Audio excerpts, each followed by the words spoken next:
Hi everyone, in this video we're gonna create a full web application from start to finish. Yes, you are hearing it right. We're gonna just start with a simple basic project and we're gonna create a front-end application using React. We're gonna create a back-end application using Node.js and Nest.js with Express, and we're gonna build it with a database and everything. And finally, we're gonna just take the whole project together. We're gonna Dockerize it. We're gonna, make those Docker images and containers, and we're gonna push them to the cloud and finally deploy them into Hostinger VPS and dedicated server. So we're gonna do all of this in this particular video. As clear to see, the video, it will be very, very long at the beginning here. There will be a lot of details, a lot of stuff to cover. So yeah, there will be much more like a crash course, like a full crash course. It's gonna go to for you guys to watch it. So hopefully you guys enjoyed the whole thing here. Sorry. So hopefully guys, I'm super excited actually to announce this video. So yeah, that should be really good for you actually guys to be able to make. So this is basically, I can go like a quick overview or demo what we're going to be creating throughout the full video. So I'm going to create this website which is called Your Car. So it's called Your Car website, like it's a renting car and services cars website and renting and selling cars. So yeah, it's clearly seen here, good design. We got like date selectors, plenty of stuff for booking.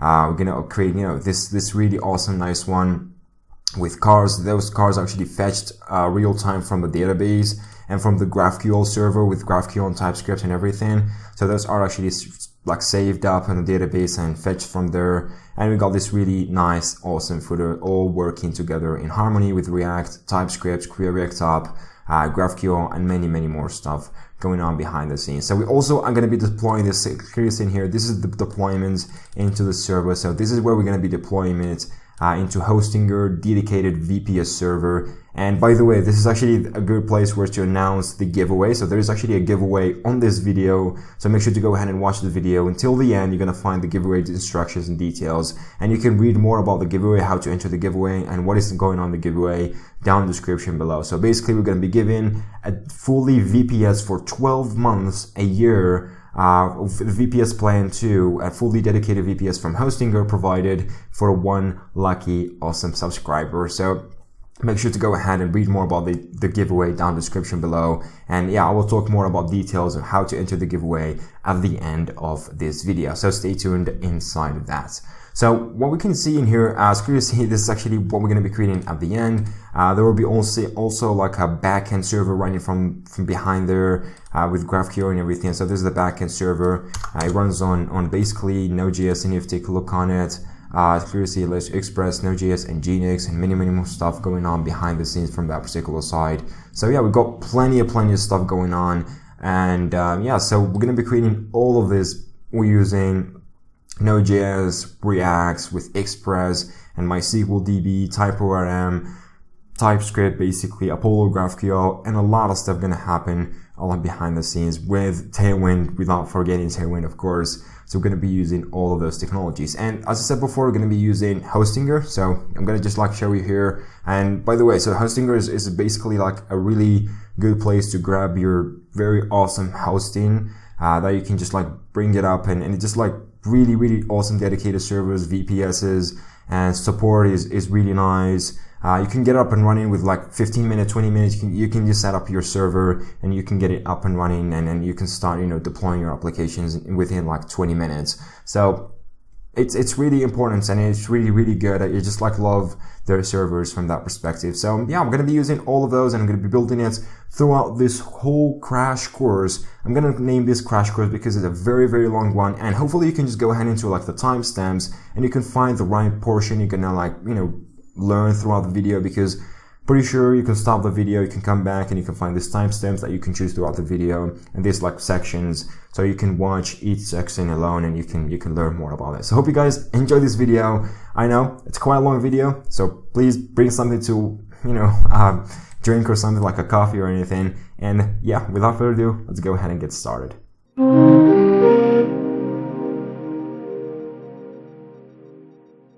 So let's go ahead and get started, and the first thing we need to build and get started working on is the front-end application. So as you know, this is going to be like a full video with front-end and back-end, and eventually deploying it into the cloud, into a real world website that is working and everything. So luckily for us, for this to work, we have to get started into the front end, and we set up the projects and everything we need to do. Plus we need to set up the projects using React and install all the dependencies needed. Then we just do a decent kind of development on that. Just put some stuff on it. Then afterward, after knowing exactly what we did, we just jump into the backend and create the backend real quick, because the most bigger part that's going to take a lot of time building is actually the front end. The backend won't take much because, RESTful APIs and all the kind of stuff won't take that much, but we're still going to go deeper into this and we're going to explain every single bit of it. So yeah, just go ahead and stay tuned. So this is actually the first project we need to be setting up. Now let's go ahead and set up this project. I already did set up projects. This is actually a project bootstrapped and created using CRA or Create React App. If you don't know what is Create React App, it's basically a CLI that allows you to bootstrap and create React projects on the fly. The reason I chose this is because it's simple, easy to use, and literally everyone knows how to use and can have access to. So we just basically open up a terminal, Windows, Mac, or Linux. You should have a terminal here. And afterward, just type in npx. Then you do create React App, and this is pretty much the CLI. Then you put your application name, for example, my app. Then you put the template, and this template should equal to something. So if you take a look on this repository here, this is the template I'm going to be using, and this template has Redux with TypeScript. So TypeScript, I know a lot of you just gets really excited about TypeScript, so that's the reason I'm going to be using this full video. I'm going to be working on TypeScript instead of JavaScript, and plus Redux, we're going to be using the full store, and we're going to be handling state on the store, global store of Redux, and all that kind of stuff. And more particularly, you're going to be using Redux Toolkit, which is the new battery included Redux kind of library that provided from the Redux team that makes it super easy to work with Redux. Okay, so this is the template as I said before, and to install this, you simply just do template, then Redux TypeScript. So we just have here do Redux -TypeScript and click enter, and the project's going to be started and bootstrapped for you. Super cool. That should be sweet enough. Now, after doing that, you're going to have this project. Of course, you open up using your favorite IDE. Here we got VS Code. A lot of you know that and work with it. And here I did yarn start, just go ahead and start it on port 3000. Okay, so if you take a look on the package.json, we already got a couple of stuff already working and bootstraps for us. So for example, we've got React scripts, we've got React Redux installed, then Types Redux, and TypeScript installed as well. So all of those are already installed and working. And plus we got here Redux.js with toolkits. So everything is installed and working fine. And of course, on the Redux toolkit here, you're going to find something real quick like features counter, just a quick demo that you don't really need, okay? So just you can go ahead and get rid of this, completely go ahead and delete it, and you go to hit the up store, you're going to get rid of this counter kind of thingy, you don't need that anyway, and you click enter, and it still fails to compile. Now we got counter.js, which is probably here, so this one should be gone, and we got to get rid of all of that, and we change it to the default hello world example. Sweet. So that should be super sweet. We got app.css. That should not, really not sure why this is, alright, so we probably need to get rid of that. Okay, because it's not used. Okay, interesting. If you take a look on this, refresh, there you go. We got our perfect hello world example. Now let's go ahead and get started and install the needed dependencies. So we got the project set up, CRA and template with Redux TypeScript done. Just get rid of that.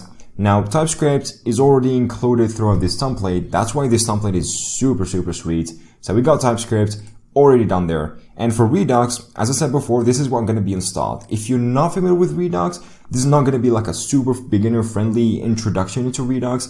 We're just going to be using this into our a production ready application and let you know, guys, and just make you or just give you the best pro tips to use Redux with TypeScript into building real world applications with React and binding it with a backend. So this is all going to happen with Redux Toolkit. If you don't know what is Redux, go link in the description below. We're going to find a full crash course for beginners about Redux and how to use it. Make sure to take a look and come back afterwards. So that's cool. We got Redux set up. Now the next one, we're going to be needing Tailwind. So Tailwind, who doesn't know Tailwind, has been going really crazy lately about Tailwind and how to use Tailwind configuration and how Tailwind is super sweet to use with React, and just like those little small utility classes that allows you to write super fast CSS plus extensible and kind of like maintainable CSS throughout your projects with this kind of Tailwind. So it's pretty sweet, and as far as it works with Tailwind,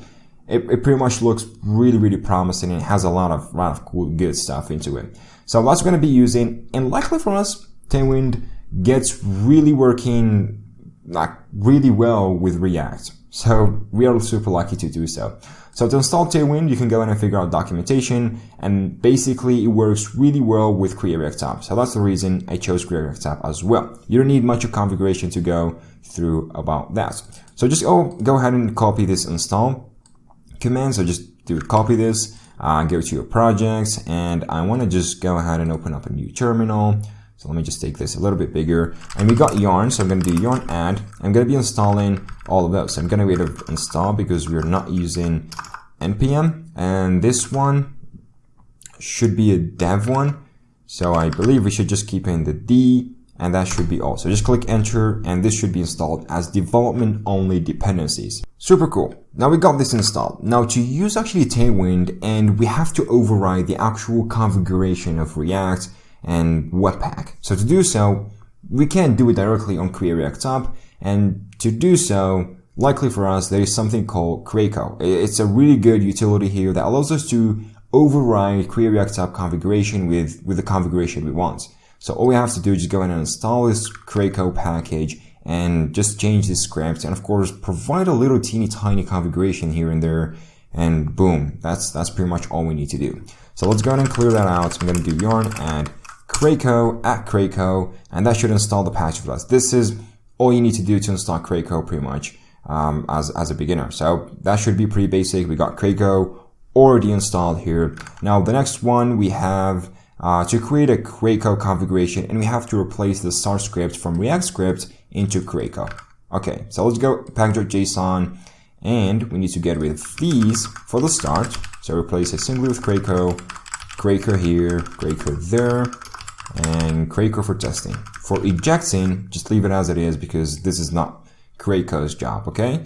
So that's all you need to do here. Just pretty simple.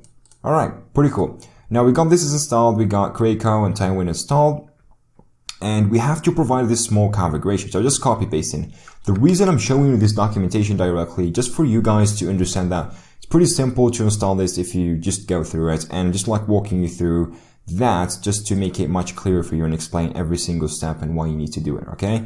So here we need to go ahead and install, or pretty much put a configuration file for Creco to work properly. And this configuration file is pretty much going to tell Create React App to override the Webpack configuration that is, behind the scenes. Now we're going to have this one here. We're going to just like copy paste it. And this one basically requires Tailwind and or prefixer from Tailwind and make it work perfectly for our projects. Sweet. Now we got that, we got here. Luckily for us, the last thing we need to do is actually go ahead and generate and do npx Tailwind CSS, which is a CLI, and initialize this, which is going to be creating this particular Tailwind configuration for us, and it's going to do all this behind the scenes. So make sure to go ahead and put this one, and of course there's actually this kind of configuration. You maybe need the purge, which I most likely recommend to do because it's better on production things. So I'm going to have this because we're going to be deploying this eventually into the cloud and stuff like that. So likely for me, I'm not going to go this one because I already got some like decent configuration Tailwind file, and pretty much just going to copy paste this from my second monitor, and I'm going to have it right here. So for this one, it's going to be called, where is that? Okay. So this one is going to be called tailwind.config and .js. So just put it on your root projects. Make sure it's on the root, not somewhere else, and just like have this configuration. They're basically, what I added is just like these screens, because later on I'm going to be needing to use this for responsiveness, and that's the reason I did that, okay? That's basically why I did that. And we got the purge in here, dark mode. We don't have dark mode in here, so none of the extended themes. Maybe later on we can have some, but for now, that should be all that we need. Sweet. So Tailwind now should be configured, and that's pretty much the least thing you need to do. Last but not least, we need to copy this kind of Tailwind base just to include the directives into our CSS file, and we are done with Tailwind. So just going into index.css, make sure to include those on the top, just like right onto the top, and you should be ready to go. So go back here.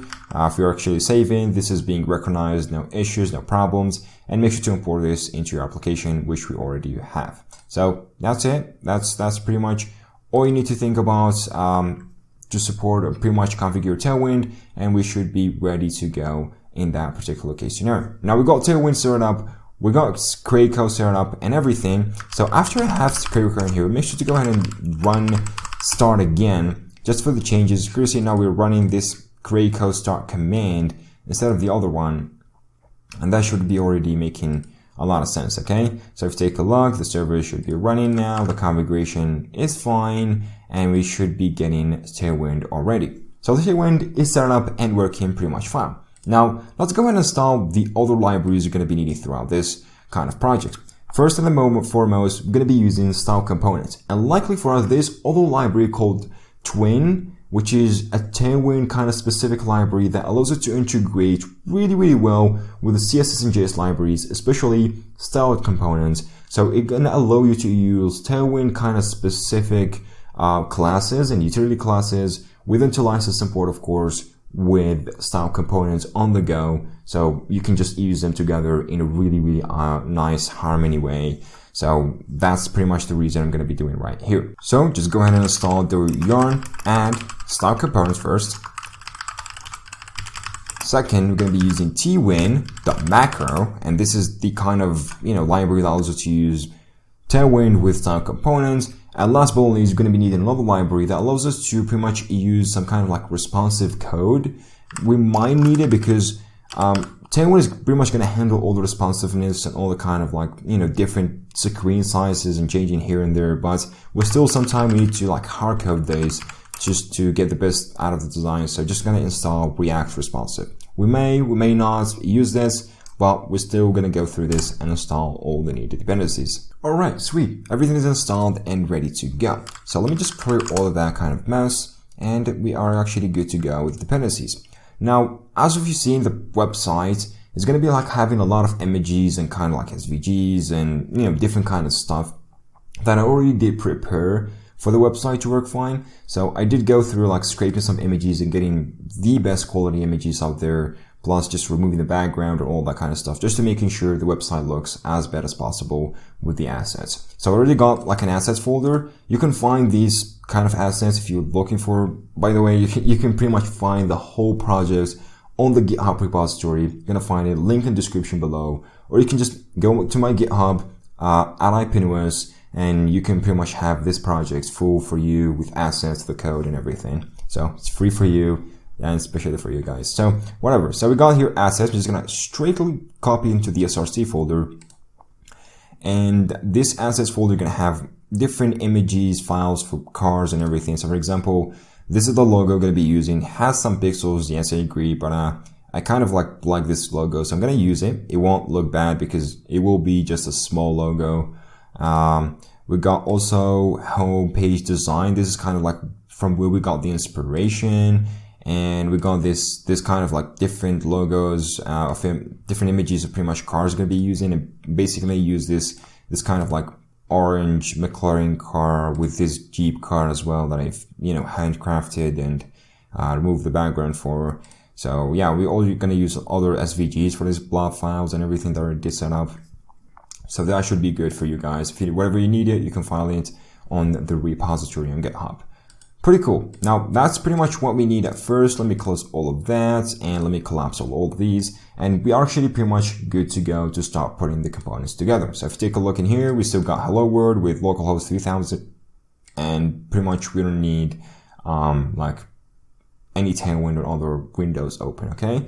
So that's pretty much all we need in here to get started from the ground up. So let me just go ahead into pretty much here and the src. I'm going to start going into, for example, the application folder. And this is pretty much, as I said before, where everything is going to be live inside. So I'm going to have two other folders. One is called components. And this is where like dumb components going to live.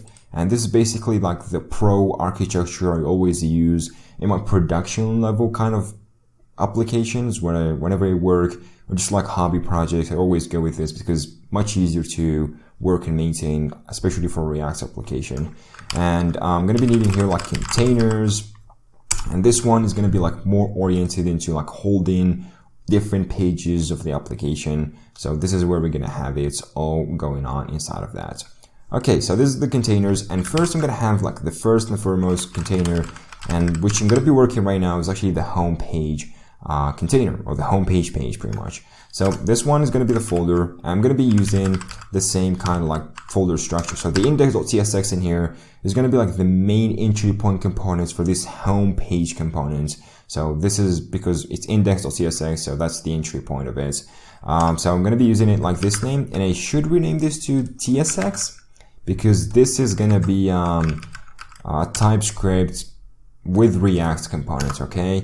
And this is basically how it's going to be working as this way. All right, so let's go ahead and have like import React from React. And basically what you need to do that is just basically just to make like React understand that, oh, this is how it's working and everything. Okay, so we got React from React in here, and let's go ahead and have our page container first. So I'm gonna go ahead and hop into like using and creating page container. And this is going to be a basic page container. And for this one, I'm going to use installed with Tailwind, or the other Tailwind macro we use, or pretty much we install to use Tailwind with style components. So I'm going to go ahead and import style components. I'm going to do style components. And if you notice here, because we're using TypeScript, there will be a lot of missing at times kind of declarations for this particular files. And we need to go ahead and install those in order to make sure we are running and working with those as perfect as much as possible. Okay, so just go ahead and do yarn add, and just like make sure to mark this as a development dependency, and input types / style component, click enter, and that should install it as quick as possible. Okay, so yeah, that should be styled instead of styles, and yeah, that should be real quick. There you go. Pretty cool. We got that installed, and that should go off at any second. And there you go. Now we got style components in here. Now we're going to have the page container. So I'm going to create a div for that. Okay. And I'm going to have down here, I'm going to export the main function, which is going to be the home page function. So it's going to kind of have any props or something. That's basically all it's going to be. And for now, I'm just going to return the page container and say hello world again. So that would make a lot of sense, okay? Now for the page container here, we need to use some Tailwind kind of, styles and CSS properties. And for that, we luckily got the Tailwind pretty much macro reinstalled. So all you need to do, make sure to open up, like you pretty much gonna put a variable inside of like literal kind of string literals in here of CSS or JavaScript string literals. And that's what I'm gonna be doing in here. So imagine yourself gonna be putting like a variable, and the variable in here is going to be the Tailwind. So likely VS Code can do this auto import.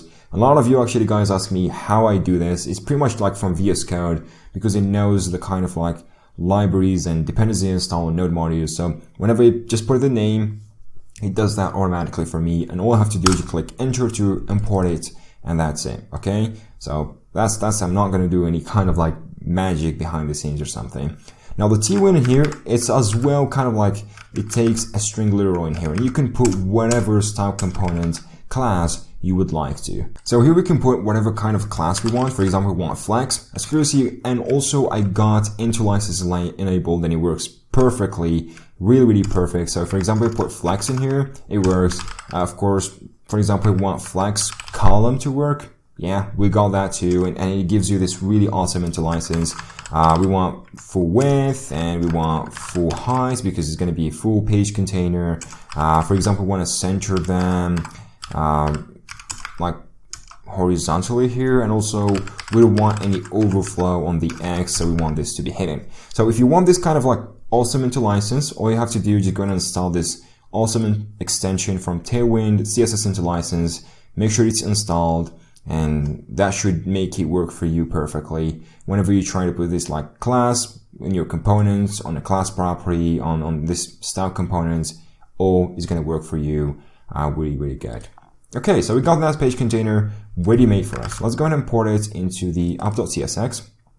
So here on the up, I would like to have that actually rewritten as well, just to make sure that it works perfectly and it takes the full width and the full height, okay? So I'm going to have this up container, and I'm going to use style components again with auto import, and I'm going to use Tailwind, and for that I'm going to have like full width and full height all working pretty much fine, just taking the full page width and height, and also I want to flex.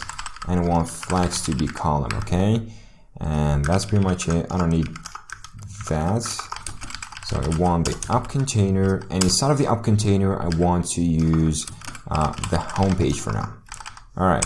So later we might set up like multi-route pages, and we can use React router just to do, multi-router kind of pages and go from one page to another. But for now, that should be pretty basic, and that should make it work already. I got the home page and everything. If you go back here, we still get hello world, of course.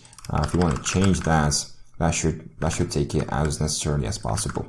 All right, so we got the first step done. We got like the home page created for us. Now, as any kind of website, as kind of like web designer, web developer who starts putting a website together from the ground up, from scratch, is the first thing you need to think about is basically the navigation bar that goes right on top, right? So this is the basic, most kind of like essential thing you need to get started with, and just to get it right at first, because if it doesn't get right, the website might be a little bit ugly, and any kind of a user actually looks at first is pretty much the navigation bar that you get on top, okay? So you have to get this right at the first glance.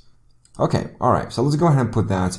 And I want to just go ahead and create this inside of the components, because it's not going to have a lot of statement or something. It's going to be like dumb, and you can render it whatever you want. So I'm going to have it right here. I'm going to call it navbar. And for this one, obviously, I don't want the navbar to be a B capital. And this one's going to have the same structure. So index.csx. Again, we're going to have import React from React. And here we're going to have like some navbar container, because I'm going to also be using some like navbar kind of like logo, going to be customized for this. So that's going to happen pretty much the same way it does right now, okay? So I'm going to have React here. I'm going to go and create a navbar kind of like container. I'm going to use style div in here. And for the navigation bar container, I'm going to have like some width and height. The reason I'm putting style components in here, then putting kind of like Tailwind inside of it, just to be able to mix some custom CSS with kind of like predefined Tailwind CSS in here and predefined Tailwind classes. That would make it the best combination you can use here. So that's the reason I'm doing it this way. I can do it other ways around, but it's much better just to use it this way, all right? So let's go ahead and put minimum height. I'm thinking about maybe 68 pixels. I don't know. We will see about that. Now for the Tailwind, so we're gonna have this. Open up that, and I don't think I have this imported. So just put Tailwind.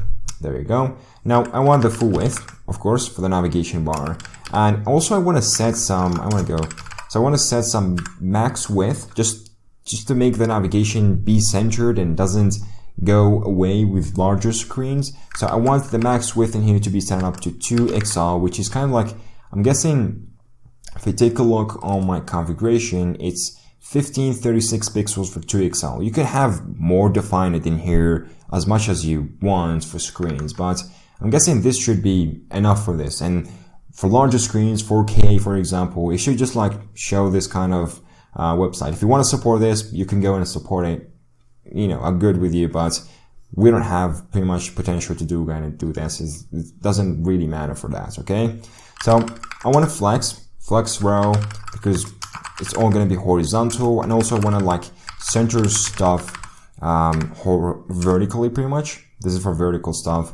And what I want as well, I want to just like customize this a little bit, because I want to introduce some padding whenever there is some like huge screens. I want to introduce padding from the left and the right. So for example, for larger screens, and this is, if you're not familiar with Tailwind, this is how you put kind of like media queries, and this is how you put condenser. For example, LG in here, represents or means for large screens, then you can apply whatever style. For example, if large screens, you want to apply background to be red of 50. And that's going to be applied only for large screens. And remember, large screens are like 1024 pixels minimum. And this is pretty much the media query is going to be applied for that particular one, just to make sure that you guys understand it properly. So that's what's going to happen in here. What we want is actually for large screens just to apply 12 padding from, and this is mean PL, padding left. And also I want padding right just to be 12 as well, for larger screens only, for like lower screens. And this is larger because it has minimum and up. So for example, for XL and 2XL, this is going to work because this is actually a minimum width. And if it just goes down to medium size screens or small screens, this won't work. This is just a basic responsive kind of like workaround. All right. And last but not least, we also need justify between, because we want just like our content to be justified into left and right instead of the middle. So I want them to be justified in between. Sweet. So this is a navigation bar container. Should be really, really simple. Now it's going to have a function, and this one is going to be the navbar. I'm going to name this navbar. I'm basically going to name it navbar. Okay. And likely for this one is going to have navbar container, and that should do pretty much the job for it. Okay. That should make it look good already, as of how it works in that kind of sense. Pretty cool. Now for a navigation bar, as we all know it, a navigation bar needs a logo just to go all the way to the left in here, and it should be going. And for the logo to be using, I'm going to be using this particular logo. So it's this car logo. I'm going to be rendering it right. So that's what I'm going to be doing in here. And for the logo, remember, logo is most likely going to be needed multiple times throughout the website. So it's better to create a specific custom component for rendering a logo rather than just copying code over here and there. Okay. So let's go ahead and create a logo component for that. I'm going to name it logo and index.tsx here. I'm going to go ahead and import stuff that we're going to be needing first. So this is going to be needed for a logo. We're also going to need to import the car logo image. So I'm going to be using as an image. So I'm going to name this car logo image. I'm going to go a little bit. Then I'm going to go images, then car logo. Okay, I'm going to have a function, and this function in more particular is going to be like our component function. So I'm going to have this as logo in capital, and probably it's going to have, I don't think we're going to have any props. Okay, so that should be all good to go. Now we need a logo container just to hold in this image, and for this I'm going to use styled. I'm going to put that. I'm going to put Tailwind, and even though I'm not going to be putting some custom CSS styles, I love just to put it this way, so whenever we are maintaining code or doing some like small minor changes, we don't have to go in and break the whole components and change the structure of it. Just you can add it here, whatever Tailwind classes you want, or outside here, whatever custom CSS you want, and you're good to go. So just like my preference in here, and I guess this is the best way to approach this with Tailwind plus style components to work together. So I want flex, I want the items to center as well in here. So I want them to center vertically for the logo container. And also I want to have some logo text, because most likely you're going to have some logo text being displayed in there, like an image of the logo, and just next to it on the right, there will be a text. So I want also like style.div, and you can go in and use Tailwind in here. And basically for this one, I want a text to be XL.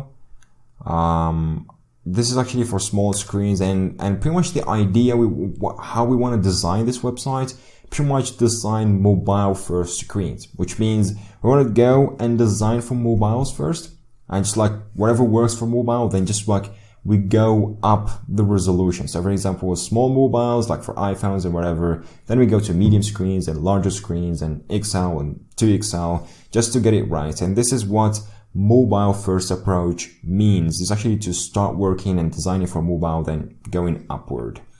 All right. So this is text. Here for medium, because this is going to be like all for small, we want XL, and for medium, we want text 2XL, so we want it a little bit bigger, and medium and up. So when I say medium, it's actually whatever comes bigger than medium in resolution is going to be applied to it as well. So also we want like some font bold, and we want the text to be super black, and maybe we're going to need some margin. It depends on the logo and how it looks like, but I'm guessing this should make it work. We also need an image for that case. So image, gonna have a div. I'm gonna have like an image element inside of it just to make it work perfectly. I always love to put width to be auto in here just to preserve aspect ratio, and I really recommend doing this way. It's better just like, you know, controlling the aspect ratio and changing it from the original, which is pretty bad practice. I want the width to be auto, which is good. Also I want some Tailwind CSS in here, so I want like to be the height of 6, which if you take a look on H6, which is like 1.45 rem, which is kind of 24 pixel, which is in like the current context we're working on. So that should be good to go. So H9, that should make it work for medium, just to make it a little bit bigger in terms of width and height. And I'm guessing that's pretty much it. Okay, so I'm gonna have some car. It's gonna be just like logo container, right? And for this one, I'm gonna have first the image. So the image is gonna have inside of it an image. I'm not gonna need that, and likely I'm gonna have car logo image. And afterward, we're gonna have the text we're gonna be putting in. So logo text. And I'm gonna have some text. So likely our brand or our website brand is gonna be named Your Car.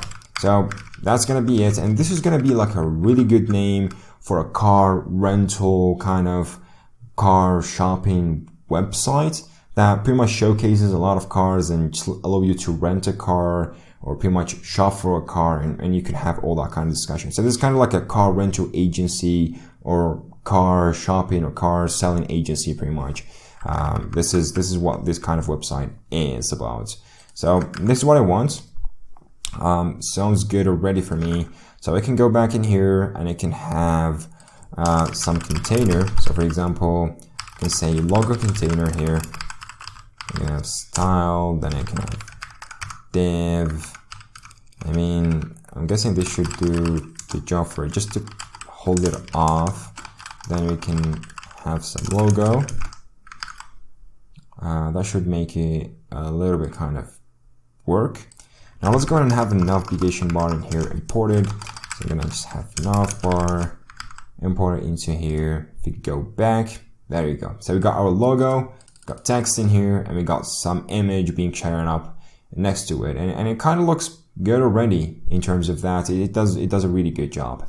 Now the second step, we want as basic navigation bar as we would like, because the kind of website design is kind of minimal, so we have to keep it as minimal as possible, and we don't have just to add over complications or you know, unnecessary stuff. So this is the logo, comes on the left. On the right, we want the navigation links, which is like 4 or 5 links that we want to put. Of course, it depends on the website you're building and what you want the user to be able to access to, but for now, we're going to have it just like as minimal as possible.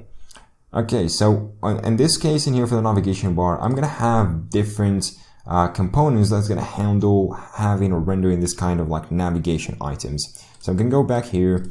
I'm going to create another file. It's called navitems.tsx. And this one is going to basically more handle like the items themselves, like the links and all that kind of stuff, and render them properly. So for this, I'm going to have like export a component, which is it's going to be like nav items. That's going to be like pretty much rendering all of that. So this is going to have this. This should be a function. And here we want like a container for it. So we want like some list container. So for this, going to use styled. And this is pretty much going to be like the UL list container. So I would rather use this as an ordered list element, which is better. So I want to have this like flex, and I also want to change the list style. Oh, this should be Tailwind. So I want flex and list to be none. So I don't want any kind of like ridiculous list styling going into this. And here we want a single navigation item. So how does a single navigation item would look like? And in this case, I want it to be a single li, of course. So for a style component. And in this one, of course, we want to use, Tailwind, and we have like each one next to other with some margin and everything. So likely Tailwind can provide us with all the kind of CSS utilities. And by the way, if you're not familiar with Tailwind, you can go ahead and check out the documentation. Just go to the website, search something like background color or text or font or how to set it at bold. Then you're going to find a lot of CSS utilities, and the description, pretty much the documentation is pretty self-explanatory. You're going to find a lot of stuff to cover there and to understand over and over again. So it would look really good and really sick. Just go ahead and check out this because it does really make a lot of sense. Okay. Now, nav items, and we need mobile first design. So we need to start with mobile, and we want like text to be extra small for mobile. For medium-sized devices, I want this to be text-based, which is a little bit bigger. I want text to be black, which is completely like how text would look like. I also want some medium fonts in that case, just to be as good as possible. So margin 1 as well. And for bigger screens, I would probably like margin 5. Also, I want to change the cursor to a pointer, and Tailwind does that really good for us. And for transition, I want to have like some transition into this, which is this one is probably gonna provide, if you take a look on this, it's gonna provide transition property, background. There's just common transitions properties with a timing function of cubic bizarre and 150 millisecond. Of course, you can change the duration by this class, and for example, we can say 300. And we also want to cover up the timing function, which is easy in and out. And last but not least, I also want to have some hover. So we can add hover, like this is the state. Then you can apply whatever CSS you want on this state. And I want to change this to a gray of 700, which is pretty close to black. So you can just notice some grayish kind of like changes in here and there. And that should make it look pretty good, right? For the navigation item. Alright, sweet. So we got the navigation item, we got the list, and all we need to do right now is pretty much render out this. So we got list container, and we can render out the nav item. So the nav item in here can be really simple to have all that kind of stuff just to get it up and running for each navigation item. So navigation item would have inside of it an A, which is basically going to be like a hyperlink that whenever you click it, you can take it. Later on, if we use like React router, we can have the integrated React router, which is basically going to end up at the end, is going to render to the DOM a hyperlink, just an A link. Okay, it's going to be the same thing. So hit A in here, and I want a couple of stuff. For example, I want home. So home won't take us anywhere. Let's copy all of those. So we can have a couple of them. Now, for example, home in here. For example, we can have cars just to take us here and there to take a look on cars. We can have services, and we can have contact us. And yeah, so that should make it good enough just to get started with. So let's go ahead and render that. I really forgot.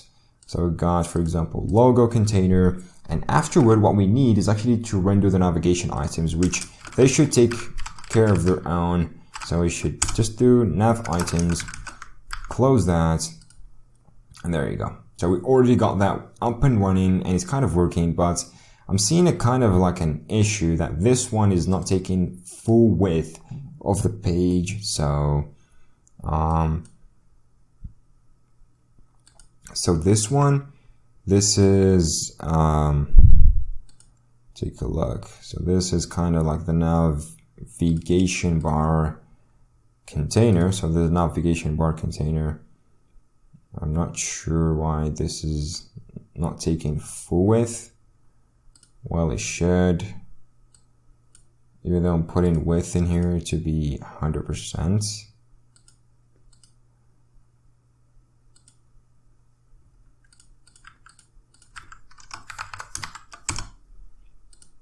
Okay, this is kind of, yeah, that should make it work. So I'm not sure if set a minimum with full. Okay, makes sense, makes sense. And yeah, so let me double check this. This doesn't have maximum width, or it does.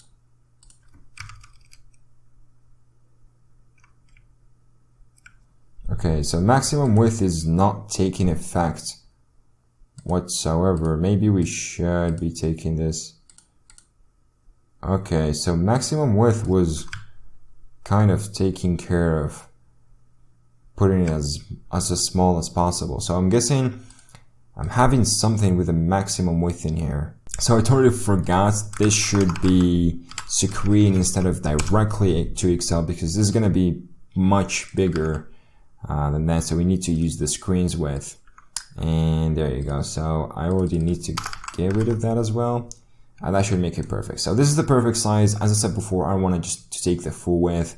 That would be better for the size. And we got already contact us, services, cars, and home. And they kind of look good already at the first glance. When you take a look at it, we got home, cars, services, and all that kind of stuff working in a really perfect and nice shape together. So I do really like this. But if you take a look on a mobile first kind of perspective and take a look on responsiveness in here, it kind of doesn't look really good. If excludes in here, we got iPhone X. We take this, bump it to 100%. So for you guys to see, I probably need to take it a little bit more. And excludes in here, we got your car, and those are not really looking good. So if you're familiar with web development and designing responsive mobile design for web pages, so you probably know that this should be replaced with a hamburger menu. That whenever you got this kind of size, the hamburger menu should be popping up here, and whenever you click it, you just get this kind of menu sliding out or something, then you can click on the links. And likely for that, there is some really good package called React Hamburger Menu that is available outside, and it pretty much provides us with all that we need here, and likely for us, so finger crossed, we got that actually ready and made up for us. So all I have to do is go ahead and install this to pretty much go and use it. So I need to go ahead and do yarn add, and it's called React Burger Menu. So I need to make sure that I'm not misspelling this. And yeah, that's a quick lightweight package that we need to get. So that's installed, good to go in here. And the component likely for us provides us with, styling options and using that from scratch. So we can go ahead and import this. So it has some component called slide, and we need to import slide as menu, just to make it a little bit more clear that this is a menu, okay? So I need to do import from React Burger Menu, and that should make it pretty perfect. Excluding here this kind of issue that we get with styling. So this particular package doesn't have any kind of custom typings that we can install. So to get rid of this really ugly TypeScript issue, which happens all the time, any projects, kind of projects have this kind of issue with TypeScript. So make sure to copy the package name in here and go somewhere here instead of src. Let's go ahead and put this one right here for typings. And we need to create a file with the same name there. So just React Hamburger Menu .d.TypeScript, just to identify this as a declaration file. And inside of that, we have to declare, we say declare a module that this module is called React Burger Menu. Okay, makes a lot of sense. And after just doing this, TypeScript is going to know about that, and it's going to declare it and leave it alone. No errors. Sweet. Now let's go ahead and jump and have that running in here. Now, tell me, how can we go ahead and decide if we are right now on a mobile or we're on a desktop? So if you're on mobile, we display this kind of 3 dots or 3 lines hamburger menu with the whole navigation menu here. So whenever the user clicks on it, it gets popped out from right to left pretty much, and he can click whatever navigation link. Or if we are on desktop, just gonna leave it the way it is. So right now, we should, on this case, for an iPhone X, mobile device, we should display this hamburger menu. So to decide about this, likely we can go ahead and use the React Responsive package we installed, which you can provide it with a media query, and it tells you on the React components with hooks, using the power of course, if this component is kind of like on mobile or the type of resolution we're currently running on, and the size of the window. Alright, so we can have that here, and likely for us, this should be pretty easy. So we can have isMobile equals use media query, and we should be importing this from React Responsive. So we can go ahead and do use media query from React Responsive, and that should be on top here. So React Responsive as well, we don't have that installed, so likely for us, we can go ahead and have React Responsive installed for us right here. And the same thing is happening with React Responsive, so we gotta install the types for this for TypeScript to work properly. So just jump into the terminal, yarn add types, and we need to add React Responsive.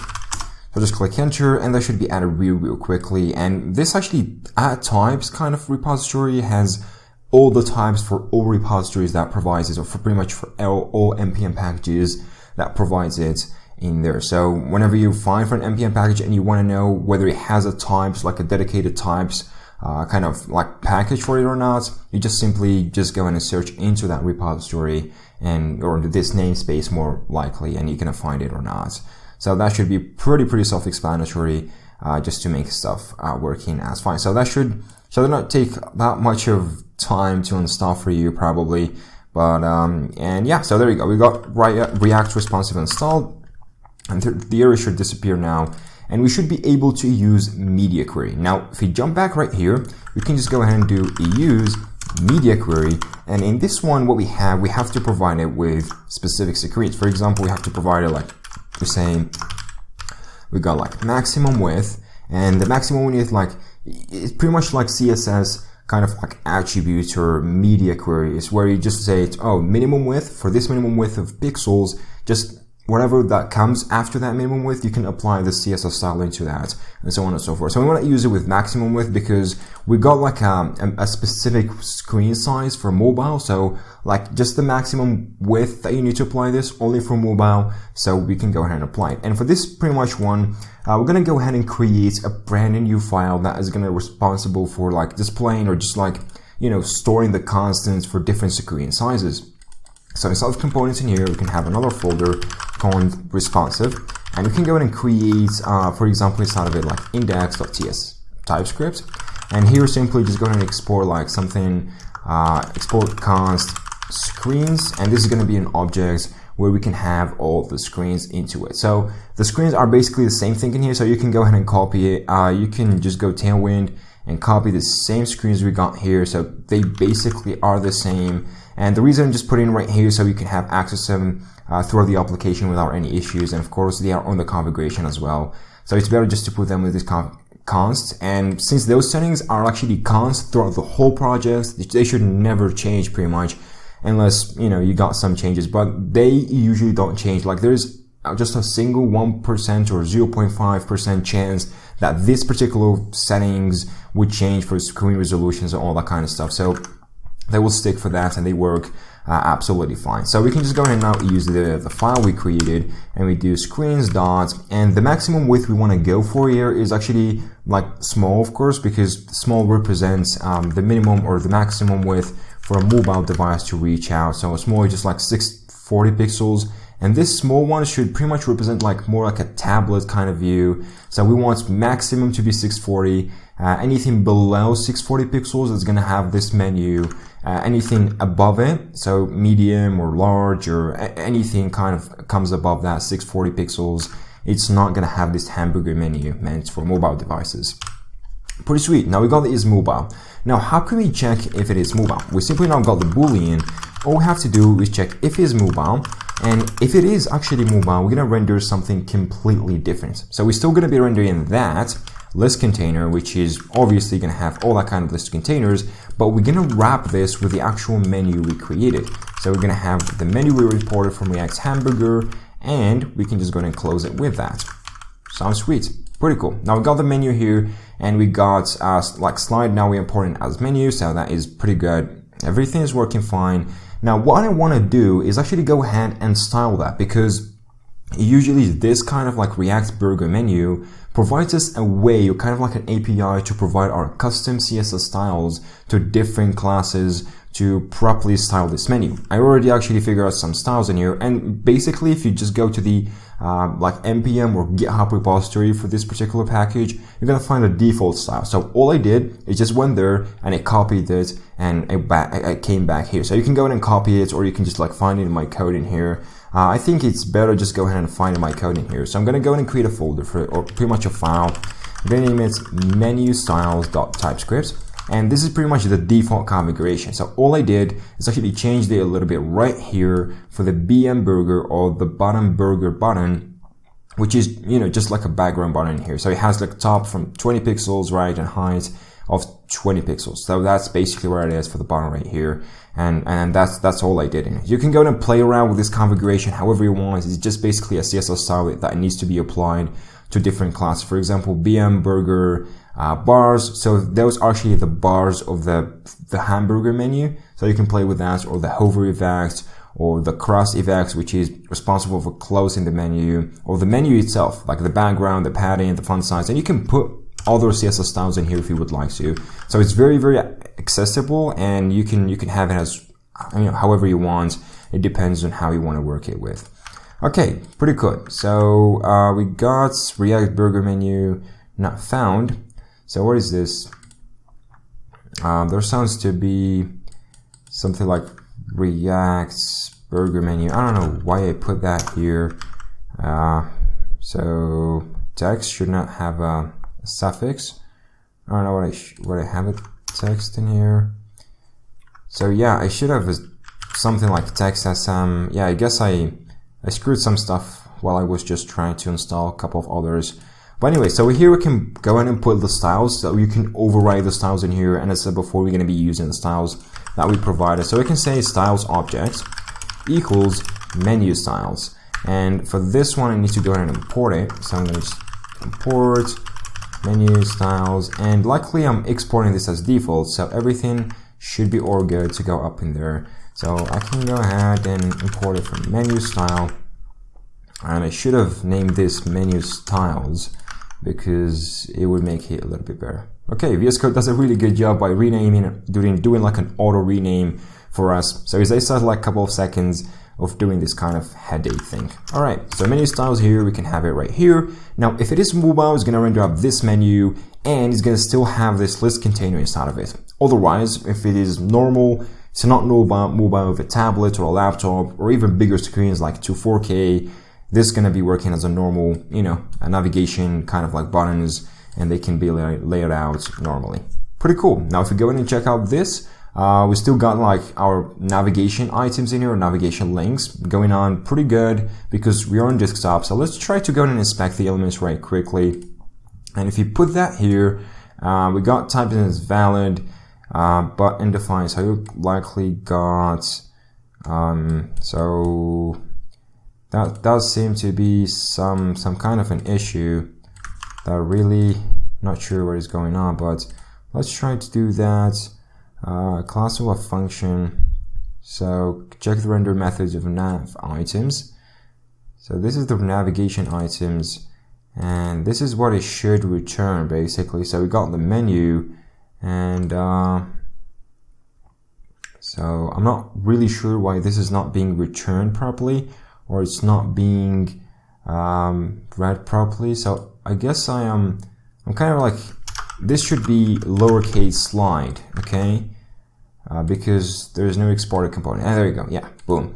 Now we got the hamburger menu already. As clearly see, it looks pretty amazing. I changed the color of it, and now it looks a little bit black because we got white background. And whenever you click on it, you get this kind of open. It's quite messed up for some reason. But now if you click it, yeah, as clearly see, it's not properly because it has some wrong alignment, and it should have put the alignment in here to the right. So I just put right, and it should go like from right to left for the animation to work properly. Now close click enter, and there you go. They got that coming from right to left in a really smooth animation, kind of sliding animation. We close it goes back, click it, and you can imagine yourself here in your mobile. Of course, this is way much better user experience if you're mobile. So you just click that, you get this really smooth and slide button for navigation. You just like click on that cross button and boom, it's closed. Pretty sweet. Now if you jump back into another screen resolution, and you got it. So responsiveness in here is looking absolutely amazing, but we still got some like really tiny kind of issue with that. Here we still get those as dark color as the navigation items or the links. So I want to change these white whenever we are on mobile or whenever we are on this kind of menu. So to do so, we can just go in and add a couple of like, the help of how kind of like pretty much navigation or pretty much style components can work. So we can add some kind of like a prop in here to be able to use it properly. So for example, we can say menu, which is optional prop, and you can have any. And in this one in particular, we can tell that if it is menu, you can apply a custom CSS style into it. Okay, so I can do menu, and we can just go ahead and say menu, and we can have this CSS kind of function which is imported from style components clearly see on top and here.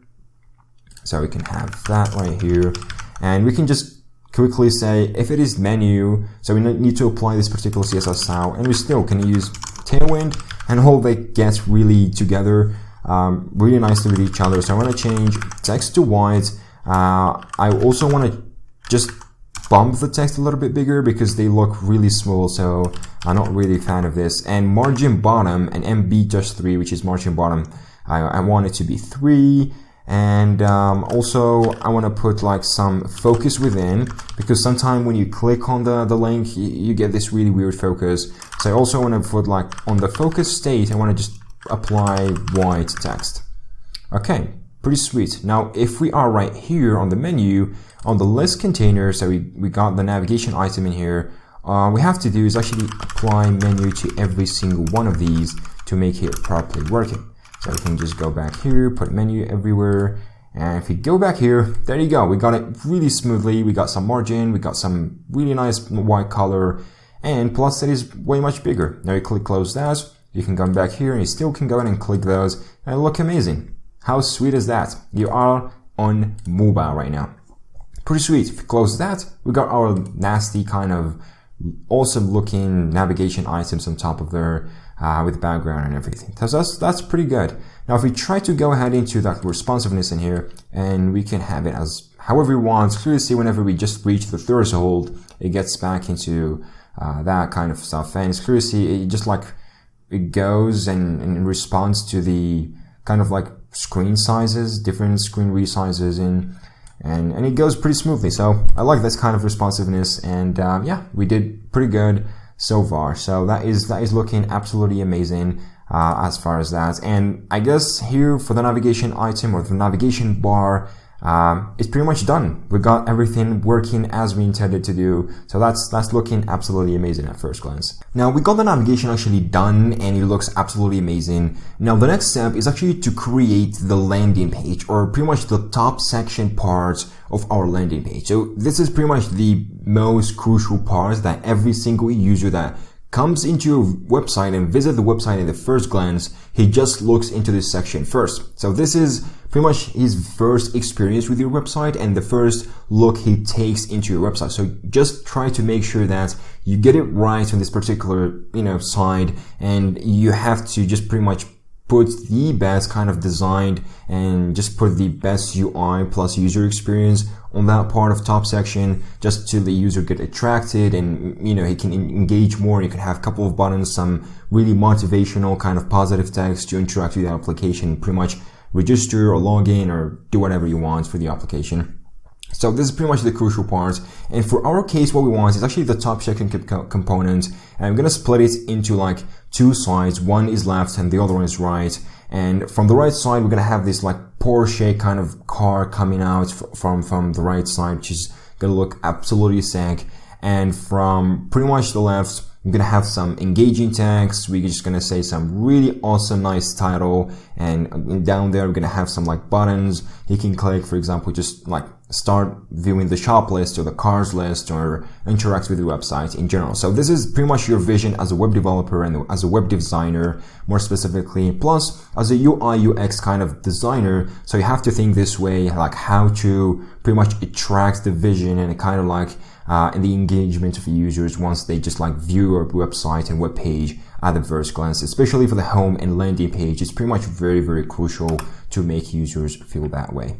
Okay, so let's go ahead and get started with this, and we can go ahead and create a component like that makes it that way. So I'm going to split this. We got the index here for the home page, just have the navbar, and I want to split all of those into subcomponents because it's going to make it a little bit much easier for us to maintain the code, and plus we can work freely on different components and we can have different controls and different styles and different components, and they're going to make the code much more easier to read and better to maintain, of course. So right here, I'm going to jump and put top section. And for this one, I'm going to create top section. This should be a file. So I'm just going to do top section.tsx. And for this one, I'm going to start usually just having React, as I always do. Next, I'm going to just go and export a function, which is going to be our main component's entry point.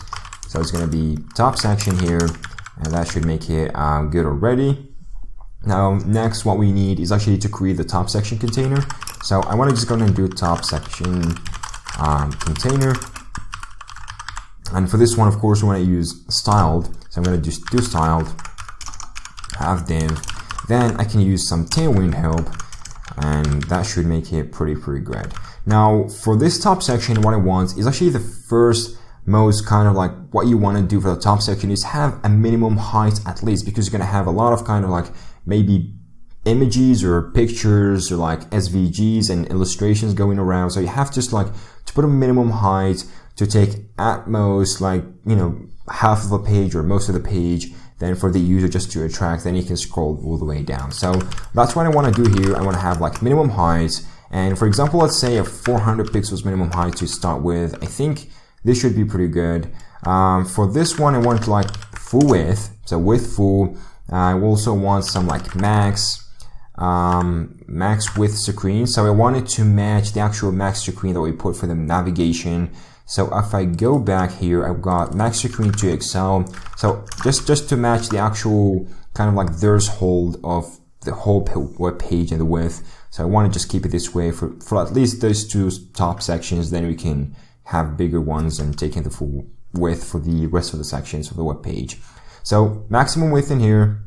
I also want to introduce some flags. Also want to just put justify between. So we want to have, like, as I said before, from left and right. So just like leave some space in here and there.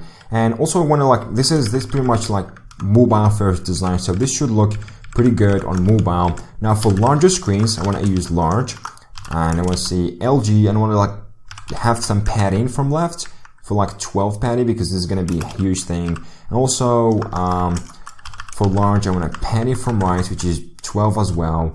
And last but not least, for just like regular kind of like screens for mobile first, I want just like padding left to be 3, and so let me just take those on top, and padding right to be 3. Okay, that should make it pretty self-explanatory. Yeah, so that is looking pretty good. We maybe want to introduce some margin from the top regarding the actual navigation bar, because we're going to create some space in between here and there. So I want to just do that for the 6 a.m. I think that should make it pretty self-explanatory. All right, that looks good. We got this container. Now we need to go in and set up these two containers, let's container and right container. So I can just go in and do let's container. It's going to be a div.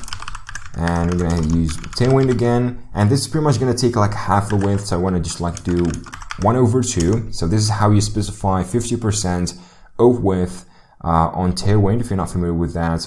And it wants also flex to be column. So I want a column based flex in here, and that's basically what it is for here. So this is left container. I'm gonna copy that, and I can have this down here, and I can say right container.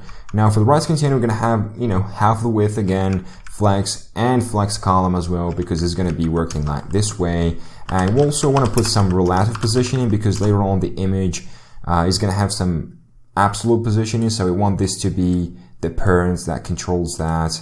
and literally I want also some margin from the top. I mean, it depends how that's, because mostly the image is going to look a little bit choppy, so I want to offset it from the top a little bit. So I think empty of 20 from the top looks good. I'm not sure. I can go and fix that later on. Okay, so yeah, so both of these looking pretty good already. Now what I want to do also, and have like some slogan, which is you know, some kind of like text that goes into the left container, just really attractive text about what we do, or what is like your car service, or pretty much. So I can go and create that, so I can do slogan.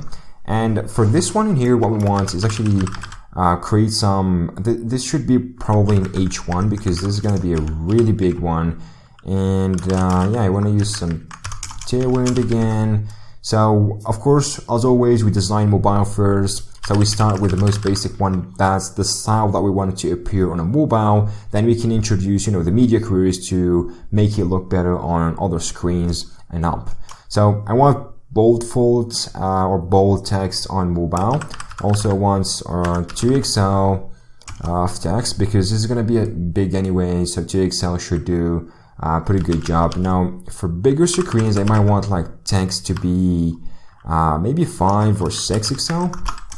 That should make it look good. What else? I want also like for small screens, just to take this a kind of different way. For small screens and medium screens, I want that to be differently as well, because this is kind of crucial how the text looks like, and this is kind of like a big section that I want to just like make it responsive, so you have to do some text sizing adjustments whenever you need that.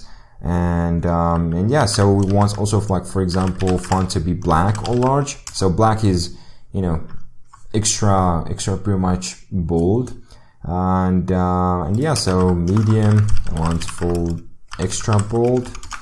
And last but not least, I want like some fonts to be, or small to be font bold, which we should already have that. So I guess we don't need that anyway. So text black should be applied there. And for just like having complete black text, I want some margin from the bottom, so just to separate that slogan from the description, because later we're gonna have some description to be separating this. Now for small, we want to have some leading to be snug, because leading is pretty much like line height, so that's what we want here and there. So for this, we want normal, and XL we want just a little bit of like relax, so we want the text to have a lot of spacing. Okay, so this for the slogan, it depends on how you want it to look, but I think this should make it look pretty good on kind of like responsive terms. Here we want the description. So description should have just the P paragraph for description.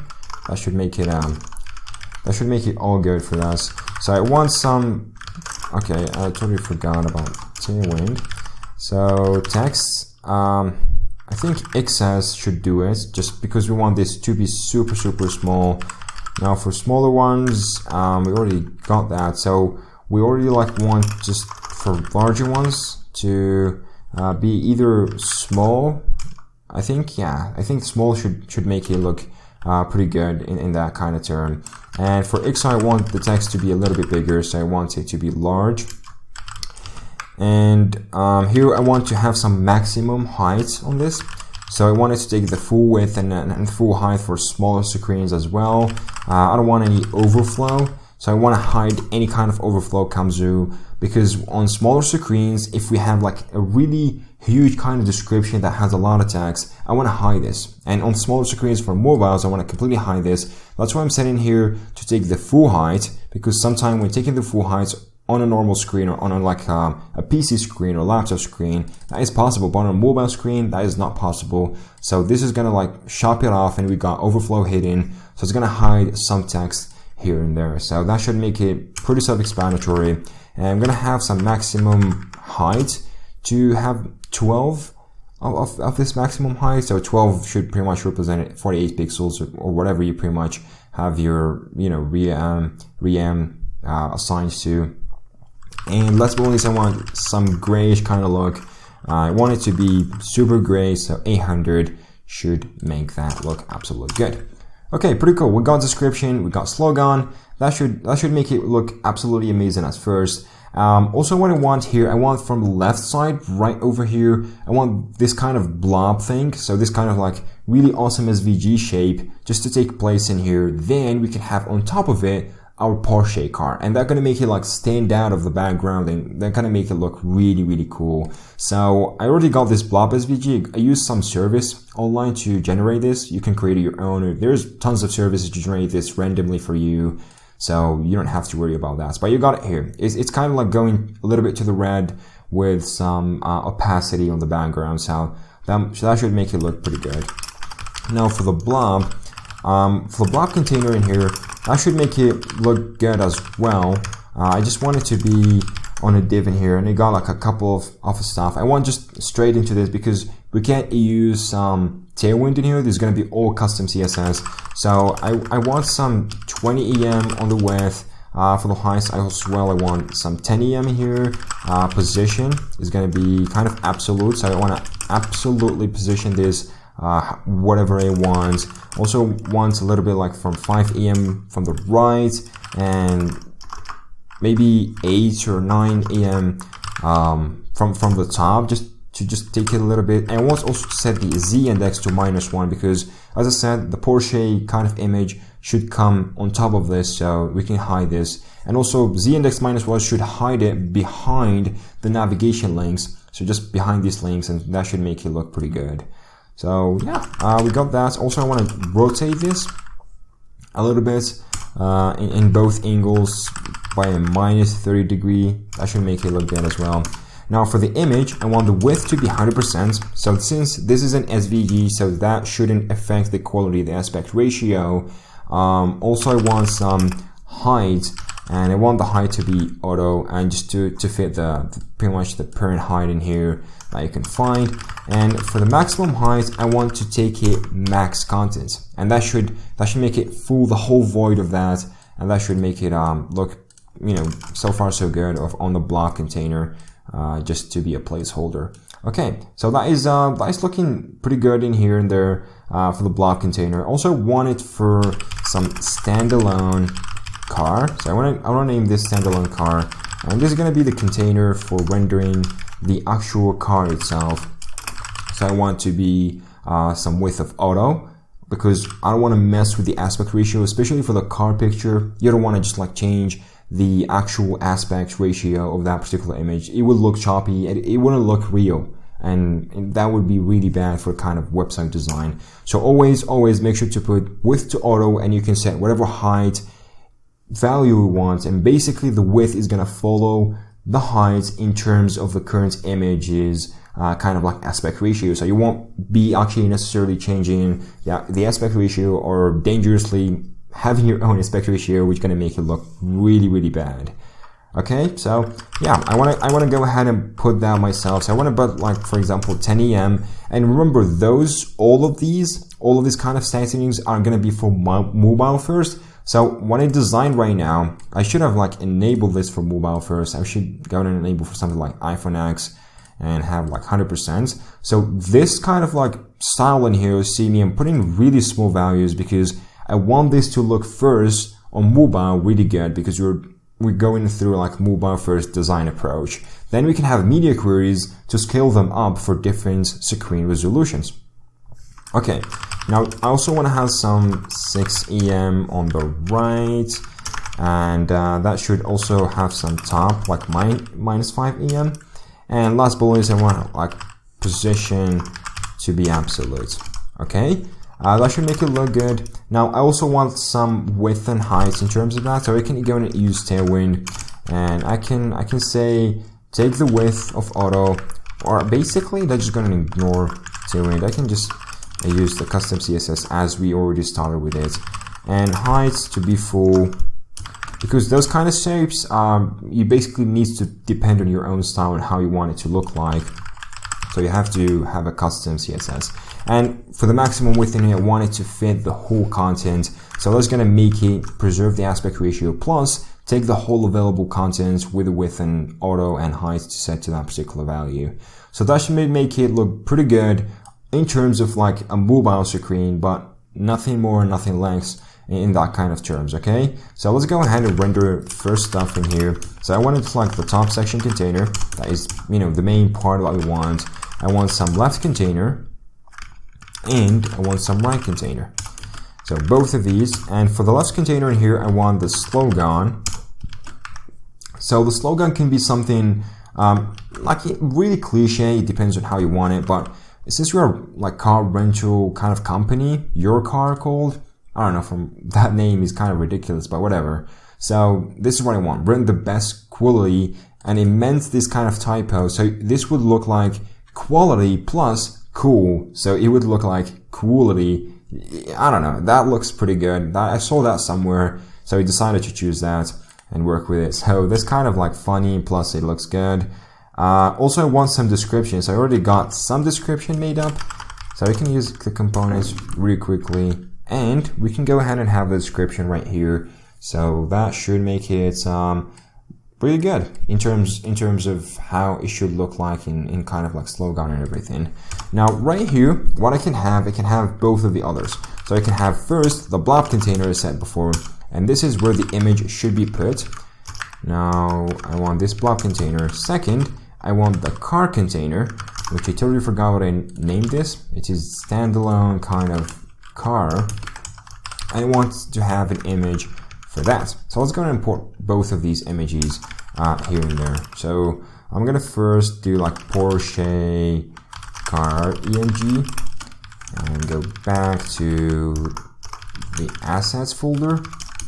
And for that, we're gonna go images, then I'm gonna say blob, or basically Porsche, where is that? So McLaren. Okay, this is not a Porsche, I'm gonna be using a McLaren. So, okay. So I guess it's a McLaren big. I'm really not sure, but I guess it's this one instead of versus this one. Yeah, that looks definitely better.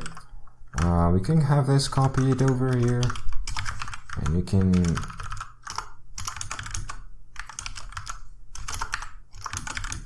so I can go and use the blob, and I can say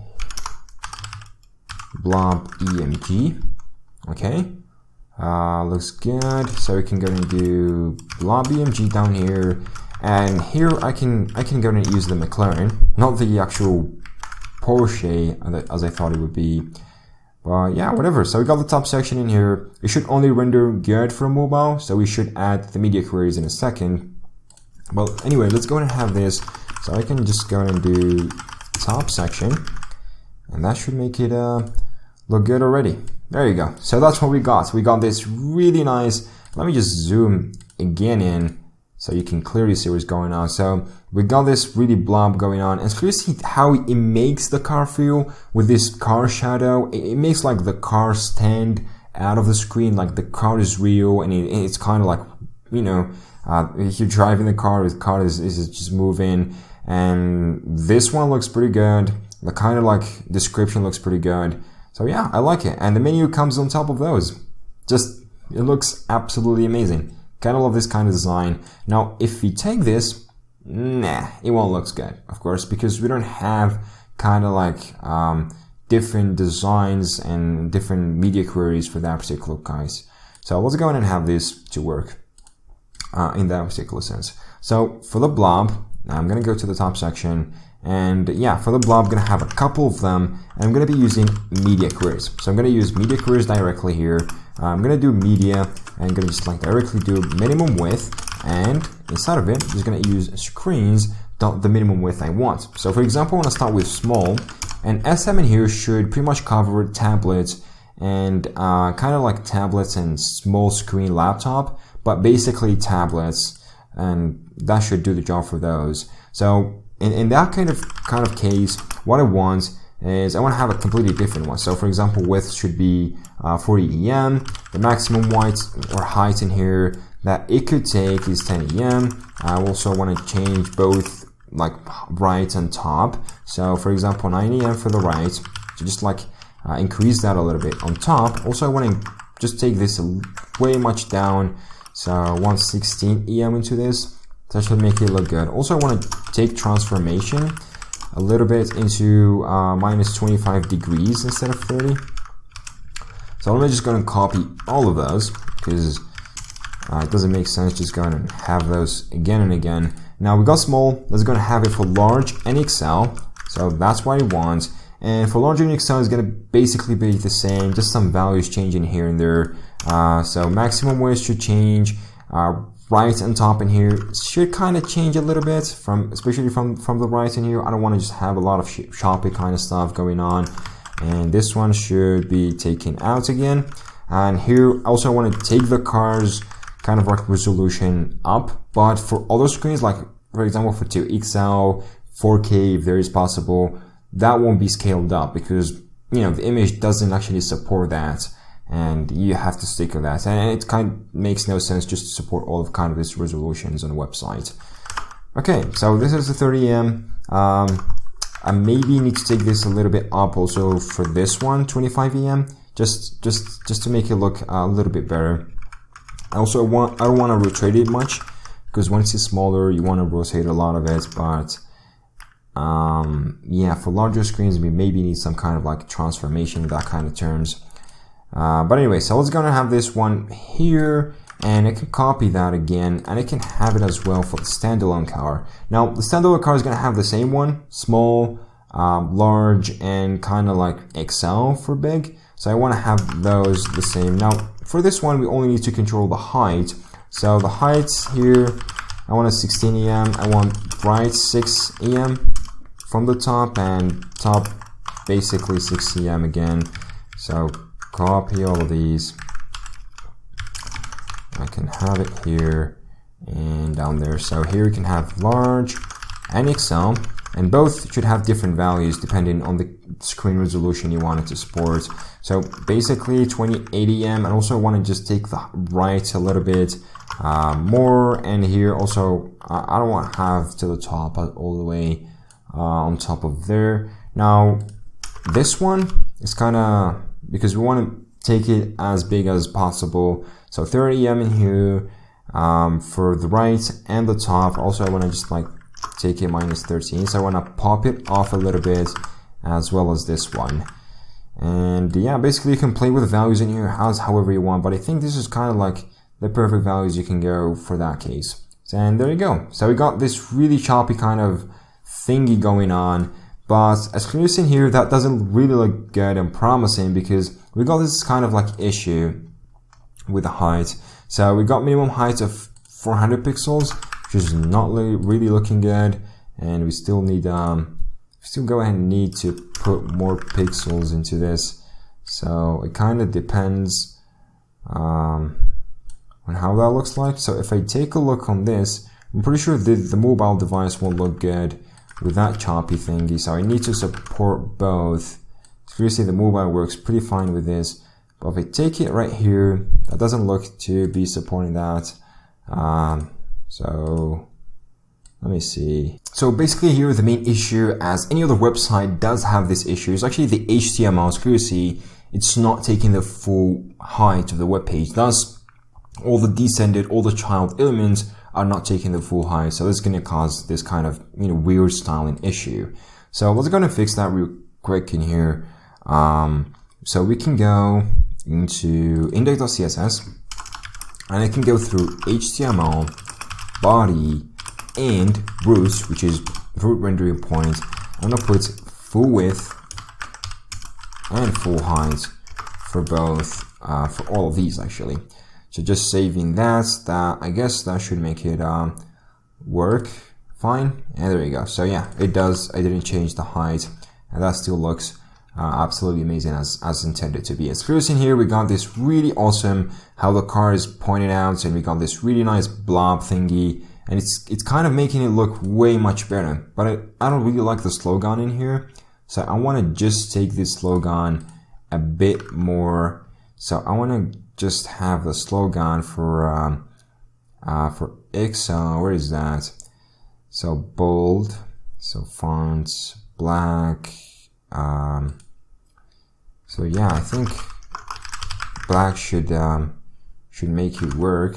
So my best guess in here, so we need to go in and change the font in here. And luckily for me, I already got some like really cool fonts that I intend to use a lot on my side projects, and it does a really good job. It's a free Google font, so you can have it whenever you want, but this is basically what I wanted to import. So 500, 700, 800, and 900 from fonts.google.api, and the font is called Poppins. So I want to make sure that I use this by default, then fall back to all the others if not available. So this one should have this black because we got 900 in here, and you should have the black one, and hallelujah, it looks pretty good in here. And yeah, that is kind of sweet. If you just take this a little bit down and try to play with the screen sizes, as you see in the mobile, looks good with menu and everything.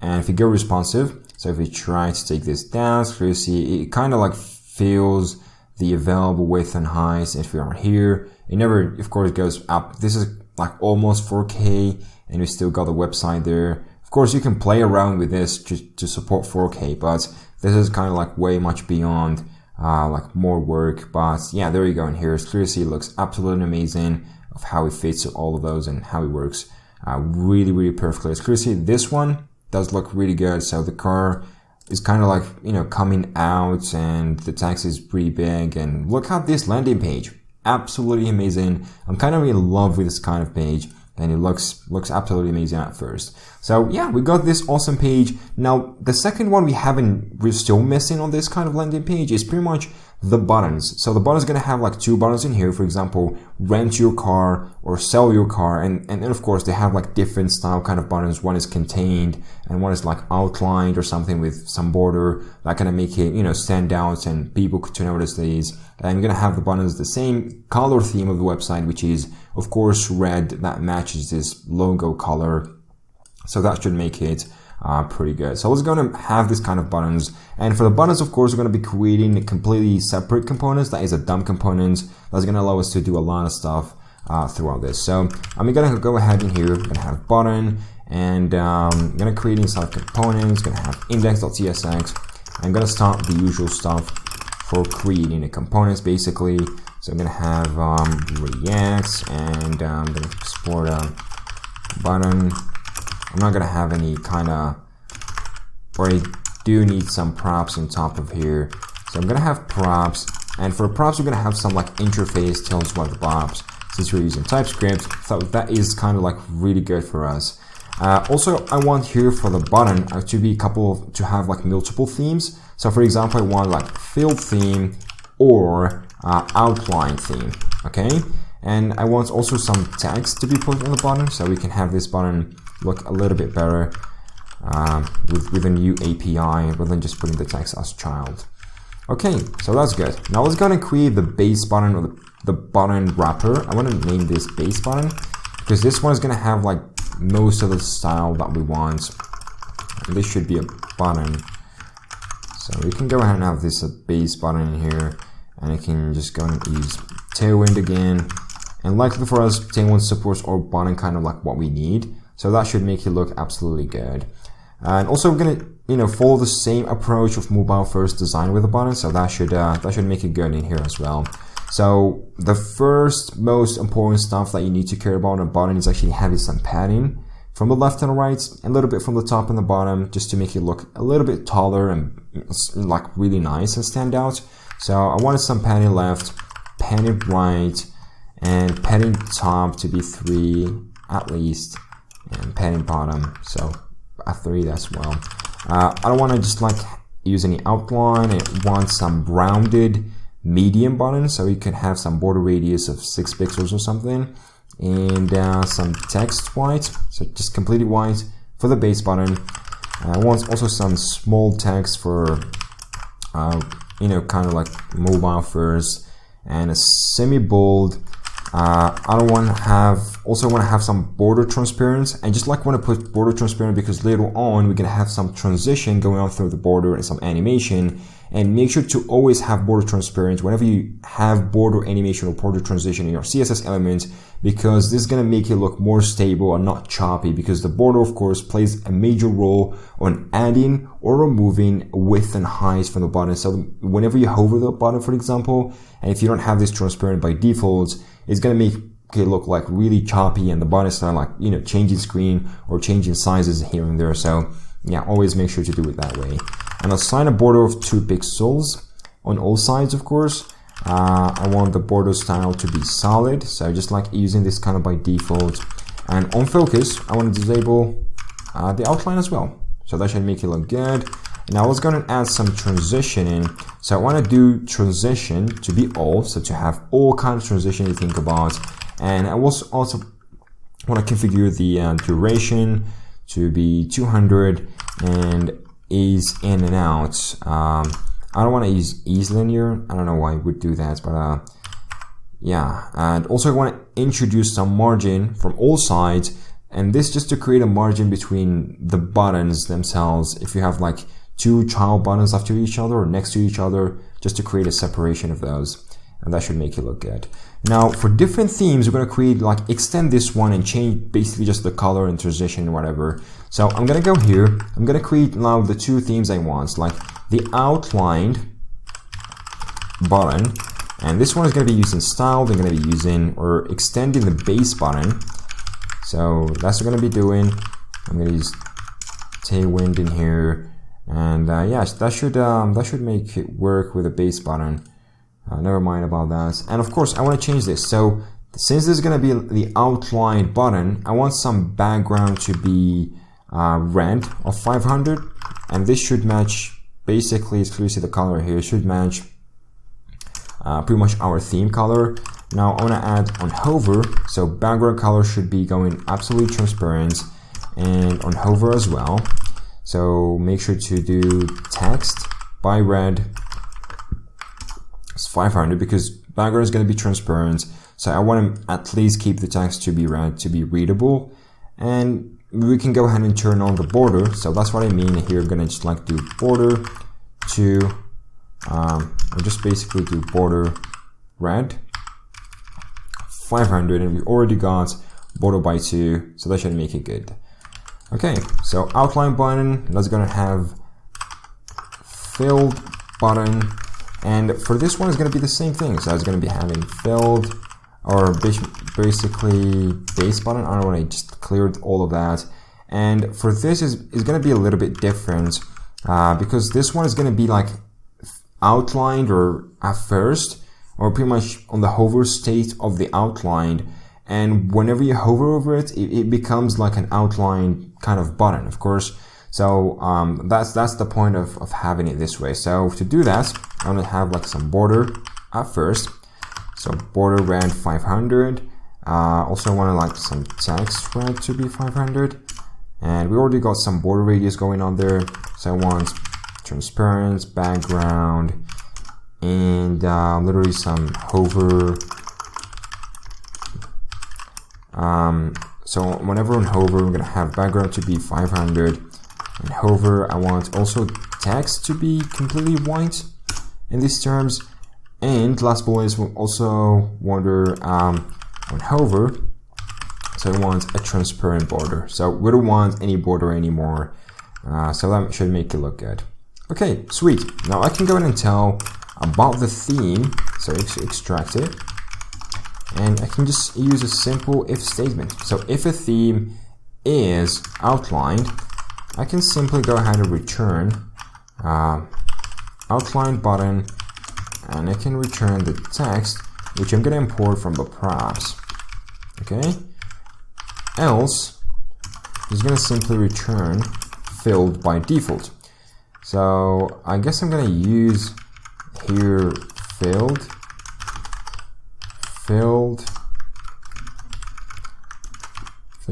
and here I can use outlined. So I could use outline by default. So if no value is provided here, for example, I could say theme is undefined. So if no value is provided there, it's gonna fall back into outlines. So that should be really, really good for us. Okay, sweet. So let's go ahead and come back into the top section, and we can have both of these buttons going up here and there. So just after the description, we got slogan, description. Then maybe we want to use some, yeah, I don't think we use some margin, but let's go ahead and import the buttons. So text here, for example, I want something like rent your car or something that, you know, it should be pretty cliche for this kind of like how it looks like and everything. So for example, or let's do book your car, because he's gonna book a car. So let's do book your ride. Okay, that should make it a little bit better.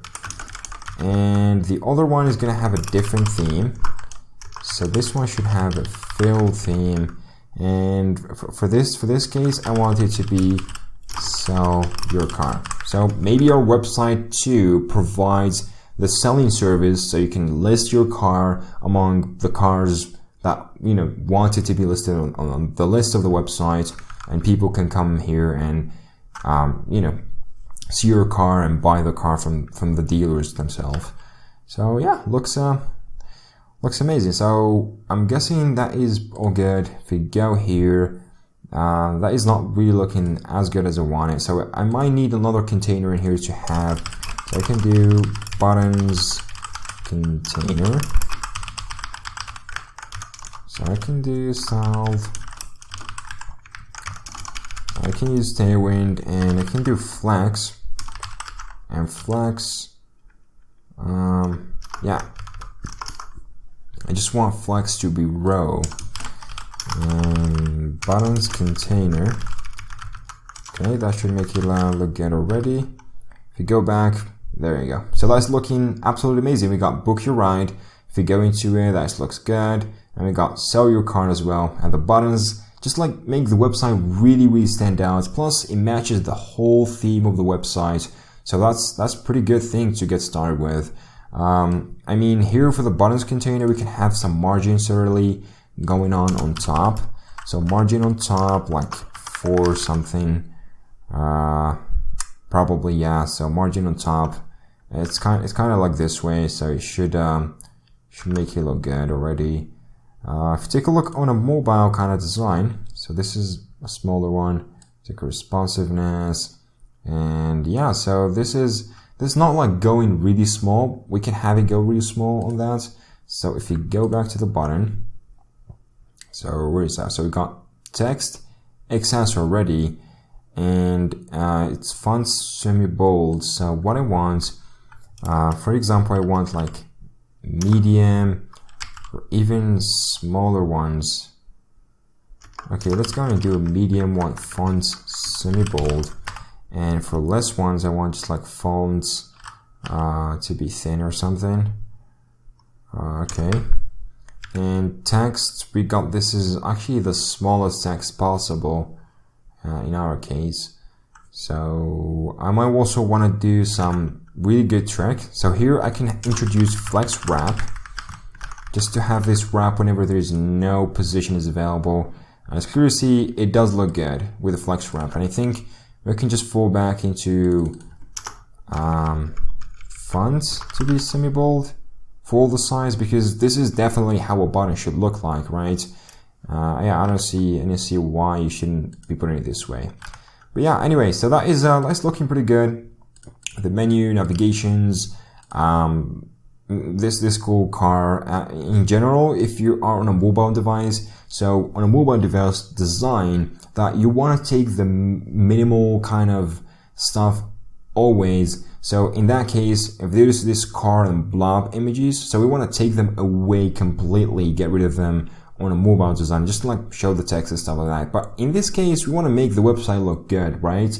Even for people that gets through the mobile, so we still want to just like show something off and show it in a good way. So I think this is a good presentation for a lot of stuff on how it should look like. So that is yeah, pretty good. Looks pretty amazing to me. So right now, as a car rental website, so we need to like provide some like really cool minimal card to let the users pretty much book our cars or rent the cars. And of course, as you know, renting is kind of like you need to have a schedule for a rented car. For example, you want to take this Porsche car, let's say, for example, you want to take it like for a week, and you need to like take your family on and have a really great vacation or holiday, and you probably want to just like schedule it before it goes off the book, because this one is kind of like hot and everyone's going renting this Porsche. You probably won't be able to use or rent a Porsche in the real world, but yeah, you got the point in here. So you need to schedule that. So that's going to be created in here. Is actually we want to create this kind of like basic minimal card that's going to allow us to like have a start date where we select from the calendar, then we're going to have like an end date, then we can select from the calendar too, then we click on the button to take us to another page probably, and like finish up the kind of sign up and scheduling kind of procedures. So yeah, it should be pretty good to have these components as always, and to make it look really, really great to work with all that kind of stuff. Now, right now in here, we got something really basic. So we got, everything working as fine. So I want to go inside of components, and I'm going to have something really simple. So I'm going to have it as a dummy component for now. So it all does just accepts props and render the state, and then that's it. So here I'm going to just like name this book card. And I'm going to have index.csx in here as always. So I'm going to have a React from React, and I'm going to export a function. So it's going to be a book card. For now, we can probably ignore the props just for the sake for now. Then we can have it, make it for now. So this book card, we're going to be using a lot of icons, and the best way to pretty much use free icons on React with a great API, great TypeScript support and props and wide variety of free icons is pretty much FontAwesome. I know a lot of you probably heard and used FontAwesome before on CSS or not, probably on React because it's been really hot on React, and I've been using it on my own side project as well. It looks pretty great. You can buy the Pro, but the free ones for me does a really good job. So this is the website in here. And you can go in and use this. It's called FontAwesome. Then you can use it with React on the documentation. It's going to give you how to install this. It's basically called FontAwesome instead of FontAwesome. This is because we want to use this with React. So all you've got to do is you go and copy yarn, FontAwesome SVG core, and all of those. So I want to just go ahead and add all of these three into here and being able to actually install them. So let me just go and create a new terminal and make sure to go ahead and do like yarn add. So install the first one, then we can go back here, copy the second one real quick, and the last one, and that's gonna allow us to pretty much use FontAwesome with free icons. Clearly we got SVG core and we got free solid SVG icons to be able to use those, and plus there's other two bundles, free bundles like free brands and free regular SVG. So we probably need also the free brands and maybe the regular ones. So we can have the full bundle. I mainly might need the regular, but I think that will be too much, so we can go and use it for now. You can go in and use the Pro if you got the license and everything, but for now the free is gonna do a really good job for us, so we don't have to care about all of those. So click enter, and we should wait because it's gonna take a couple of minutes to install all of these packages. And there we go, everything is done. So we're good to go. So we can clear the console and we can take it back to our terminal by default. Now we got the book card in here. I'm going to be creating the card container that's going to be pretty much contain everything. So it's going to be like a really tall card with just like a thin bezel, and then the height is not going to be that big, just the width. So you got the point of what I mean by that. So here I'm going to create a card container, and I'm basically going to go ahead and use style components as always. So I'm going to have div in here, or import is going to do it for us. I'm also going to be using Tailwind. So that should be all good in here. So I want flexbox in here. I also want to justify everything both vertically and horizontally to the center. So that should make it pretty self-explanatory. So also I want to align items or items to the center, and this is just like the equivalence of flex align items to the center. So that should make it good. Also I want some rounded bezels, so some border radius, and I want medium ones, so it's going to be like, around 6 pixels. I want complete white of a background, so that should make it pop off. And also I want to just like have some padding from the top and the bottom and everything. So I'm going to do padding top 1, padding bottom 1. And remember, we are always going through mobile first approach. So we're always designing from mobile first, then going to the next. And this is basically what is going on right here. So I want margin or padding right and padding left for 2. Then we can pretty much have some like media queries right here. So for example, for medium size or medium size kind of screens, I want to take this up a little bit. So padding top should be 2 and padding bottom should be 2 as well. And also I want some padding left. So padding left also want like bump it up just to make it look good and quite, you know, taking the full kind of half of a page and make it full kind of like most of the page. So padding right. Okay, so padding left, padding right, and everything. And this is basically the card container. It's pretty simple, minimal design, nothing too shady or nothing too complicated in here. Also, what we want is actually we're gonna have a couple of items. Like for example, first item is gonna be like selecting the start date. Then we're gonna have a second item. Then we're basically gonna have like the button that I'm gonna click once we choose the first date, then second date, then we click. It takes us to another page or something. So this one I'm gonna name it item container. And for this one, it's gonna be, you know, normal div as we always use, and this is just for Tailwind. So we're gonna also only use Flexbox right now for this, because this is basically all it's gonna do. Is gonna have flex row by default for us. I'm also gonna customize the icon a little bit so we can have it do some colors and everything for us. I'm gonna use this with a span, and so I'm gonna use Tailwind again. Now for this one, I'm gonna give it some text red of 500 because I want to match, and this one is gonna like change the fill of the icon. Remember, because font awesome icons are SVG based icons, so this one should make it look pretty red. And you can change the color however you want because it's SVG, and you can change it. And plus, font awesome just like uses API, so it inherits from whatever parent's color it has. And in this case, this is going to be the parent of the font awesome icon. So whenever color we set in here, this is going to be set by default to the child icon, which is going to be the font awesome icon basically. So it's going to override everything for us. Pretty sweet. Now the second one here, also I want to like do fill current. So this is going to apply the current fill to pretty much the current icon. So it's going to make it look good. I want some text to be extra small because really doesn't really matter of that particular text. And I want to bump it up to the base or the medium one for that. Margin right of 1 because I want to just like have some margin between both of these. And I want to increase the margin if we are on medium sized screens. Sweet. Now this is basically for the icon and how we want it to look like. Now last but not least is going to be the name. Now for name in here is going to be kind of like what is going to be happening throughout the scene. So I want a span, and the name is going to represent exactly this current label. So I want so Tailwind, some text gray of 800 probably, so I should make it 600. I want some text for extra small, because I don't want to like the name to take everything. I want the icon to be a little bit more visible to the actual real world people. And last but not least, I want also some text small beside the name right there, and that should make it look really, really amazing in that particular part. Okay, sweet. So that is looking absolutely amazing as far as I can tell.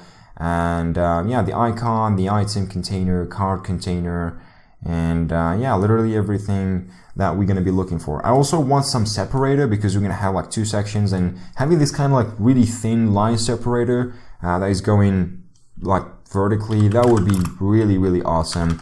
So I can do line separator, and yeah, for this one we can have as well as another span. And for this one is going to be like having some custom width, so 2 pixels in here. For the height, I want it to take not the full height, but just like around 50 or 45% because I want to center this. Some background gray of 300, and this should be kind of wrapped with Tailwind. So Tailwind in here, some margin from the right and from the left. So I want to like leave a little bit from margin here and there. And for medium, I want to completely increase the margin to 5 or 6. So yeah, we can have this really, really smooth going on with a line separator right there. Okay, pretty sweet. Now we can go ahead and put the building blocks together to get the final puzzle. So we got the card container here. Now for the card container, we're going to have everything wrapped up by the item container, and each one represents a single item. So I'm going to have the icon first, and for this one, in that case, this is going to be like the parent of the icon. Then we can go ahead and import the font awesome icon. So I'm going to use the power of auto imports from VS Code, and boom, we got that. Now all I have to supply is actually the icon prop, and then this one also have to import what type of icon I want. So luckily for us, FontAwesome provides this really awesome API. So all the kind of like SVG icons are exported by name, and you can access them throughout this really awesome API. So for example, I can go ahead and do like the calendar, because this is what I want. I want the start date. So this kind of be the start date thing, and I want this to be a calendar. So for example, calendar alt, and this should do an auto import for us a free solid SVG icons. If you got a different package to have icons from FontAwesome, you can have it as this one, but that should basically do it. And this icon parent is going to override everything, all the colors we need, and that should make it pretty self-explanatory.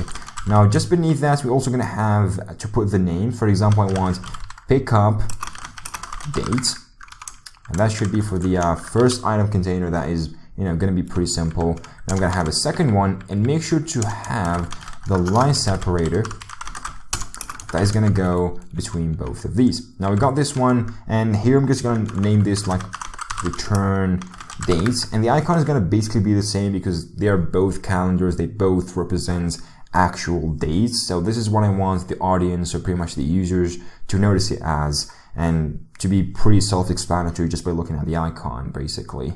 So yeah, we got here, and last but not least, in here I'm going to be adding some marginer. And if you don't know what is the marginer, basically I've used this throughout a lot of my previous video tutorials. So this is kind of like a file I always love to use. It's kind of like a simple component.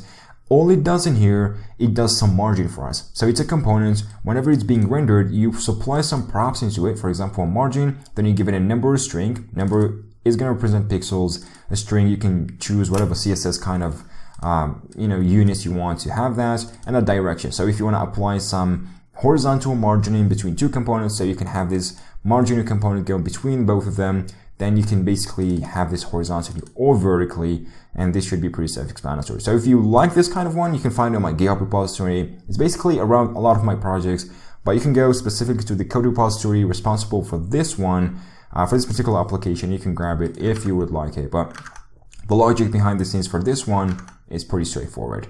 Okay, so we got the marginer, and yeah, so here we can go in and do direction. So for the direction, I want to be horizontal, and the margin is going to be more or less, I'm going to have some margin between both of these. Then last but not least, I'm going to have a button, and this button is once it's clicked, we can go ahead and book stuff. So for this button, for example, book your ride, and it's kind of cliche name, right? Okay, pretty cool. And by default, the button is going to have that color as well, working for us perfectly. Sweet. So let me just put that up there, and we are returning, we're exporting a function, everything sounds good. So let's go back into the index. Then like behind the top section in here, we can directly go ahead and do like book card, which is going to be auto imported for us with magic. And so it's compiling. We can go back right here, and there you go. Hallelujah. How it looks like. Pretty sweet. So we got return pickup dates, return name, which should be return date. I don't know why I put name there. Pretty weird. Plus, I also see that the background is kind of like not matching or something for some reason, even though the background is kind of white. This is kind of looking a little bit cliche. So I might need to add some box shadow into this. So I can go ahead and add some custom box shadow, because Tailwind generally doesn't have that good box shadow in my opinion, so I don't really like using this, especially for my minimal design in here. It doesn't have some minimal box shadow to work with the design. So I can have someone in here, or something in here, sorry. So I can go 0 for the X, 1.3 pixels in the Y, just offset it a little bit, and some blur, then just completely hide the spread in. And for RGBA, or simply, we can have like pitch black. So pitch black, and then you can have some opacity last in here, so just to make it a little bit dimmer, and I mean that should be looking good. Also, I totally forgot about adding some height. So I could do minimum height of 4.3 AM or something. That should like keep it, you know, pretty high, and they can center everything on there. And there you go. So that's how it looks like in here. It looks pretty cliche. I can even add some padding from the left and right in here. So for the 7, just to make this a little bit bigger. I mean, even more, that would be looking good. All right, so if you take a look on a mobile design, that should look good and decent as well.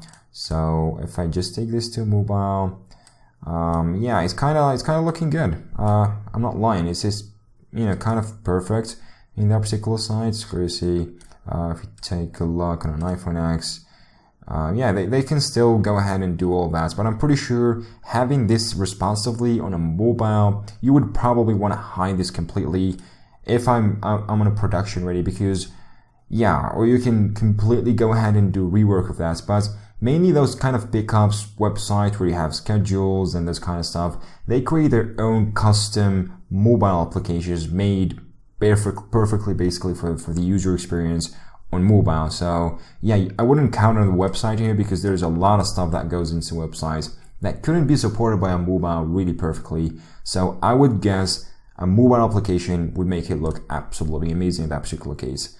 All right, sweet. So we got the book card in here, and that's kind of looking good. Now, how can we add the actual calendar that whenever we click in here, we can just go ahead and have this really smooth and nice calendar? So luckily for us, there's always an awesome React component that does the job perfectly for us and can save our day. So basically here we got the React calendar. It's a free of charge component, of course, open source and everything. And a lot of people gets right on this. And of course, it has a lot of stuff. It has a lot of kind of features, a lot of props to control the whole calendar and all that kind of stuff. So yeah, hallelujah. So we can go ahead and use this, and we can start by installing it. So it's called React Calendar in here.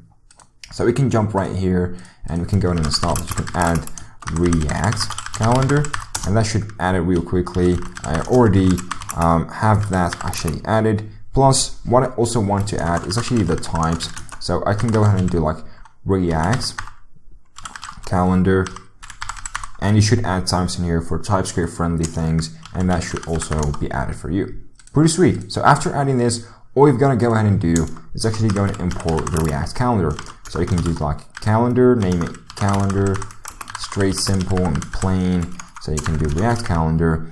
And plus, what we can also do is go and import the actual CSS. So if you go back into right here, you're going to find on the documentation that if you want to use the standard CSS, of course, this is completely customizable and you can use it however you want. But what we basically need to do, you can pretty much provide your own style, like whenever you select a days or a range, or pretty much change the color of the days, or pretty much make it bold, whatever you want. So it's fully customizable and you can have it on your own CSS, but still you can go ahead and use the default CSS, which kind of looks good for us, but still we might need to do some customization, but still it looks absolutely amazing and kind of love it at the first glance. Sweet. So this is this default CSS we need to go ahead and use.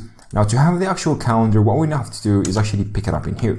But still, the calendar is going to have some issue because what I want is that whenever we click on this particular text or something, we can have this calendar pop up just underneath that text. So to have this, we need to make sure that calendar is actually absolutely positioned, and it should also be relatively positioned to the item container, which is going to represent the parents of the calendar component.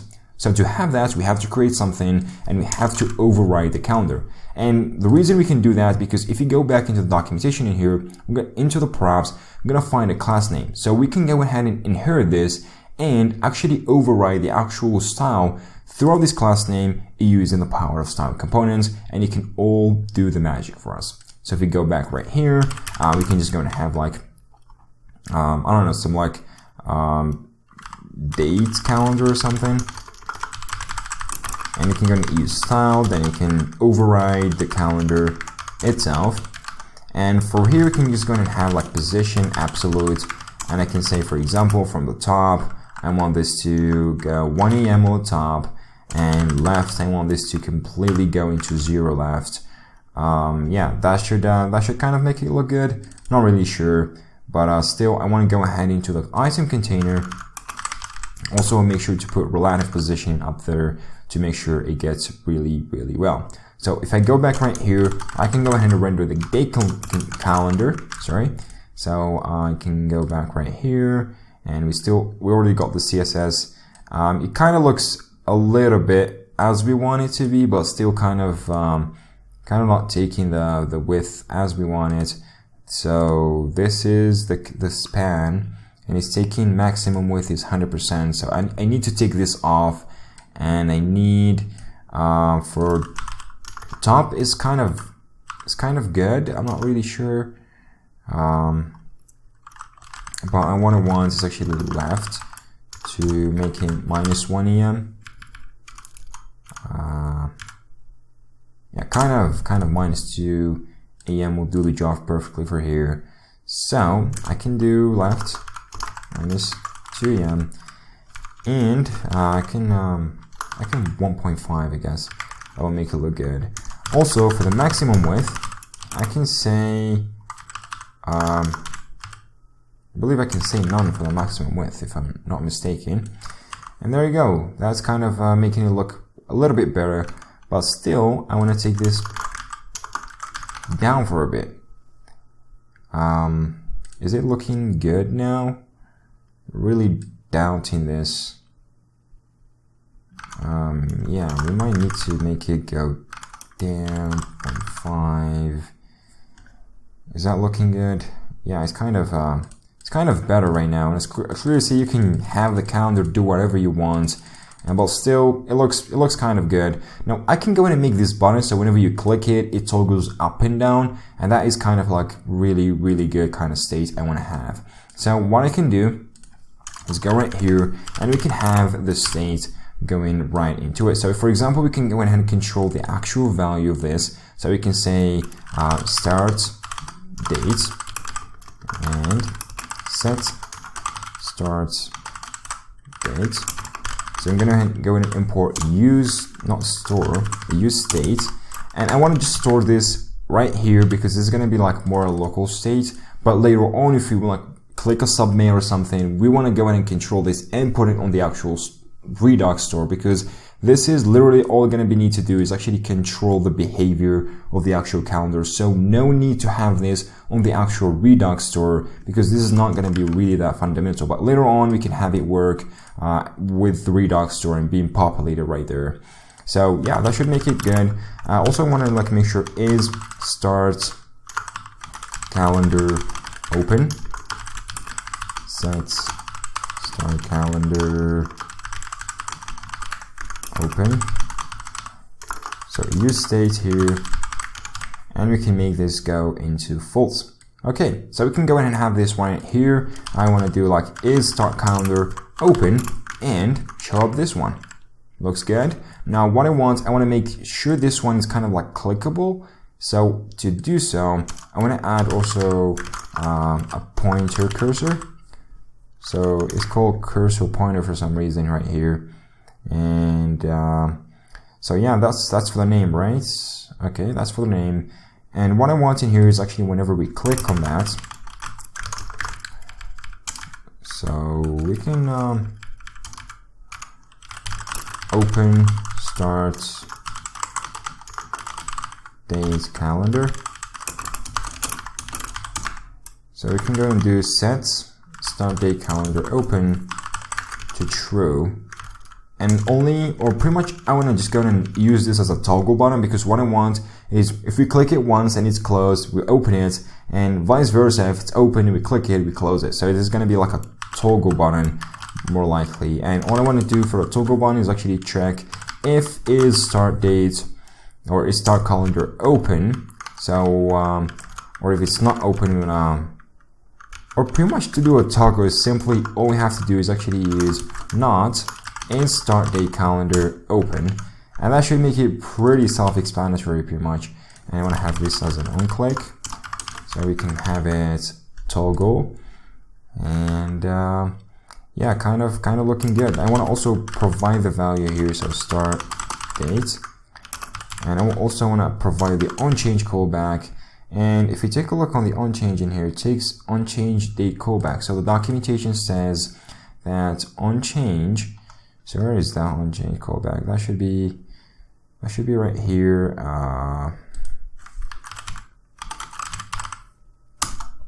So the onChange should be provided right into this of the dates, and this one should have by default today's date from the actual date objects. So that should make it pretty self-explanatory. So I want to do set start date for the onChange dispatch is not assignable onChange date callback. So yeah, I want this one. All right, sorry. So this one to take a date objects, right? I don't want to. Why this is kind of like not looking good. So let's have this as any, whatever, we don't care. So if we go back here, we click on this one, there you go, we got the calendar, we click it back and we get the toggle. So that's kind of like looking pretty decent. I mean, and also if we click it, the value should be like maintained really well. So we can go ahead and do like some console.log value, then you can do start days value, for example. Then we can have the console and we can check what is exactly outputting. So we click on it, there you go, we got a new value being changed for us, and the state is actually opened and we are selecting the state. So here we can select directly the start date. So for example, when I pick it up, oh, I want to go to June and I want to pick it up 1st of June. Then you can go and select the start return date and you click, for example, 18. And that's it. You click book now or book your ride, and this is going to probably take you to another page if it's going to be like a full website. But for our case, we're just going to work with this one, and we're not going to go to the full page, of course. But yeah, that sounds kind of really good. Now, what's left for us is actually to implement this return date. So it's going to be like more likely a copy paste kind of thingy going on. So you know me, I love copy pasting. So this should be return date. Set return dates, and this use date. That is return calendar open. Set return calendar open, and I should also copy the toggle in here. So toggle set return calendar open, and also I want to copy this one and just go beneath like this, and we can go in here like is return calendar open, return date, and set return date.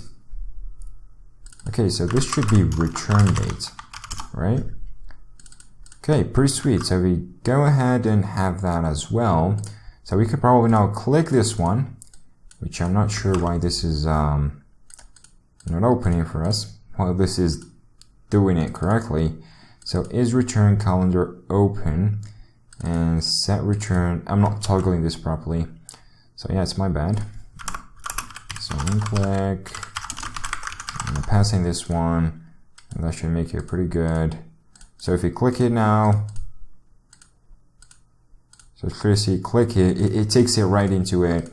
And that's kind of not toggling it because, yeah, copy pasting is ridiculous. So whatever you want to take with it. So you click it now, it being toggled. That is looking good. So we can toggle, but the ugly part in here is that we can open both, which is really bad. So I want to click one, close the other, and vice versa. So I want to just go ahead and do set start date here. If you toggle it, so if it is open, is start calendar open, I want to make sure you put it false, right? So I can copy this one the same here, and I can do set return calendar to false if it is open. All right, sounds pretty sweet. Now if you click this one, clearly see the other one automatically closes. This one does the toggle. Click this one closes, click this one, the other one closes, and the all the way around. So this is looking pretty good for managing the states and everything.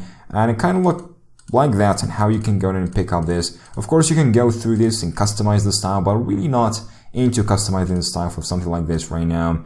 So yeah, for me, it looks pretty good. What I can add at least is actually some icon in here showing if it is open or closed, because this is kind of really good. to do something like this. So we can go and have a really small icon that can show pretty much what is going on behind the scenes there. So for example, I can go small icon, and I can have style.span, and this one is basically going to have the same thing in here. For example, a text, and this one is going to be grayish text, and I'm going to use 700 probably. I'm going to do fill current.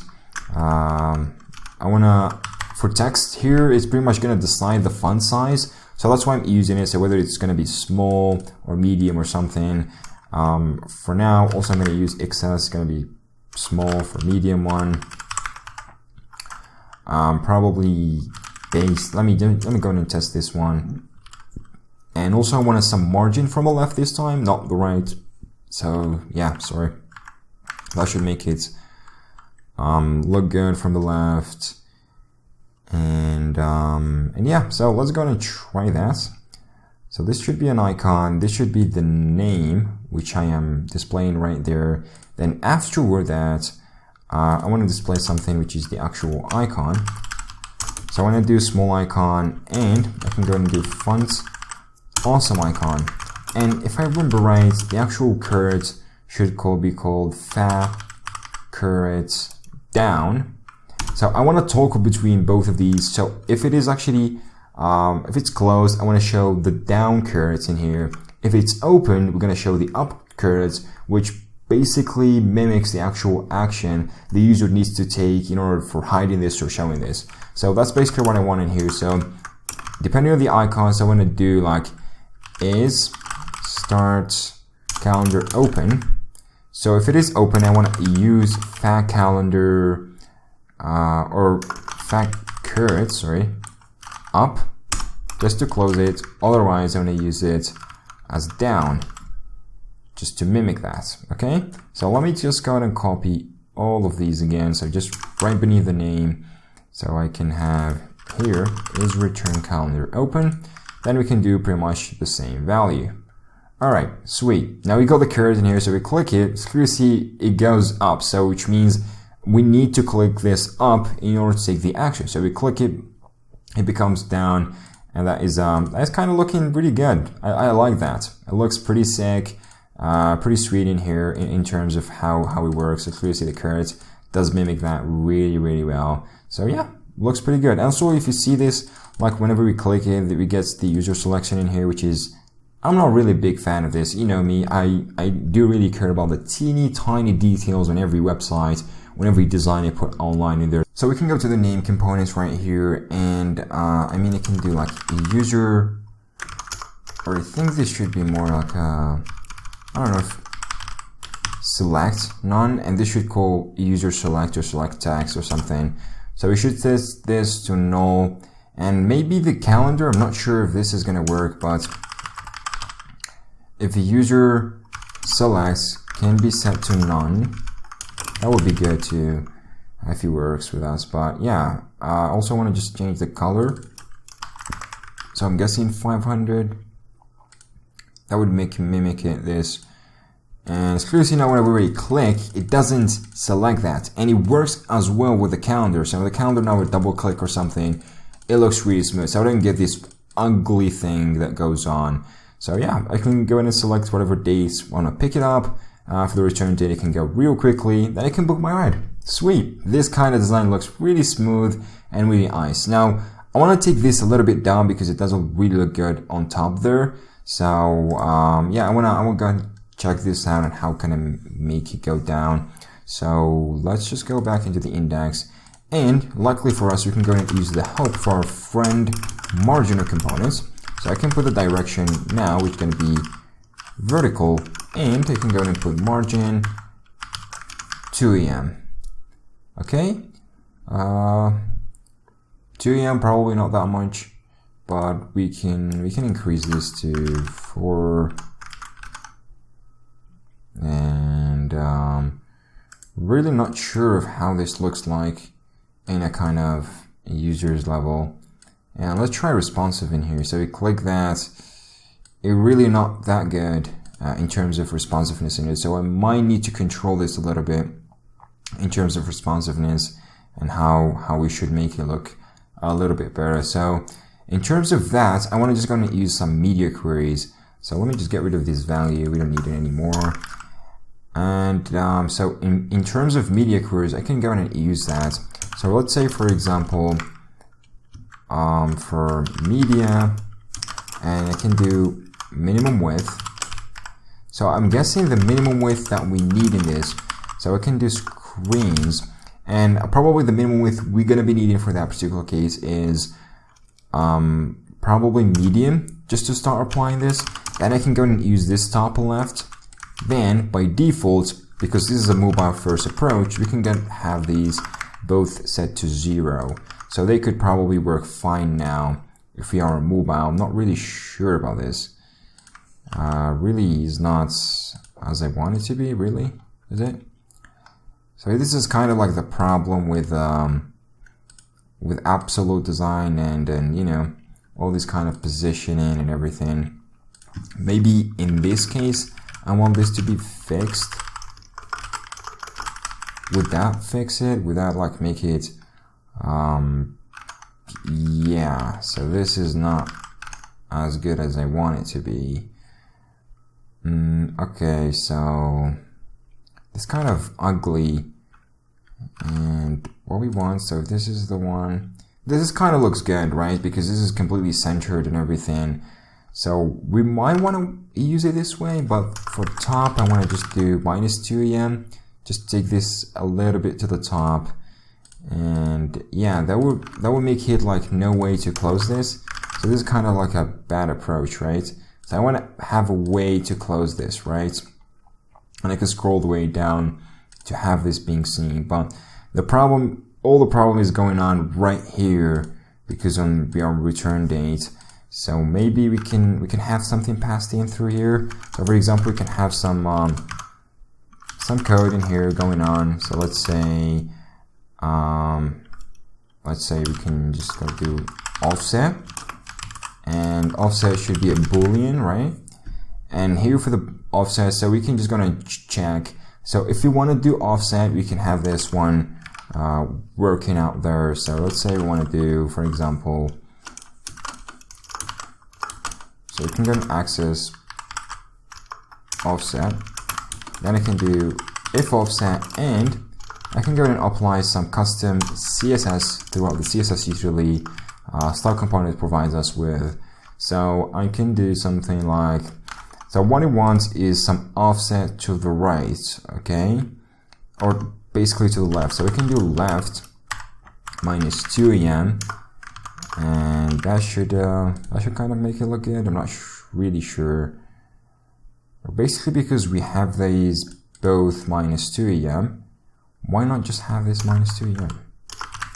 Does it look too complicated to achieve this or something? Really not sure. Just refresh. What is going on with this offset value? Is it really probably this one making the whole problem going on? And yeah, we still need a little bit more of space on the left. So, oh my god, this is a huge offset, right?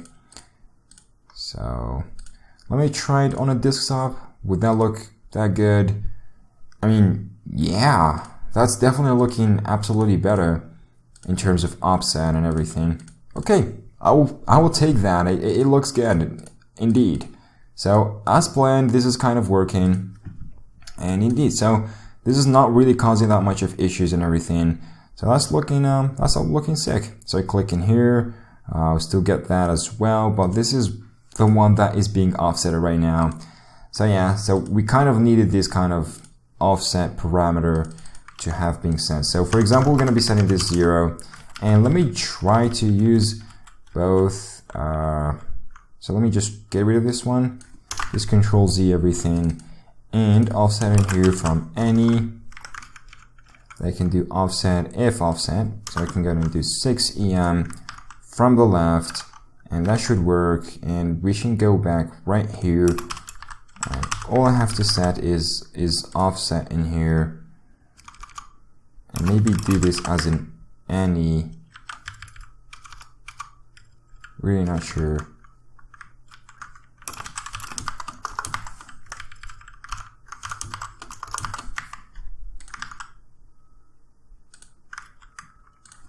Okay, I can set this to true and do it as any. Probably will fix it. Yes, no. Okay, this is the reason I don't really like TypeScript, because it makes it work really, really ugly. So the only fix we can go through is as any here, and we can get rid of everything here. And that should make it look good. Okay, sweet. So we can have this one here, this one there, and it's kind of like making the user experience look absolutely 100% better. And if still, we got everything working as expected to be. Hallelujah. Pretty sweet. So after finishing actually the top section in here, we got a really good top section that is, for the landing page, and the user can really enjoy looking at this, and it's going to be very attractive and engaging.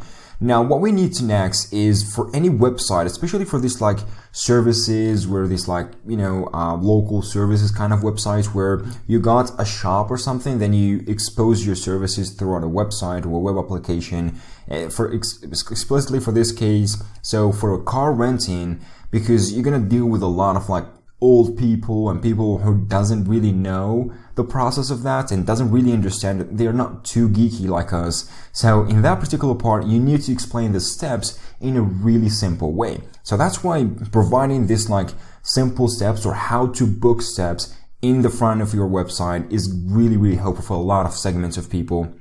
And in this case, we're going to be providing this. So we're going to have just a small section in here, like how to book with us. And we can have like simple steps. For example, you go to the page, you register or something, then eventually, schedule your ride, like choose the date and or whatever, and you click enter, then you come or you go to the shop and you pick up your ride and you return it on the end date eventually. So just simple steps just to demonstrate how the actual car renting or car shopping happens behind the scenes. And this could be really helpful, as I said before, for a lot of people, especially old people and stuff like that. So you have to know the segments of your website, like different segments of people that your website is going to be serving, and you have to actually go and provide some value to these people and just like be as helpful as possible. So let's go ahead and create the component that is going to be responsible for this. We already got all of those, so let me just clear all of those and close them just to get a clean workspace. We can get started and work on a new section of our homepage. So here inside of the homepage, you're going to be creating a completely different brand new components that's going to represent those. So I'm going to name this booking steps, and this should be pretty self-explanatory. So I'm going to import React, and I'm going to export a function. So it's going to be booking steps components. I'm not going to be including props in that particular case because it really doesn't make any sense to use props for this particular component. And yeah, so we can just go and start like using the normal stuff we will need, just eventually style components and all that sort of stuff. So I'm going to be first putting a container that is going to contain these kind of steps. And of course, if you imagine it inside of your head, so the steps are going to be like laid out in a row kind of layout. And they come from left to right. This is how you usually read English, so that's pretty obvious as well. So that's why I want it just like a single row, and each one has like an icon or something, then a quite simple description beneath that explains exactly what this step is, and for people just read through, then you can continue and all that sort of stuff. So that should be pretty simple. So we can go and have like a sound component in here, and you can just like have a div normally, and of course, again, we're going to be using Tailwind as always as we do. So I'm going to be needing to take full width of the website. That should be pretty simple here. I want flex, and I want some flex column. So for this one, why I'm doing flex column, because I'm going to need like some kind of like a title that comes on top, then the other section comes on bottom. So this one is more like a generic container, not for the actual steps. So I'm also going to be having like items center, so just to center those here like horizontally. We're also going to be having some like padding from the right and the left, so from the bottom and the top. And also, if like I'm going to use for larger screens, I'm going to increase the padding from top and bottom because how actually large screens actually work. So we can have another one here, for example. So this is going to be a bottom, and it's going to be having the same thing. So pretty simple in here. And also I'm going to be like providing a step before a title, so I need to create that component real quickly in here, and this is going to represent the actual title we're going to be having. So of course I'm going to be using a small kind of title, so I'm going to use H2. I think H2 should do the job with Tailwind kind of design. That should make it pretty self-explanatory. So I'm going to use XL in here because it's going to be big even for mobile devices. For larger screens, I'm going to go like to probably 3 or 4 XL. Just, you know, just shine this up because, you know, we got here this big text, so the other text should be quite big enough for people to notice that this is a complete section on the website, and this is kind of like, you know, something like a header title or something like that.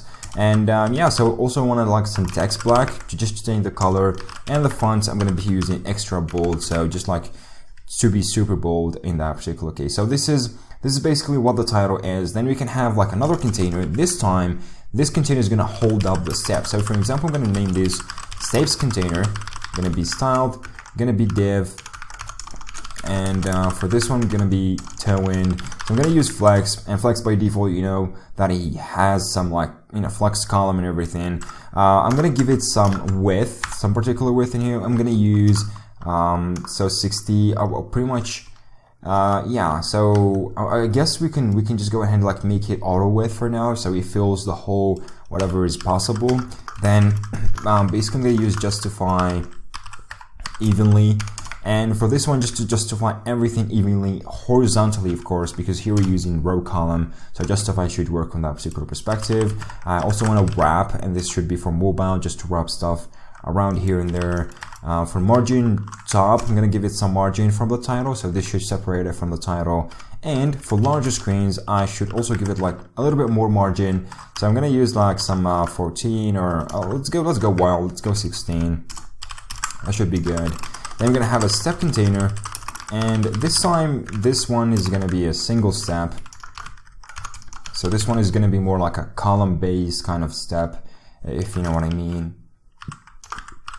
So it's going to be Tailwind, so I'm going to be having Flex again. It's going to be the same thing, Flex column.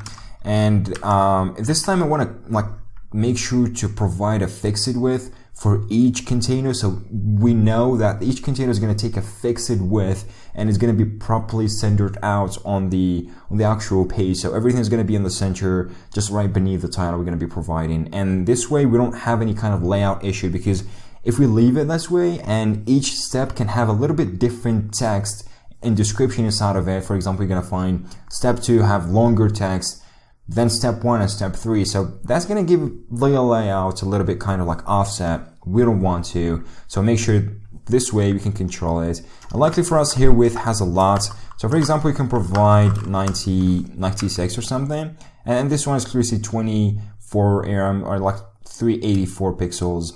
For the width in that case. Of course, since we're using like mobile first design, so we can just take this a little bit down. So for example, if we can just go ahead and take a look. So this is what the actual available widths are. So let's say that we wanna simply go with like 64 or something. And for medium screens, we can just, or pretty much, yeah, I'm guessing medium screens should do the job.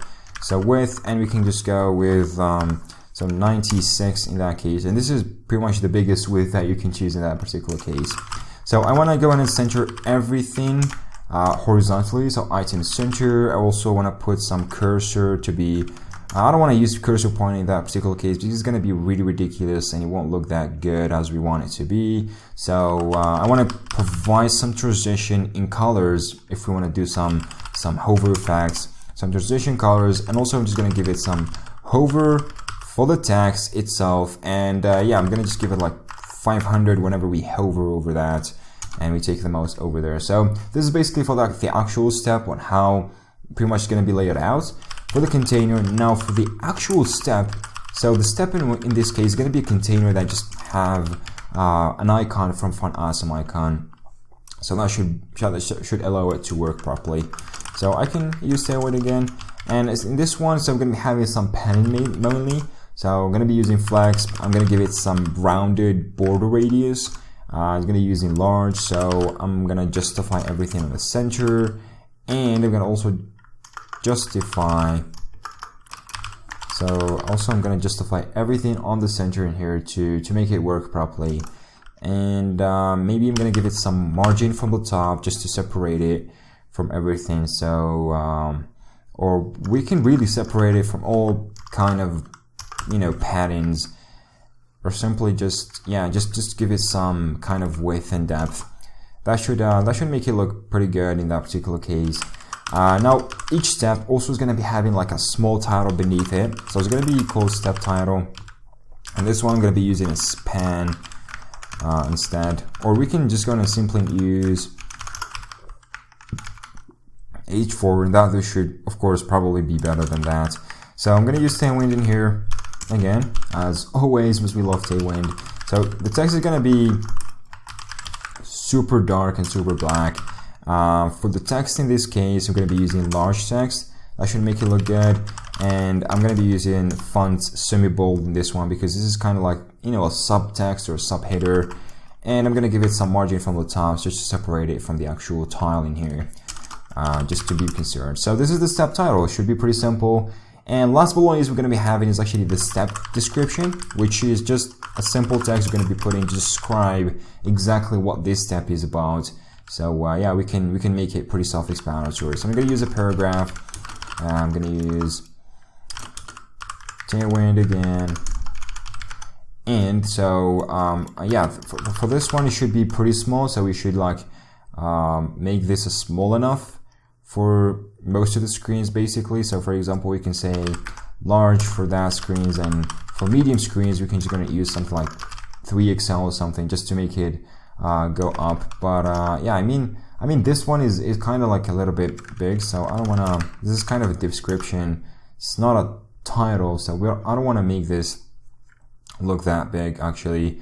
So I want to use text extra small, and for medium one I'm going to use text small just to make it look good. I also want to make sure align the text centrally. That should make it look good as well. And I want to give some maximum width to the actual pretty much description, just to limit it in this way.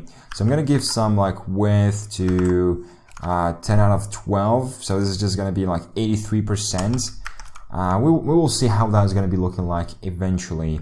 And last but not least, I'm going to use some grayish kind of text. So 500 kind of grayish text, or probably 600 should make it yeah, should make it look good. Okay, sweet.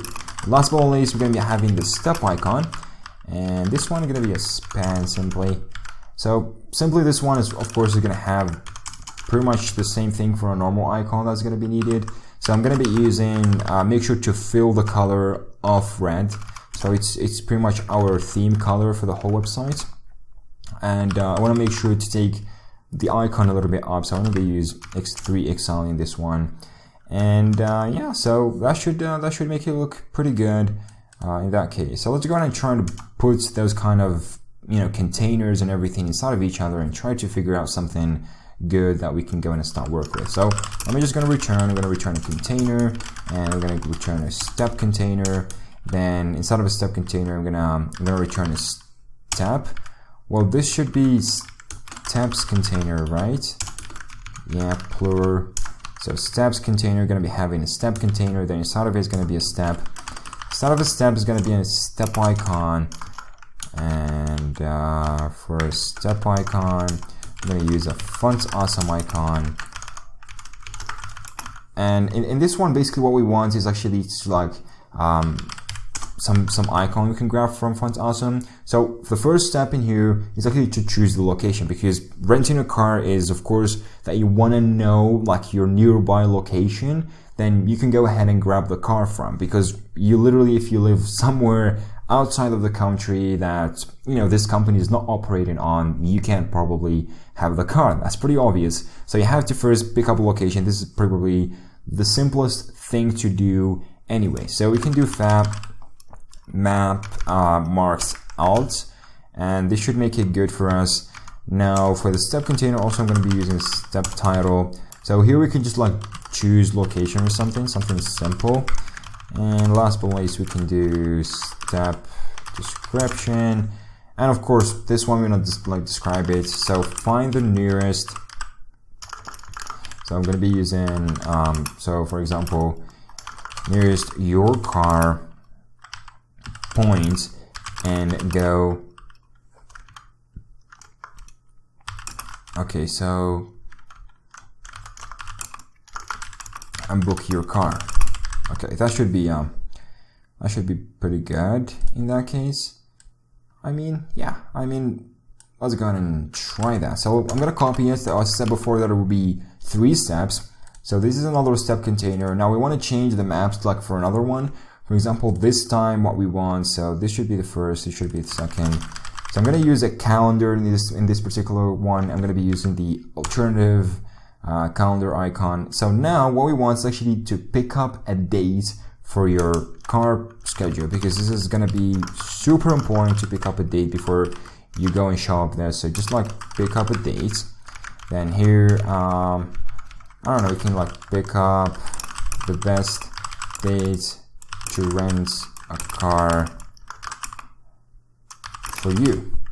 Okay, probably good. I don't know. I'm not that kind of speeches type of guy. So yeah, that should make it pretty good for now.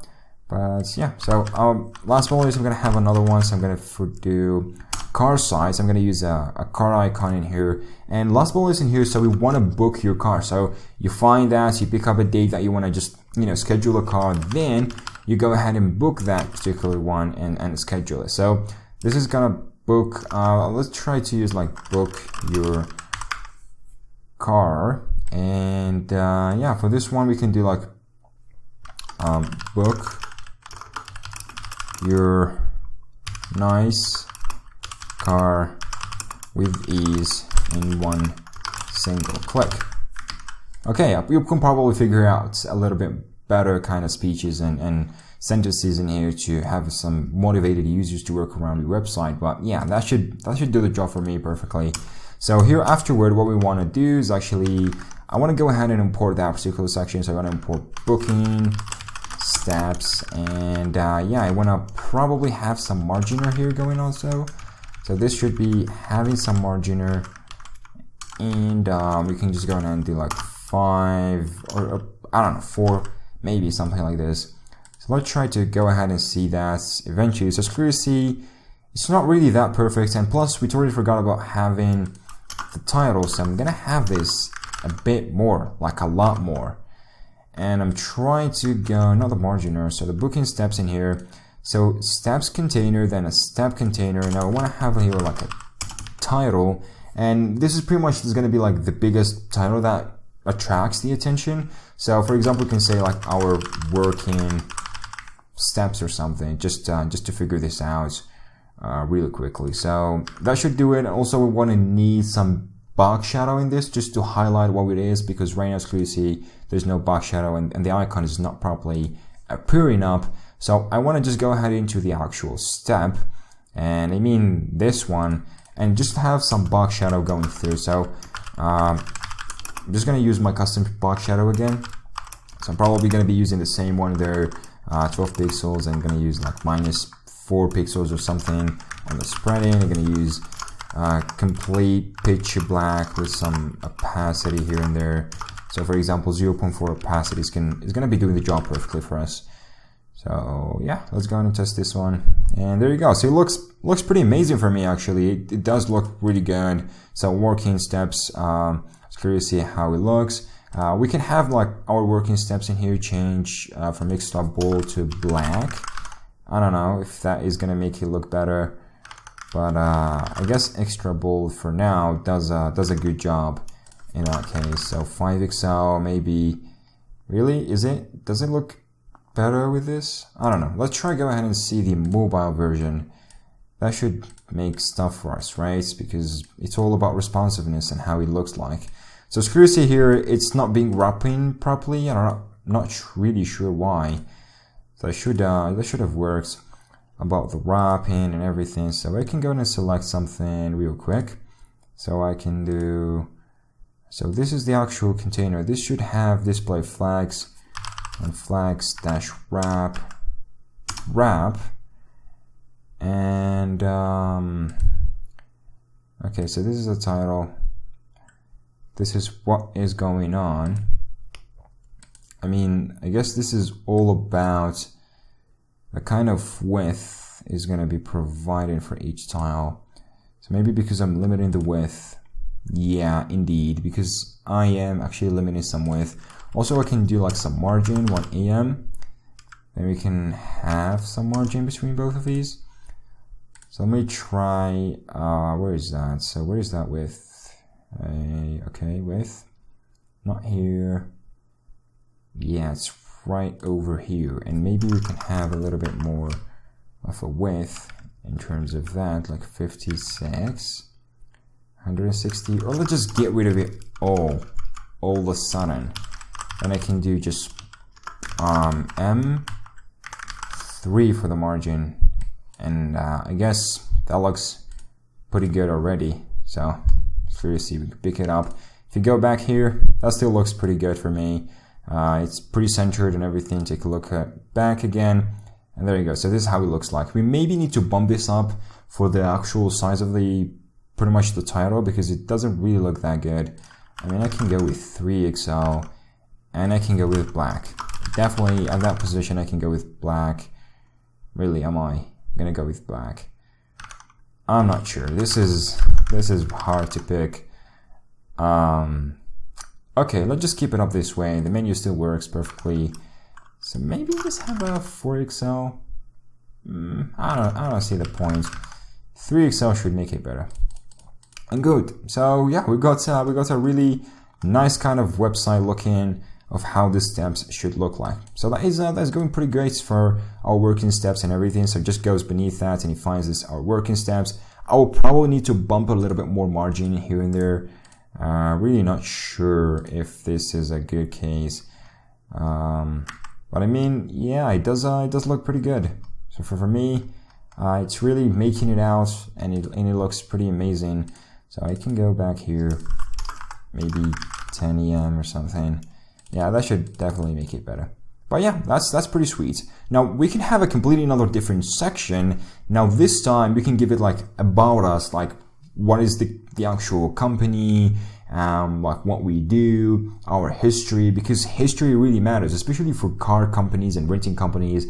You know, you can find like, I don't know, this big cars that they say that has pretty historical kind of long working history pretty much, where they have like 93 years building engines or 93 years, I don't know, doing something really cool. So having this kind of about us is kind of crucial for a specific website like that. So we can do something really picky and really good in that particular case. So let's create this section real quick in here.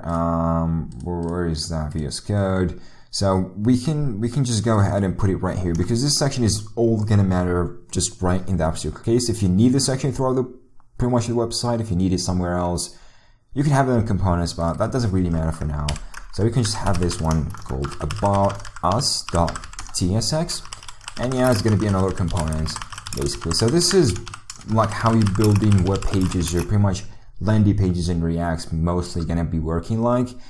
Beside the work of like having it and connecting it to the actual RESTful API or GraphQL API, then fetching dynamic data every single time and refreshing, which we will do, of course, later on for fetching different cars and everything once we build the backend. For now, we can just like lay out everything and put the layouts, put the static stuff first, then move into a little bit more harder stuff as we go forward.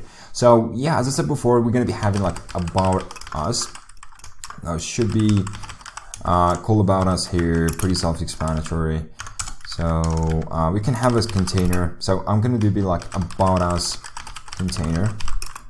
And mainly the reason I love to name components in here, I can just like say this one is going to be container, but the reason I like to name it this way, because for debugging, it's going to be making our lives way much better in debugging way. So for example, if it happens an error throughout like a long rendering React tree of components, so just to figure this out, we can just take a look on the tree and we find, oh, this is called about us container. So this one is actually the about us component. Pretty simple, right? Then we can dig into it and we know exactly what's going on. So sounds pretty good for me to use it this way, but you can go whatever way you would like to. So here's going to be a div Tailwind. So we can, alright. Yeah, so for this one, we're going to be basically taking full width. So if you see before here, we are limiting ourselves a little bit to the actual navigation bar. But for now, I want to take the full width because the user is going to scroll a little bit down, and this is not going to be noticeable, and the design is going to be better just to take off the full web page width. Okay, so we can have full width in here. We can use flags and some flags wrap because there will be some mobile and images and all that sort of stuff. I want to center items to the center, and this time it's going to be vertically.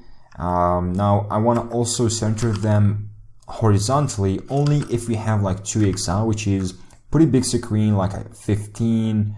If I believe this right, I don't know if you can take a look, but I guess yeah, it's 15,000 or 1500 pixels, right? It's almost 1080p. So in this one, can do justify content or justify center, because there will be a lot of like kind of margin between those. So I want to include some margin top and bottom to be 4 at some point, and we'll also introduce some right and left margin just to make it pretty self-explanatory. I want to bump it as well for margin like left and right. So if it's medium, we can just have 0 margin left and right, and for right as well, we're going to have 0. This way, because we're already in here on medium and stuff, we're going to be using this justify center, and it's going to be making our lives a little bit bigger and, you know, better. So here for background as well, when I use white, so this pitch white thing is going to make it look good for us. And the actual parts or the actual design, how it's going to be, from the left side of here, we're going to be having this really nice red Jeep kind of image standing out, the same as the Porsche is. And from the right hand in here, we can have just like a title, say about us or what we did. Then we can have some kind of description text saying what we are in our history. You can include, like, for example, certificates or something like logos or stuff like that. But it's not a big deal, so just having it this way will make your website look absolutely better, of course. So here, for example, we can have a car container, and this is going to be the container that is going to be responsible for rendering and controlling the car's responsiveness and everything. So always, as said before, aspect ratio matters with auto in here. It's going to do the job and the magic trick for us perfectly. So I'm going to have some height in here. So for mobile, 15 EM, mobile first approach, so that should do it perfectly. Also want to like introduce some margin left, just to have some margin separating the text from the image. So, or likely we can have, for this margin left, yeah, we can have some like margin left in the inverse kind of x-axis, just to take the image a little bit outside from mobile, so you can have a little bit more width. So you can have -3 pixels. Now for media queries are pretty much, let's go and put the image first. So width is going to be auto, and height is going to be 100% again. Now, also going to be like a lot of media queries going on. So for the media queries in here, what we're going to be using is just like having the image as we did before with a Porsche. So each one is going to have a different width and height depending on what we need. So we can use screens, for example, see medium, and like for medium sized screens in here, we want to bump up the height. We're mainly just going to be needed to control the height in here. If we could say 2080 M or something, I can copy this one 2 times. Now we can have like for medium, which means tablets, smaller laptops. We can have large for laptops, definitely. So you can increase and bump that as well. And last but not least, we can have it like for 2XL. So we can say 2XL, we have to use this array notation in here to access the object properly. And we can tell like a specific height for this. So for example, 35 EM. And plus, since the margin in here, since later on I'm going to be justifying stuff on 2XL, for center, so we don't need a margin left on the inverse. Okay, so we can just like put margin left 0, and yeah, so that should do the trick for us perfectly. Now we can have the rest of the left container and everything. So I can do, for example, info container. This one is going to be like more to put the info or the about us. So we can use. So Tailwind again in here, and for the info container is going to take 1f2 of width. So this is what like the info container is going to be basically about. beside the car container here. So I want this to take only a 50%. So where is that? So we got like 50% of width, just going to take a 50%. So I'm going to use flex column in this because we're going to be like a column basic stuff going on. Also I want to introduce some margin from the left on the particular one because we want to separate. This one is actually separate the info container from the car container, just separate text from the image. So I want to use like some margin left only for medium, about 6. And for 2XL, I want to separate it like even more because it's going to be like quite small and justified in the center. So that should do the job for us perfectly. We're going to be having like another like title and the actual info text. So for title, for example, we can say an H1 title, or yeah, we can go with H1 here. So you can use Tailwind, of course. So I'm going to use text black because the title, of course, is complete text black. I'm going to bump this a little bit, 2XL. I'm going to use text here. For the medium, I'm going to bump up like the text size for 5XL just to make that work a little bit better on desktop kind of screens. Fonts, I'm going to use extra bold because this is pretty obvious. And for medium one, I'm going to use black just to make it look good. And I'm also going to have some kind of like line height going on. So I'm going to use the lead in, and I can say lead in a little bit of kind of normal, or you can use relax, but I think normal should do the job for the title for now because we don't have that big of a title. And we can just go ahead and do like info text. So this is pretty much the paragraph. So there we go. And the paragraph, I'm going to be using some like grayish kind of color. So we can choose 500 or something. The text pretty small as well. So I can say it's going to be small for both cases. I don't want to like work with these. I mean, we can bump it up a little bit for medium-sized screens because that would look better. So we can just go do here for base, which is pretty regular. I also want to introduce some like maximum kind of width into it. So I want to just like control that the description itself and the text is, if for bigger screens, for example, 1080p screen or something, I don't want this text to like spread and just go in a single line if it's too small. So I want to just like, have it, a little bit in a smaller kind of size container. So I can do a maximum width in here, and I can do 2XL for maximum width in here. So you see 672 pixels in our case. So yeah, kind of looks good in my opinion in here.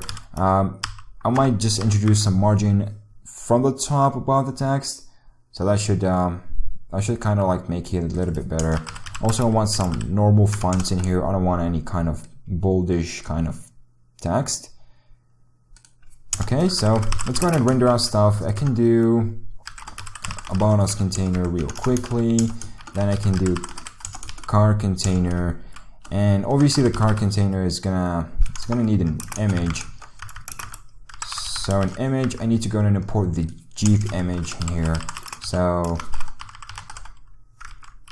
I can just go back once, twice, go assets, images, then I can find jeep.png. Alright, so we can then have Jeep EMG here, and this is going to be the car container. So the other half of it, because this of course is going to be on the left side, the other half of it is going to be right on the right side, is actually the info container, which is going to have the title, I believe, if we named it right. Yeah, so that should be like the title, like what it means. For example, you can do like fill the best. I want to just have this all capital letters. Best experience, and you can do with our rental deals. Okay, looks pretty genuine. And yeah, so we can go in and do some info text. In this case, I don't really have a lot of info text. Okay, I'm not gonna be like putting some actual info text in. You can figure it out, but I'm gonna use some lorem ipsum kind of dummy text in here just to fulfill the actual container and have a decent text just to test with and work with. So yeah, that kind of looks pretty decent for us. So let's go and try to render out this. After the booking steps, I wanna have totally some margin, about like 5 em. Then I can go and introduce the about us container. So that should render stuff for us. And hallelujah, it does look really good for us. So like, felt the best experience with our rental deals, and you know, just like you go a little bit down and you're gonna find it immediately. We might want to increase this a bit, 80 em probably, so I want to have like as much space as all of that. And look at the Jeep. The image is pretty natural and it makes that stuff go really good. With the background color, it works. This image, by the way, is actually transparent, so that should work for you perfectly. So yeah, that kind of looks really good for me actually. We can go to increase this one. We can, I don't know, add 2 more dummy kind of stuff, because the more you add into it, the better it's going to become. But I think this is quite too much because it's replicating and everything. I don't want this to happen all over again, so we might want to take another line. Okay, so this is a little bit more natural, so you can have a dot or something. And if we try to be a little bit more responsive with this, take a look on it. It's kind of okay, so this is not as we expect it to be, because this card is being in a good position. Yeah, I agree, but this one is not big centered, which it should have, and we should have removed these kind of limitations of going back and forth about the actual info text. So this max with 2XL should only be a larger or medium screens, if that makes sense. Alright, so medium here, text base, and this is going to take the full width. So let's try. So this info is going to only take a full, like 50%. So I should make this a little bit like medium. Take this, and yeah, so that's kind of making it look better, definitely better. And so we got justifying items to the center if we are 2XL. But let's try to get rid of that and see what does that do for us. So if we take it to the other level, and if we take this a bit down to like responsiveness, I mean, now for mobile it definitely looks good. It does look good, definitely. We can have some responsiveness going on and see how does it look like exactly. So if we take a look here, take it down, the image is gonna go down, then eventually the image is gonna become this way. So the image was on top, then the text is on bottom, which looks pretty good actually. So I take this a bit to 1,000 or something, that still goes there. Yeah, so it kind of looks good. Look at it. It's being centered perfectly. The text is being taken in good shape if the website is too small. So it's being taken this care of really, really good. So we might want to just go in and increase a little bit the kind of inversed. Okay, so this one, minus 50 pixels. It's curious, it should have this like edgy kind of thing, which makes it look perfect, especially for the Porsche here. It looks pretty good. Like the Porsche is just like, you know, driving itself or something. It's just coming out of the corner and just like going through the website, which makes it look really, really sick. I do love this kind of feeling. And as well, the JP here can have this same feeling, which make it look really good. And hallelujah, how the website does look like right now. Yeah, it's for me. I know I designed the website, so I shouldn't speculate about this. I shouldn't be happy, but I'm happy for you guys actually to be able to have this design. So hope you guys all enjoy that. For me, I'm kind of like in love with that design. It looks pretty minimal, plus it's kind of like matching the colors and the theme, and the images are making it look absolutely 100%. So yeah, I kind of in love with that. So the next part we want to work on here is pretty much like the top featured cars kind of part, where we show the actual user like what cars or like what type of cars we have on our agency, or pretty much the top rated cars on our agency. So you can see, for example, there is a Maserati, or there is an Audi, I don't know what is S3 or something that is featured in here, and this been like booked so much, and a lot of people are enjoying writing this through. So we can have something like this, and it could be really amazing just to have all that sort of stuff going on. So we can have this top section in here. For now, we're going to be like super hard coded, so we can show like a list of different cars with a carousel working, going from left to right, and then we can scroll away between different cars, and we can show different information about the cars. So they're going to be hard-coded for now on the UI. So we're going to be working on this right now. But later, once we jump into the server-side part, we can just go ahead and create that, put it in a database, and create an API for it to be exposing it. Then later on, we can come back to the React application. We can use Axios or RESTful API to fetch those dynamically and render them dynamically in here on the web page. So we can have like a full website working with both the front end and the back end. So it would be super great. So let's go ahead and jump and create the component that is going to be responsible for this. So we're going to go into the home page in here, and all I'm going to add is actually another section that's going to take care of rendering those type of cars and like the top cars or something. So I'm going to name this TopCars.tsx. And it's going to be pretty much the normal section type of thing. So it's pretty much the same thing as we go create a regular kind of component. Okay. So this is going to be it. We're going to export a function. I'm going to name this TopCars, same as file name. For now, no props, but maybe later on. So of course, we're going to need to like put a container for these TopCars. I'm going to name it TopCars container. I'm going to use some components. So Tailwind again.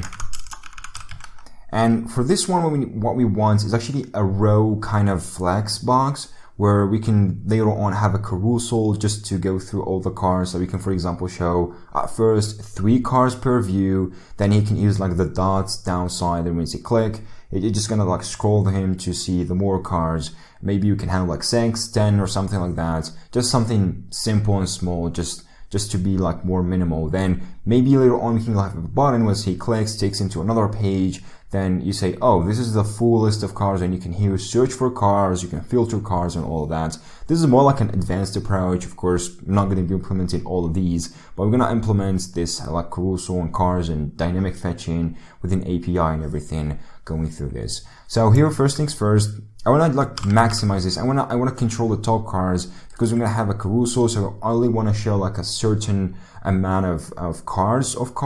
So I would do a maximum of width. So maximum width screen, and I use like a large screen, like 1024 in here. We will see how it goes after with the UI.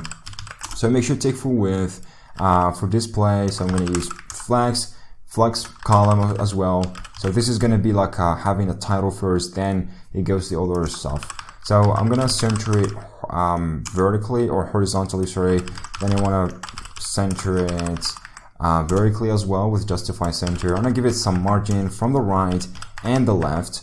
And I want to completely get rid of the margin if we are like on bigger screen. So we can do PL0 and then the PR0 just to get rid of them on bigger screen because we don't need any margin on that.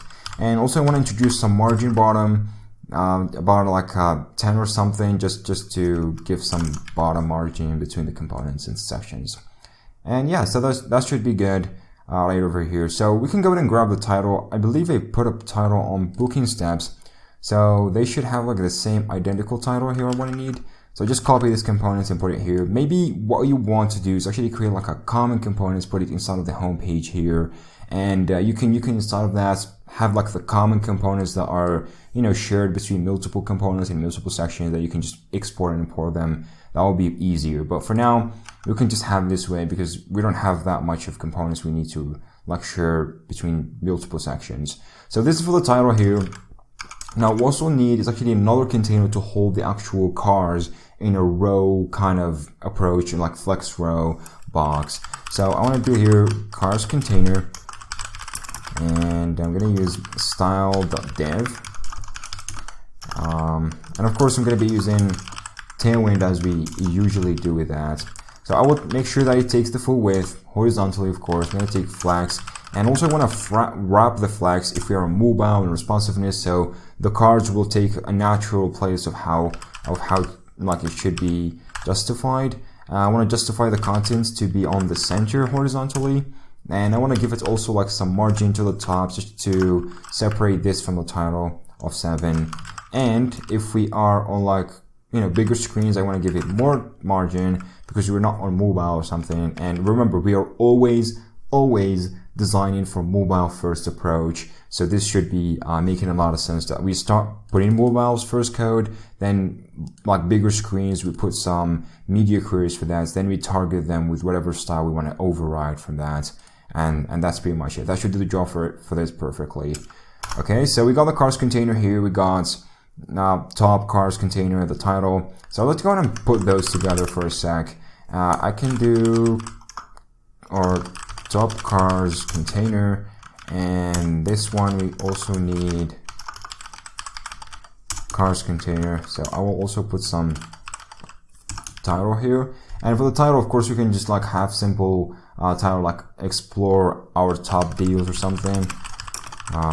Something like that, something cliche just to attract the attention of the users and make, oh, this is what is being top booked on this agency. And yeah, I love the OD or something, whatever card is being featured there. So yeah, this is where the magic happens. Now, what I want, we want to like to render out a single card. Of course, we want to render multiple cards with different info about the card, the name of the car, then like simple button once we click, we can just book or rent this car. So in this particular case scenario, what I want to do is actually going to create like a DOM component that's going to be responsible for rendering a single car with like a thumbnail, name, different like the price and different kind of info about the gas or the manual shifting or something, or the gear shifting, and different stuff regarding cars, of course. But what we not want is actually create like a separate component. Then I can use like a for loop or a map, then just render them if you have multiple. So you got the point of that. So let's go ahead and create that actually here. I'm going to create another component. I'm going to name it just simply car, just as simple as that. And I'm going to have just like created index.jsx as always. Important React, first important stuff. And I'm going to have a function called car. And for this car function, we're going to be needing an interface actually, because this is going to be a dummy component. So wherever you pass it through the props, it's going to be rendering. For example, you pass in the thumbnail source, the name of the car, the price, and yada, yada, yada. So this is what we need. I'm going to be like having iCar props. And for this particular case, because later on the API are going to be needing these props and all that sort of stuff. So what I need to go ahead is actually go and create a type for that. Sorry, why I'm going to the Porsche here. So I need to go to the type-ins. Sorry. So type-ins. I'm going to be creating a new file here. It's going to be called car.t or just ts TypeScript. I'm going to export an interface here. I'm going to name this iCar. And of course, this is going to all have all the information. So for example, the actual needed information in that case is actually going to be something like thumbnail src, so it's going to be a string, which is just a string source or a URL to the actual image or thumbnail of a car. So next one, I'm going to be the actual name of the car, the gear type here, another one, maybe like daily price. So daily renting price. So if you rent it by day or per month, of course the price is going to change. You want to attract the attention of users that renting it per month is of course better. And I'll do monthly here. Monthly price. I can do like gas type in here. Like what is the actual gas type, gear type, daily. We might not also add like mileage, which pretty much tells how much, miles the car has, which is pretty important information.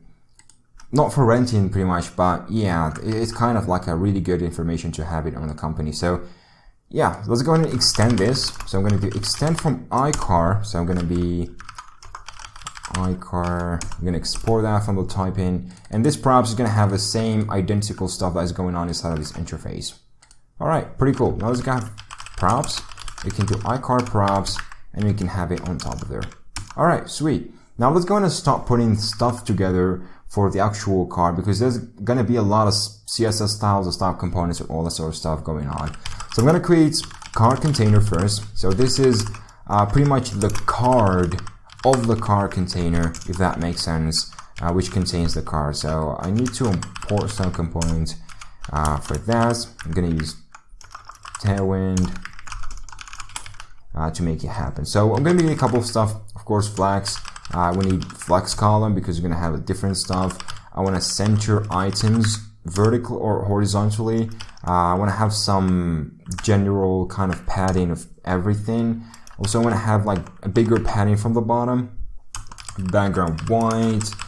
I want to also introduce like rounded to MD or something, just to have some border radius and some margin outside.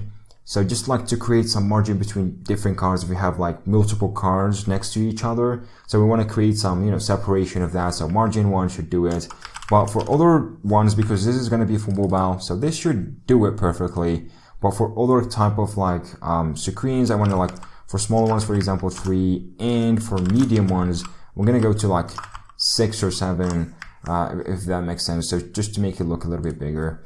Now, also I want to make sure that you set the width and height to be fixed. Otherwise, the cards next to each other. So if you got, for example, an image that is bigger than the other one in a different card, that will make like the card expand regarding to other cards. So it will make it really fuzzy and bad design and layout. So you don't want to do that. So you always, whenever you have card design, you make sure all the cards, absolutely all the cards has the same width and height. Otherwise it will look absolutely bad. Okay. So this is a kind of design note or UI kind of thingy. So for example, minimum width is going to be this. I'm going to also have some like minimum height going on, like 22 EM. That should make it good between the width and height ratio. I also want to like put the maximum height in here, just 22.em, just to force it to be stick on that. And I would like also to have some box shadow. I can grab some box shadow. We put it before, if I'm not wrong. Yeah, I want to grab this box shadow in here. So the same box shadow we put in the booking steps, maybe just a little bit of more spread in and a little bit of more like some kind of blurriness in here, just to make it stand out or look a little bit better. So that should make it look good. Okay, so this is the card container, that how it looks like. Next, I want to create the card thumbnail. So this one is going to be the same thing. So just like an image and render it right. So I want to make sure the width right now, to preserve the aspect ratio, I want to make sure that the image takes the full width, but for the height, it's only going to take auto. So it's not going to take about the 100% width, or we're not going to resize this to our own, because they will probably break the aspect ratio rule, which make it look absolutely bad. So for the image in here, we want to do like width, take 100%, plus the height too, take 100% of the particular heights we have them pairing in here. And it should look good for us in that particular case, because we already got width 100%, so you shouldn't be worrying about height, because it will take whatever height is good for the actual thumbnail without breaking the aspect ratio rule. Okay, next one, I'm going to be needing the car name. Now, the car name is obviously like how, or pretty much the name of the car, like OD or I don't know, Golf or something like that. So we can have pretty much in here an H3 header, which not going to be that bad because this is kind of a small header name. Now, I want to have like some text base because it's not going to be that big. I probably need, like, I might increase that, but I think this is kind of good for now. We have bold kind of text and make sure the text is completely black. And I want to also have some margin top just to separate it from the actual thumbnail. And we can also have some margin bottom, the same thing, just going on the bottom right there. So that should make it look good already. Now we can have some prices, because just underneath the title, I want to display the prices. So I can do like prices container, and so yeah, for the prices container here, it's going to be Tailwind again. So this is just like a row container. Make sure it takes full width, takes flex of course, and I want to justify everything to the start.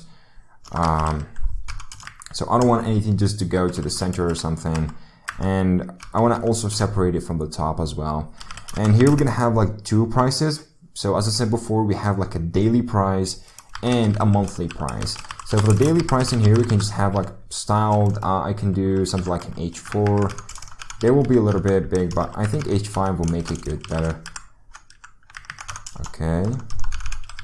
Now for this one, I want to have a text that is red because a daily price, and we want to just like attract the attention of the user that, oh, this is in red color, which means it's quite bad. So you don't want to rent it per day because this is going to be like expensive for you. So we're going to give them the impression that, oh, you're going to go for monthly, because monthly, if you do the calculations right, you're going to find like monthly is going to be much cheaper for you if you just like rent it for the whole month rather than just renting for a day or a week or 5 days or something like that.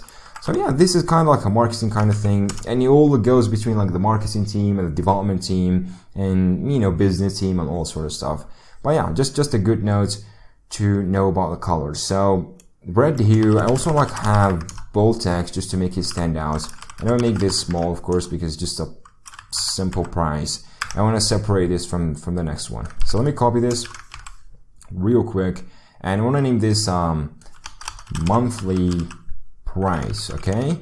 And for this one, I'm gonna have a grayish kind of color, so kind of like gray 500, which make it look good. And I don't want any margin or something going on there. Just as simple as that, okay? So yeah, that should make it look good, and we can have both of them going on inside of that particular container to go ahead and fill it right. Now, the next thing we want to also have is actually some kind of like difference info about the car. For example, the gear, shift type, for example, you know, the mileage. It might also be something like show them the type of the gas, like it's petrol, something, or gasoline or something. So yeah, you got the point. This is how you show it. And if you show like different kind of info, like detailed info, you tell the user that, oh, we are actually caring, this company is caring about the users and it's giving you all the details. So it's just like always when caring about the details, you make you the finest and the best of the best, pretty much. So this is how it works outside there. So I'm going to create a small icon container in here. It's going to be just simply a span. So where is a span? And this is just like a normal, you know, font awesome icon kind of container. Like takes care of putting it right. So I'm gonna have text gray of like 400 or something. I don't want it too gray, and I want small text, and I also have like some margin to the right for about like 1, just 1. I think that should make it look good. The next thing we want is actually the details container, which is gonna hold the, you know, different details. For example, car details container. So this is the details container. Now we can do flex. It's going to be flex row by default, of course. I want to make sure it takes the full width, and I want to like justify everything between. So just give them some margin between them, and just like justify them to the corners. And yeah, that should be already good enough for us.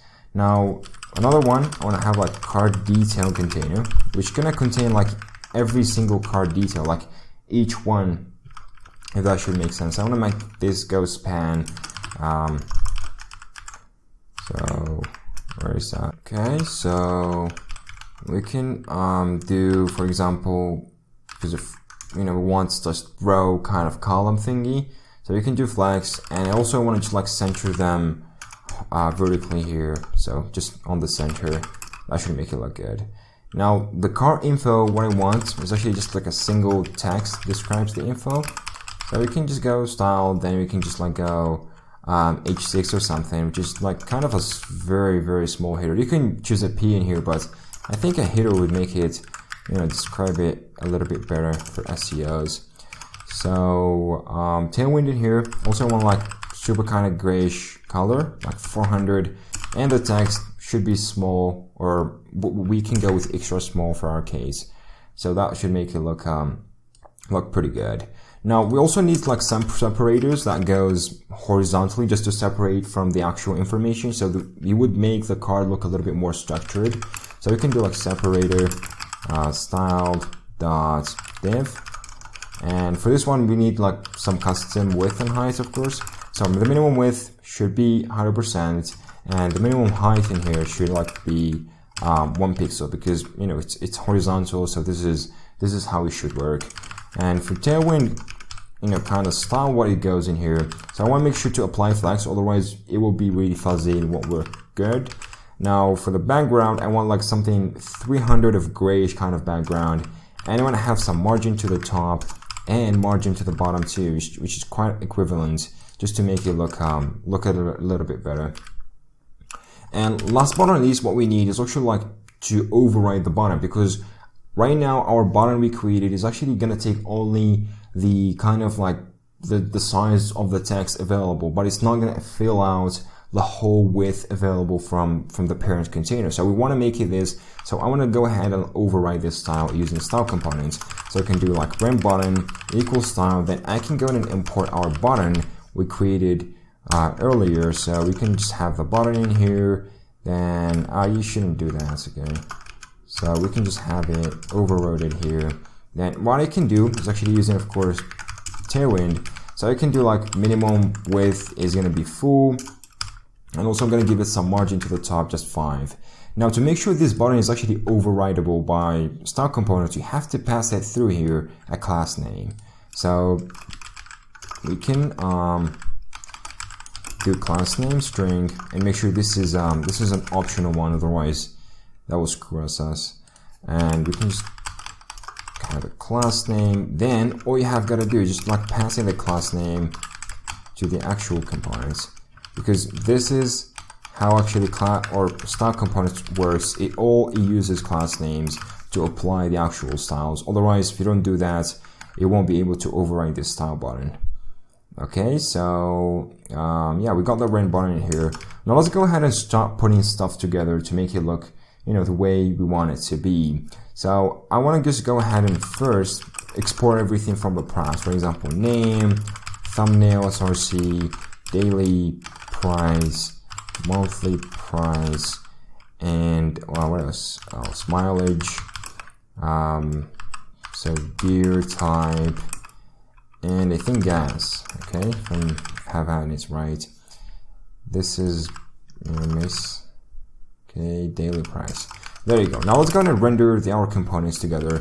So I want first is the car container. Then just beneath that, I want the thumbnail. So thumbnail, or I may think it's called car thumbnail. Then inside of it, there will be an image. So we're gonna directly render out the thumbnail src, which is of course just an image src that's gonna be passed through props. Now after that, we're gonna have also like car name. So the car name is going to be the name as well. So that should be pretty simple. What else we do have is actually the pricing. So prices container. Then we're going to have like daily price. And we're going to have this go, for example, daily price. Then we need to like go dollars.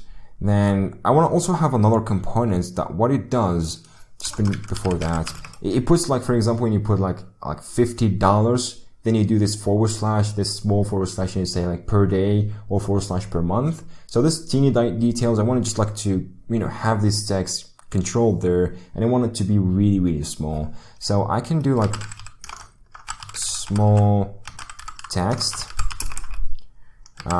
style dot, you can have P or something, I don't know. Okay, so style.p, and I want to do like, I don't know if Tailwind has this feature, or if like color or text inherit. It doesn't think, I don't think. So I think I can do color and I can do inherit to inherit the column from the actual parent, which you're gonna decide the color, because we want to use either like the daily price color in here or the monthly price color, depending on the actual parents we're going to put it inside. So this should be pretty self-explanatory right here. And now for the Tailwind kind of container that it takes a lot of sense to work in here, I want this just to be text extra small, just really, really small text goes down in there. And for the font, I want this to be thin. Okay, let's try this out. So daily price, then I'm going to do like another component, small text, then I'm going to do like / day, for example. I'm going to copy all that all together. And I'm gonna have this monthly price. Then I can just do monthly price here, of course, and I can do per month, and hallelujah. I guess this should make it look good. Now let's have the separator, and after the separator we can have car details container, car detail. For every single detail, inside the car detail I'm going to do like small icon, and I'm going to use font awesome icon as always. So I'm going to import that, go icon, then I can import a couple of icons. So for example, what I want, the first one is the mileage. So there's a good icon here that does that. So it's called I think taco, I think it's tachometer alt. So this should be pretty self-explanatory to tell that what it does as a mileage. So also here like wants card info, and this one I want to just like include the mileage directly. So the mileage I can just go and have the mileage, and I'm guessing the mileage should have the actual units, for example K for 1,000, or if it's, you know, more than K's, which probably not, but I'm guessing if it's less than K, it should have that as well. So that should be taken care of outside of these components. Now let's copy this card details, have it 3 more times or 2 more times. Then this one we want it is actually the gear type, like how it looks like. Unfortunately on FrontEnd there isn't a good gear shift, tells that if it's manual or something on as an icon. In other kind of libraries there is, so you might want to use this, but for the sake of this tutorial, let's just go ahead and fall with something simple that might do the job, which ellipses horizontal, so we can just like render some ellipses there. And here I can do like gear type, and that should make it look good. Now last but not least, and here we want is pretty much the gas type. So for the gas type, there's also a good icon that does that. So it's called fill drip. There's actually a couple of more icons on FrontEnd that could, you know, tell what is doing this or how it's doing it. So we can have this way as well. So I can do, where is that? It's called gas, I believe, and that should make it look good. Now outside of the card details container, we can have our rent button, and remember this one takes a text prop in here, and what it does like rents now, okay? And yeah, so I guess we're in a good spot here just to make it look good. Let me just put those as yeah, okay, uppercase there. So pretty good. Now let's go have those inside of here, and we can have some carousel going on, then all that sort of stuff. So we can just go cars container, then I want to do is actually render some cars. So we can do like, for example, car, and I can have this one, and just to test, because we need to pass in some props to it, otherwise it won't work for us. So let's just go ahead. I think I already have like a couple of cars to test with. So a couple of objects I already created. So I don't want to just like waste a lot of time just to create that, because eventually those are going to be mimicked and fetched from the actual server dynamically. So yeah, no actual point to have this. So just like using the interface here. So let me import that using the power of auto VS Code import, and that should make it look good. Now, what is this? It should be daily price. That should be a number. I don't know why I put those as a string, right? And yeah, I guess I'm gonna have this as 1 and this second one as 2. Then yeah, we can just go and put the props. So for example, test car here. Then it can have another test car, another test car. Maybe this should be 2, maybe. Okay. So here, where is that? It says something like undefined or something. I think because we haven't imported those yet. So let me just go and do this. I'm gonna copy margin. Then I'm gonna have TopCars. Then I'm gonna save that. That should make it so item center on car index. Alright, where is so items, because we need an S at the end there. Alright, so let's go and see what is actually going to be rendering for us. yeah, this is kind of like out of control for some reason. I think we're missing some kind of like a style or something we did. I think the width is not as intended to be, so we have to control the width of that. So minimum width, that it should take in here. And I think we also need like some maximum width just to control the general width and how it should look like. But yeah, for the general one here, for the actual car, so we can just simply let me just get rid of this min width, and now let's try to increase also the maximum height in here. And there you go. Yeah, it looks amazingly good right now. They all being, you know, centered properly and resized properly regarding the aspect ratio of the actual images. I'm thinking this is quite a lot, so maybe 23. That's less than expected. I mean, that's a good margin on down there. So yeah, that's kind of making it look good at some point. Kind of, but yeah. So let me try to put 23 here and there. Really not sure. So we can have some padding going on, because I think we did some padding. Okay, height. Let me try to get rid of this and see how it does. I mean, those are not properly centered, of course, which kind of like a little bit of annoying. So we can increase this to 23. Let me just bring back the maximum height. So this should be the minimum, and this should be the maximum. Okay. Alright, it kind of like makes it look a little bit good. Now this one is going to the next line, like create a new line, which we don't want to. I want to display in same line. So what is that? It should be called small text. So it should be flex inline. I don't know how to. So inline flex, okay. And there you go. So that is making it look a lot better. And I think with the initial one, so you can have 23 going on there. 23. And yeah, so I guess that's kind of doing its job, and it's making it look really, really good with these cards. And you can add as many cards as you want. But what I want to now to have is actually to have a carousel.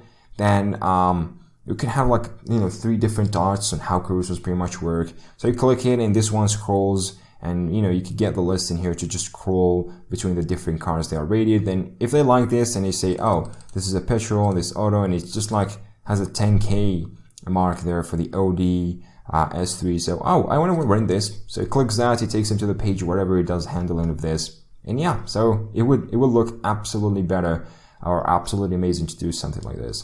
So let's go ahead and have work into this carousel. So lucky for us, there is something like a really cool carousel outside there that is called like React carousel, and it's from a simple guy, which is pretty simple and pretty straightforward to have got it there. So let me just go ahead and add this and install it real quick. So I'm gonna install this from this guy. So it's called Brain Hub EU, and it's from React Carousel, if I'm spelling that right. And just click enter, and this should be installed in no time. So yeah, as I said before, this is a really simple carousel implementation, which just like allows you to hook it up, and you're pretty much good to go with it. And it gives you like a really good style, mobile support, responsiveness, and everything. So pretty much everything you need to work with that out of the box. Okay. So that's installed. Let me clear that out, and let's go ahead and import that on top here. So this is the car. We don't want to do that. We want to put it on, you know, the parent components. So let me just go to import the carousel. So I'm going to name this carousel. I'm going to import it from, you know, a brain. I think, yeah, I'm spelling that right.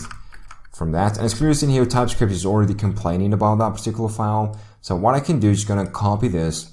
Let me copy the whole thing going on here, and I'm going to go right here. I'm going to create So I'm going to create the file name for this. I'm going to name it React carousel.d.typescript. I'm going to do declare module, and I'm going to just declare that module, so TypeScript won't complain about this anymore. All right, that's good. So let's go ahead and also want to export, or pretty much import the dots just to render the dots so the user can have much more control. And it was also like this kind of carousel is more like an extendable kind of carousel thing where it has plugins, and only when you need those plugins you can just like go ahead and use them. But if you don't need them, you can just use the basic carousel implementation, which is, you know, going to give you less bundle size and just like small basic stuff. But if you want the full potential of that, you can go ahead and import the plugins, then plug them in inside of the carousel or the main carousel components. So here what I want is actually slides to show plugin, which pretty much tells you like how many slides you want to show per page and for different like breakpoints and responsiveness and everything. So we can have it this way. Also what we need is actually to import the basic CSS of that. So I also want to go like the carousel inside of lib, then I want to go like style.css and make sure that you import that properly. Alright, sweet. So that's looking pretty good so far. Now let me get rid of these, and I want to go ahead and implement the carousel in there just really quickly. So instead of the cars container, we can have the carousel container itself. Now the carousel container here, what it takes in a controlled way, it takes pretty much like the difference or pretty much the current page value. So it works like in pages and indexes. Familiar with paging or carousels and how they work. So for example, you just like if you wanted to see the first page, like the first page, for example, let's say has 3 cars of our cars, and we want to see only the first one. So once the first one is selected, we pass in value, for example, 0. If the second one is selected, we pass in 1, and so on and so forth. So we have to tell it exactly which value is selected, and also we have to provide it with that particular handler whenever the actual page is about to change. So the state would react with that, and we want to change or update our components regarding that, of course. So we can have in our components value in here. But first, let's go ahead and have the state working on top there. So for example, I can do like current, set current, which is just the local state, because this is something that you need only locally. You don't need to put this on a Redux store or a context or something. You just need it for this particular components only, and just a small kind of state change, all right? So you don't have to make this bigger than it needs to be and more complicated. All right, so this is the state here. Now, what I want to pass in is the current value, which is by default going to be 0. And this one also is going to provide it with like an onChange callback that, you know, it triggers once the slide changes. So you have to pass in the set current. And indeed, this onChange callback is going to pass you in automatically by default with an index, either 0, 1, or 2, the page index, of course. So that should work with this pretty fine. Now, what also we need to provide is actually the slides. And this slides is like an array of our components that we want to render as slides. So each component on this array is going to represent a slide on itself. You can have different types of components on this array, but as we want right now, it's actually cars or cards of the cars, if that makes sense. So when I pass in a car, I make sure just, you know, grab these on parentheses. And for the car in here, I want test car, for example, 1. I'm going to take this, have it the next one, and have it another one.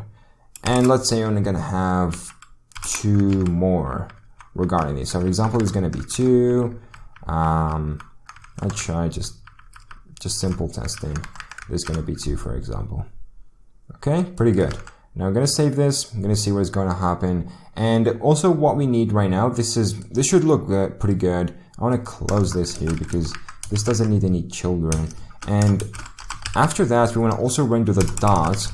Now the dots also needs to be controlled, and it needs to know about the current value. So you have to pass it in value current, and also it does have an onChange, so you can pass in set current, and you also have to pass in the number of pages, which gonna probably just like represent the number of dots it pretty much gonna render, because each dot is gonna represent a single page that is active. So if you click on a dot, it goes into that particular first page. Click the second dot, it takes you to the second page.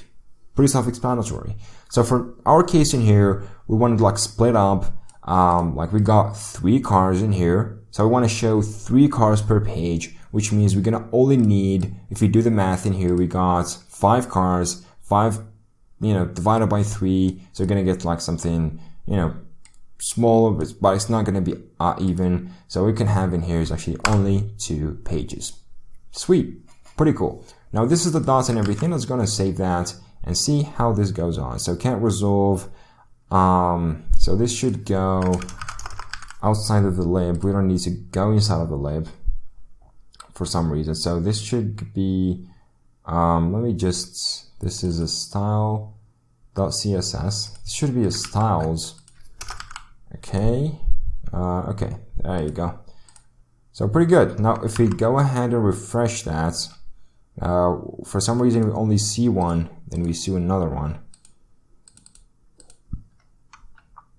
Okay, so I am passing the different cars to this array indeed, and just like car 1, car 2 and everything.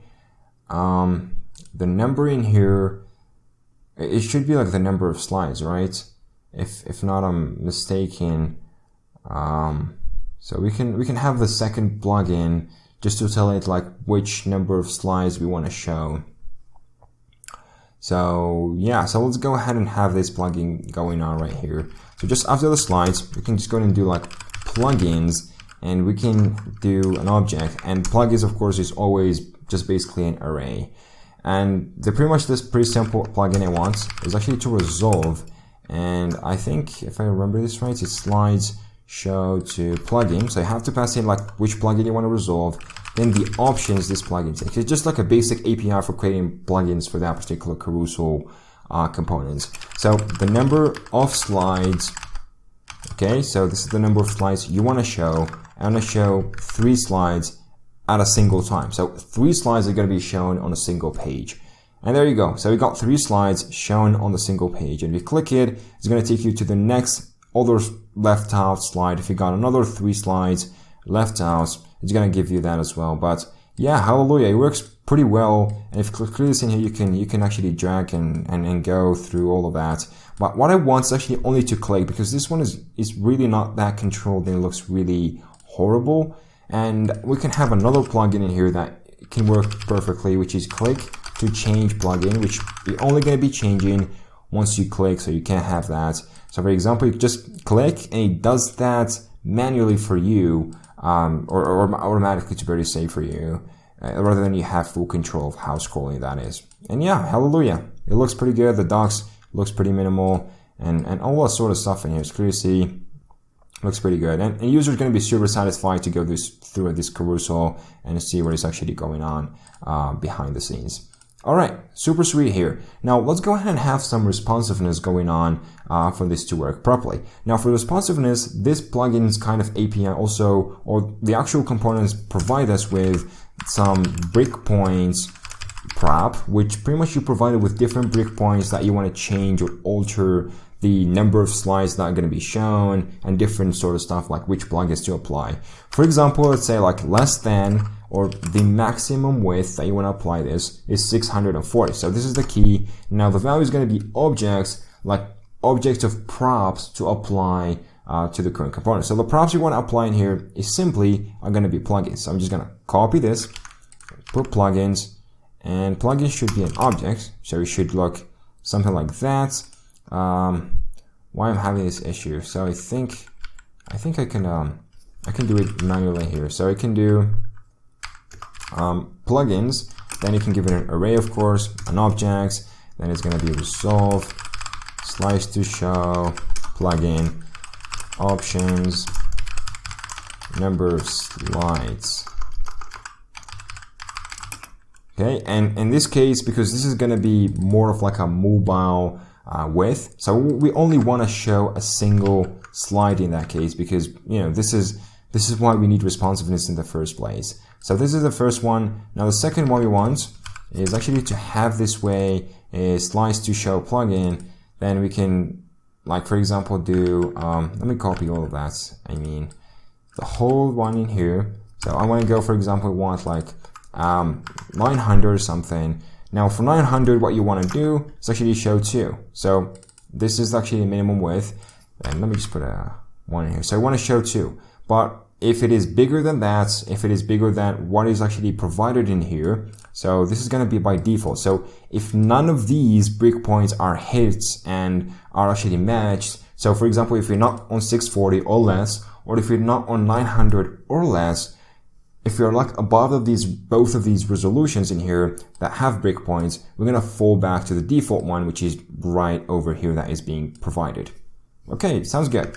Let's go to save this and see how it looks like on mobile. So go inspect.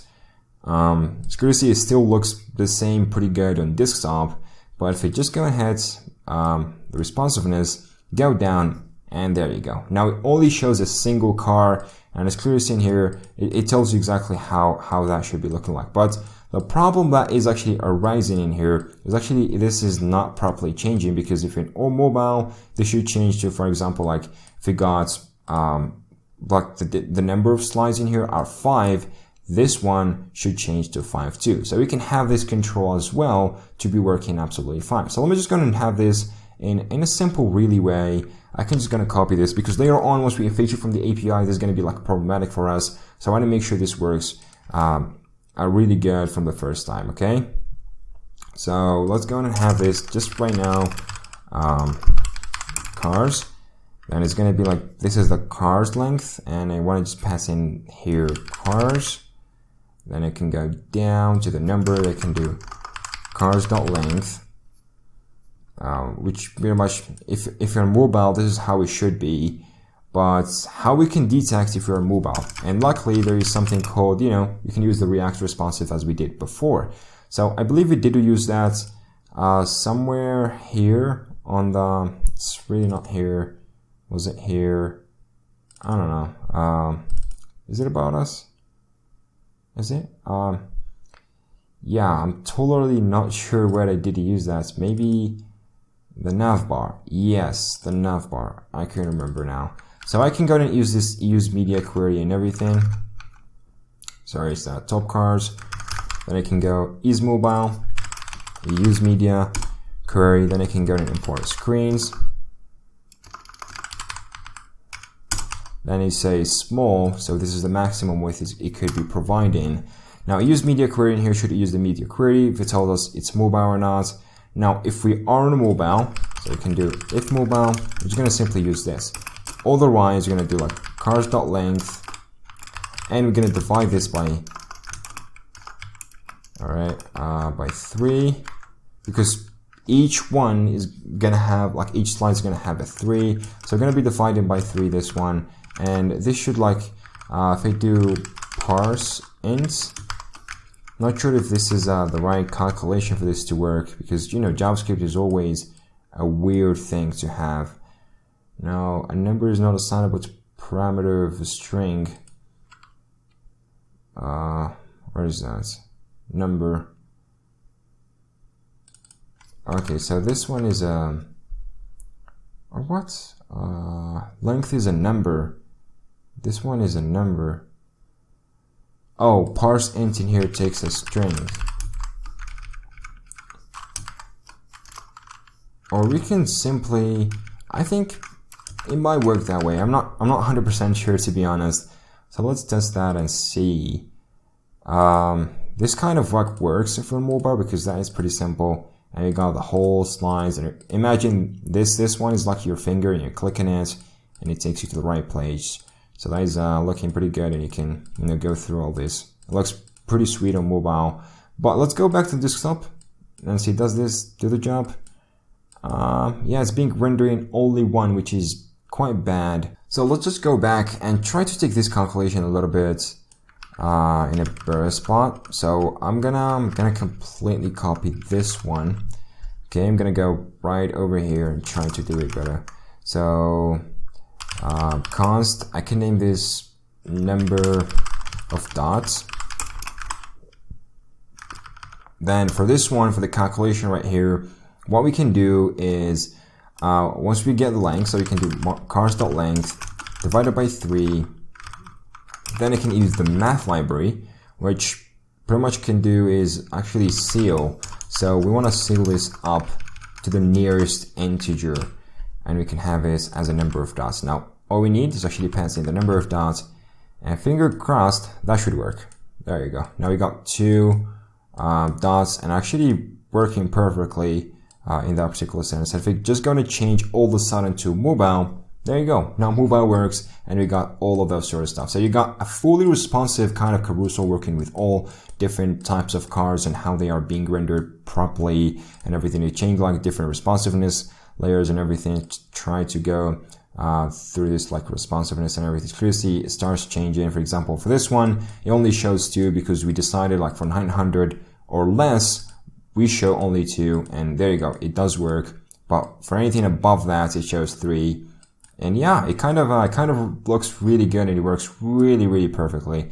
So yeah, looks amazing for me. Like with all this responsiveness and everything, it really is pretty good. So the last part here left for us to create on this page is pretty much the most basic part that exists on any web page, which is the footer. So I'm going to be creating just a super simple and minimal footer that does the job, which is just basically showing off like what is this page about, or what is our services about, like your car, just a quick about us, and of course links across just the whole website so people can just go to the footer and access those. And of course you got this like corporates. Maybe we can provide some like phone number for contacts. Maybe we can provide some like an email or something else like location on the GPS. Once he clicks it, it just takes him to Google Maps or something like that, which is, you know, it could be pretty simple. You can add as many stuff as you want to the footer, but I'm just going to make it pretty simple and pretty minimal so it would work perfectly with this website. Plus, we will also add pretty much the needed information of that footer just to make it look as good as possible and has, you know, as much information as possible for the user to be able to access it and, you know, use the website properly. So let's go ahead and jump into our code right here. And what I'm going to be doing, so I'm going to go to the components. Yeah, I'm going to need to put it inside of the components. I'm going to have footer, then I'm going to create an index.tsx. So we're going to create the normal components. So we're going to first import React from React, as always, and I'm going to export the components itself, which is footer. And yeah, so that's simply what we need. Now let's go ahead and have a footer container that contains everything, and of course it's going to have a background color and stays in the bottom and everything. So I'm going to do footer container styled. I'm going to be importing the style components here, div. And also I'm going to be needing to use Tailwind as always. So for this one I'm going to do width as full, and in fact I'm going to do minimum width as full. For the height I need to give it like a fixed height, but so let's just try to do like a minimum kind of height, or let's just try to have this a custom value. So I'm going to do minimum height of like 20 EM or something like that, just something basic we can work with at first. So I'm guessing right now what we need as well is actually to have some background color, because, you know, footer is just pretty simple stuff that, you know, doesn't have much of to go on. And so I can do BG background. I can say I want to have like somehow a bluish kind of color. It's more like a darkish going to the bluish color, if that makes sense. So like dark blue. I don't know if that's gonna make any sense here or not, but we will see how it goes in a second. So I'm also going to be needing some padding from the top, like about 7 padding from the top or something. I don't need any padding from the bottom, because you will have some like copyright and everything. So padding from the bottom, we will be having just a teeny tiny bit of padding, which is just 1. That should make it look good. So we will need flex, and most likely what we not have flex as is so flex row, because, you know, most of the components are going to be like flex row, kind of how they're going to be looking like at first. So I'm just going to keep it flex row for first and see how stuff should go on. And I would also need flex wrap just for responsiveness, and see how it goes as we try to develop that. So this is the footer container, how we have it, and we wanted to put it. So let me just try to put the footer container first in here and see how it looks like just from a design perspective. So I'm going to do return footer container, and let's go ahead and import the actual footer where we want it. So of course we want it on the page actually. So this is the page container. On the top there we got the navigation bar, and on the bottom we can have the footer. And you can have it as different ways. You can just like create another base component that is called page layout. Then you can export that, then you can have it here, then you can pretty much that page layout's always going to have the navigation bar, then the footer on the bottom, then you can render whatever children goes between those, and that would be much more like a common and shared components and can be used across multiple pages and stuff like that, and it can work pretty well in terms of like shared code and clean code. So yeah, let's go ahead and see how that looks like with the footer. We got like bluish, but not the color I'm really looking for. It's not that color I'm just like excited about. So let's try, what is that, background color. Let me try to I can't need the background color here or something. I don't know, what is that? Okay, let me just copy this RGB. So I can do background color myself here on top, and I can do RGB.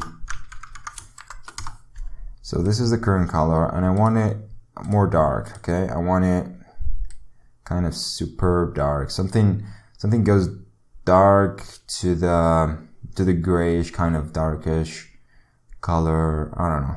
Does that look good? Anyhow, it's kind of, but it's very dark. I don't want this to be super duper dark. Something like this, maybe. Yeah, maybe. Let's go ahead and have this. Let's go and copy this. So I'm gonna copy this color. I'm gonna have a custom color going on here. So I'm gonna do background color, and we can paste in that darkish kind of color. And I can get rid of that, of course. And yeah, that should make it apply. So clearly the height in here is not that perfect, so we can increase that a teeny bit. And with 30 in here, it might look a little bit better. So clearly see it's a little bit bigger, and in fact it's way much better than just like having it this way. So yeah, pretty cool. Now let's go have to try to add a couple of stuff. First, we want to add the logo right here, which is pretty much going to be using this logo. I mean, in fact, we're going to change only the color from black of the text to the white, because, you know, it makes sense here to have it white instead of black. Otherwise, it won't like be visible anyway. So I can do const about container. Okay.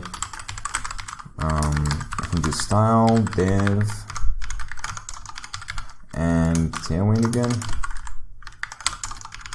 So we can do flex, and what we want is actually flex column, just like to have the logo on the top, then just underneath it, so just like some text describing what is your car service, what we do, and just like a brief about us, which is kind of like tells the user what are we, what services we provide in, like renting cars, selling cars, I don't know, all sort of stuff. So yeah, that would be really good, kind of how it should look like.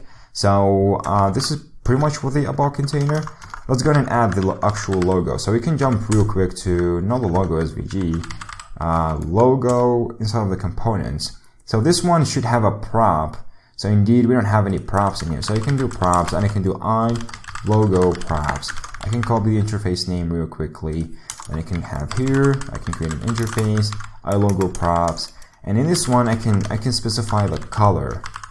Okay, I can say the color could either be white or dark, and this should be optional, of course. So we can have it right here. I can do color props, and the actual color what we want is we can pass in the color to the logo container right here, or what is that? Yeah, the logo text. We can pass it like right there. So what I can do is pretty much just go ahead and use this directly right here. I think I can use this right now, right here. So color from any, and we can tell that we want to use this as any, just to get rid of the problem. So as any in here, I can do color if white. I'm gonna do FFF, otherwise I'm gonna do 000, which is text black. Or yeah, why not just use the Tailwind kind of stuff that goes on there. So So I'm gonna use Tailwind here. Tailwind text white.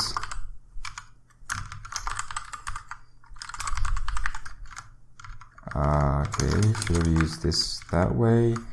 And for some reason in here it tells us color is not a sample type parameter, string. So yeah, we just need to get this out of the Tailwind because it's not recognized.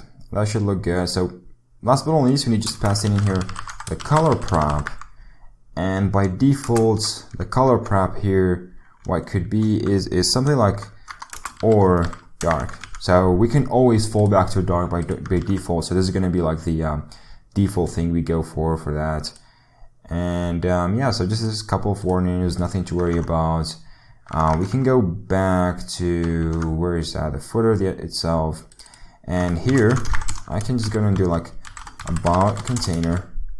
And about container, we can just go and import the logo itself. And the logo can have a color of white. Alright, makes sense?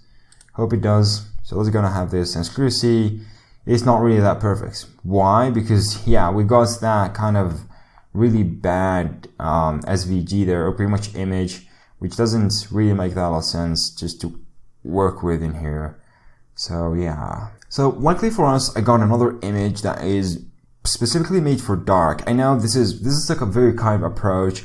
I'm not the one who's designing this, but if in a real world website, there would be like, you know, ready-made designs for you for the logos, and they all should be SVGs with transparent background and everything. So I couldn't find that in here, depending on the short time and everything. So I went with this kind of like temporary thing, but it's just a logo. You can just figure it out and how to make it look better. And luckily we got a darker version of this logo, so we can go ahead and use it right here. And again, I also got like a completely different kind of, what is that, a background color. So we can go ahead and change it because this one looks a little bit deeper. So I want to use this, which goes a little bit to the bluish and goes a little bit to the darkish. So let's go ahead and try to use this logo, and we want to change the logo component to take effect. So I'm going to go ahead and import car logo dark emg from going back again, assets, images, car logo dash dark dot png. Okay, I'm gonna get rid of this. Now, if it is a dark, what we're gonna do is just like color equals dark. If I'm gonna use this, otherwise, so we want to fall back into, okay, makes sense. So I'm gonna fall back to the actual dark. So I'm gonna indeed use this the other way around. And car logo dark img.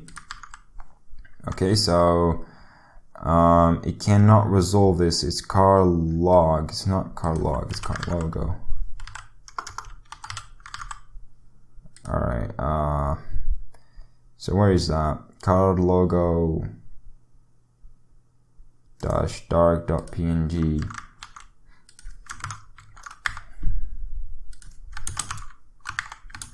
Okay, I can't actually type. Sorry for that, guys. But so we need to go 3 times. Yeah, it's my bad, just file paths. Anyway, so let's just try to, since we put in here the color is white. Okay, this is the text color, so we want the text color to be white, but it should be vice versa. Yeah, so I can have another prop in here to say like background color, and this one should be either white or dark again. We should make this pretty self-explanatory, so we can have it down here.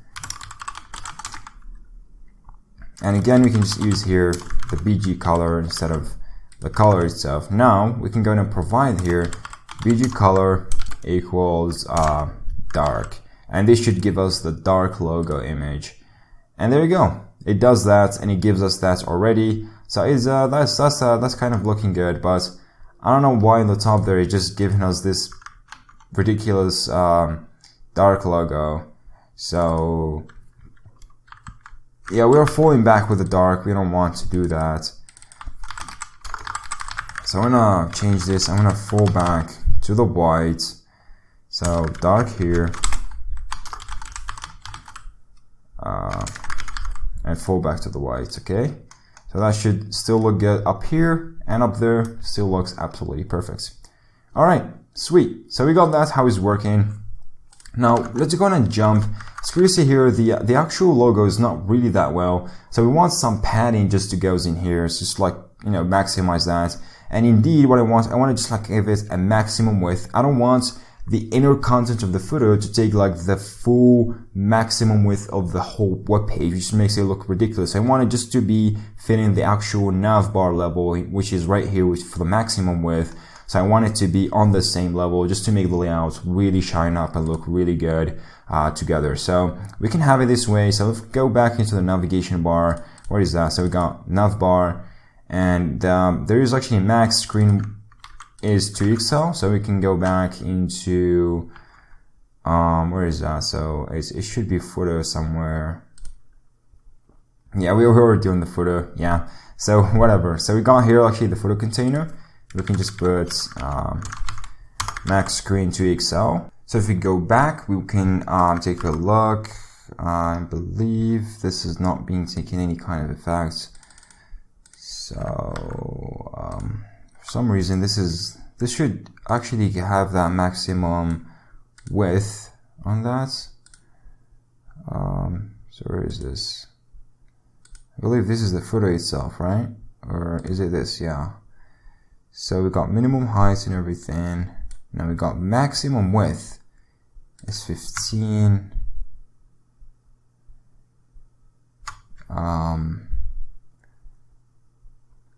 Okay, so that's pretty weird though, because we even not got that much of width going on and everything, but oh, we have a minimum width to be 100%.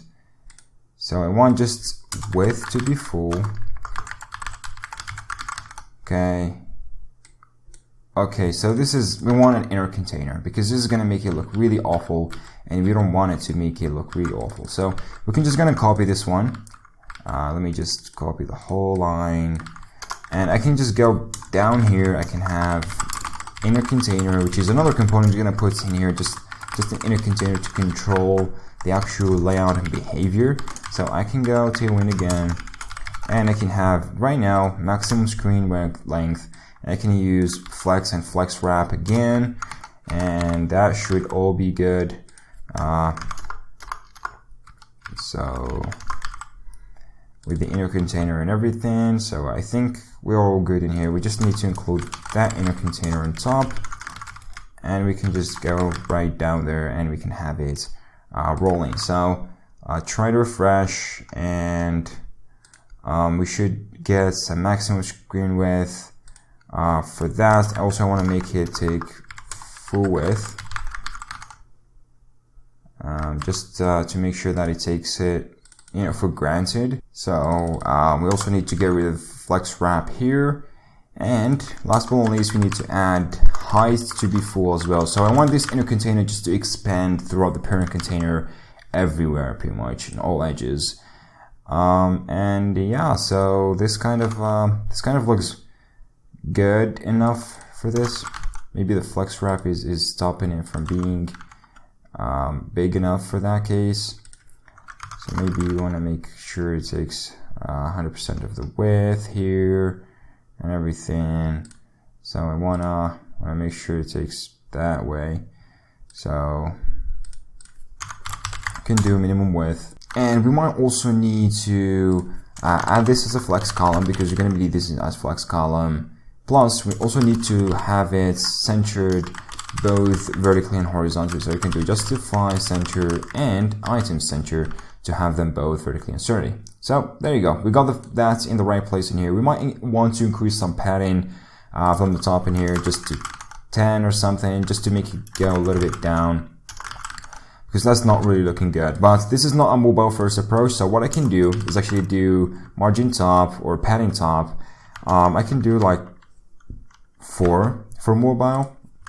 Then I can do, whenever it's medium, just fall back to 12 for bigger screens, and that should make it look really good in our case in here. Okay, super sweet. So we got that actually working absolutely fine. Let's go ahead and add some quite simple text down there just to have it looking the way it is intended to be. So I can just go back here. I can do like about text, and it's gonna be something like styled.p because it's a simple paragraph, and I can use Tailwind again. So with Tailwind, what we can do is like text white, and we want to text small, and text I could do normal or fonts normal. Let's see how that looks like. So with that small text, I'm going to just go this underneath. So we're going to do about text, and we can just, for example, say like your car is a car renting and selling company used or located in many countries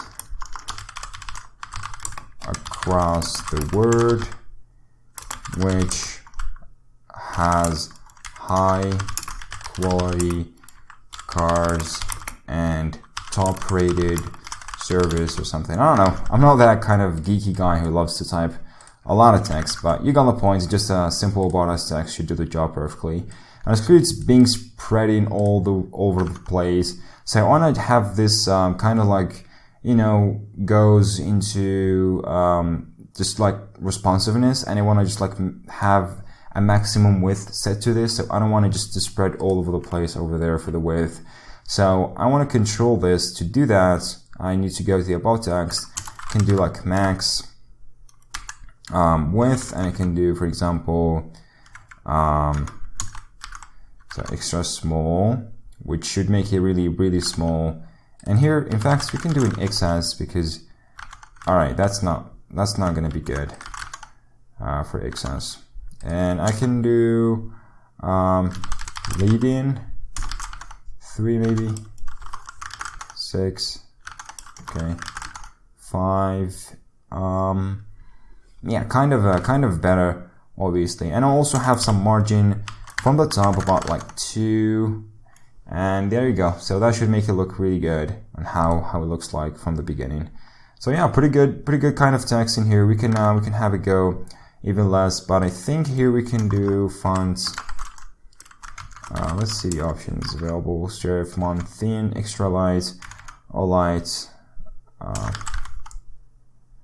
So I don't think we have options for that, but I think normal does look good anyway. So yeah, it does look decent, and yeah, pretty simple and straightforward.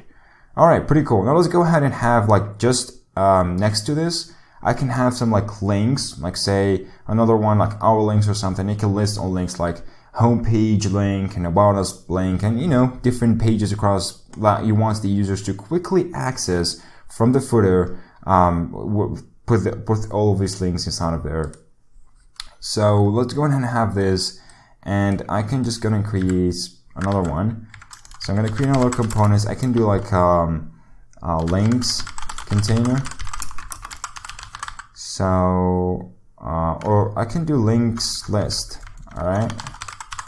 Which is because it's going to be an ordered list in here. So I can do Tailwind again. And here we can use outline none. So just to completely remove the outline of that.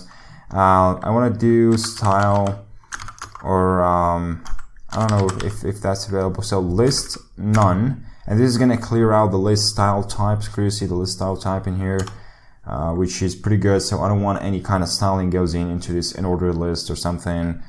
We want to like yeah, we can have flex and flex column, and I want to have like links or list title, because you know for the footer we're gonna have like single title for a lot of lists. So this is what it is gonna be, kind of like, or let me just gonna name this header title. Okay, that would be much better. And Tailwind, so I can use text, kind of base, and fonts, kind of bold, and text white, somehow white. And I want to have some margin to the bottom, which is kind of like 3 or something, just because it's a header, so we want to just like have all the other rest stuff goes down below it. Okay, and here for the links list, I also want to have like a list item style.li, and yeah, basically for this one, what we want, so I can do text small and text wide, because indeed we want some really wide text going on in there, and just like pretty small. And also want to have some margin from top and bottom between both of these texts, just to make it look good enough. So I want to, or just simply we can have it bottom, I think. So just 3, just to have some margin between all of these texts for the margin in here. And yeah, I guess that should make it look pretty good for a first start here for the link text. And last but not least, we might also want to just like add here, because I don't want to style the actual elements down there. So what I can do is go, I mean, this is all going to be inside like a link, right? So we don't want to style this right over here. So what I can do is actually just inside of that. Now the margin still exists here, but the rest should go to the hyperlink. So I can go like child, which is just inside of it, so it's going to be A, and we can put the rest of the stuff here just to be applied to the hyperlink or the A element that's going to be inside, or a direct child of li in our case. So yeah, that should make it look pretty good so far. So let's try, so this is the header title, yeah.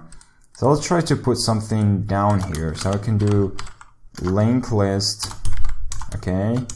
And for the link list in here, we're going to be having actually header, of course, because this is how it works. So we're going to have or header title. Then for example, we can say our links. Then just beneath that, or pretty much let's go and have another container, because this one is kind of like not making a lot of sense. So I can go ahead and create a container and say section container, okay, style.div, and this one is just basically going to be a flex column kind of container, which obviously going to have some margin to pretty much the right, just to separate between all of these. So I can do margin right about 3 and separate between all of those. And indeed, here we can just wrap everything throughout this section container, and we can have it going down in here. And the about container here should be like a special section container, I believe, but we will see that in a second. So list item, and inside of the list item going to be A. For now, we're not going to do any kind of hyperlinks or something. And for example, I want home here. Okay, for the list item, let's have another list item. Say 2, 3. So let's say, for example, we want about us, just quick access to the about us page. For example, you got like services page, like I don't know, models to see different car models, and maybe we got like a blog or something on our page. Yeah, we can have that. Why not? So as many pages as needed, gonna make the user feel like, oh, there's a lot of stuff to explore on this website, and it looks really promising. Okay, so this is more like a flex column, which we don't want to. I think I mistakenly added this flex column kind of thingy going on there. Yeah, so there you go, we got that. I also want to do like margin left about 3, or right, sorry.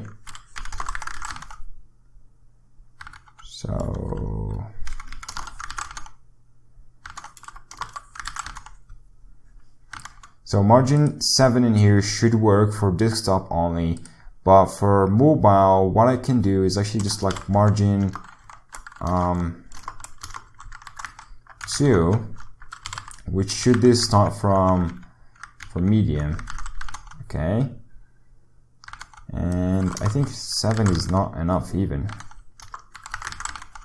It's really that small. Now our links, or the actual header is also really small, so I want to increase that a little bit.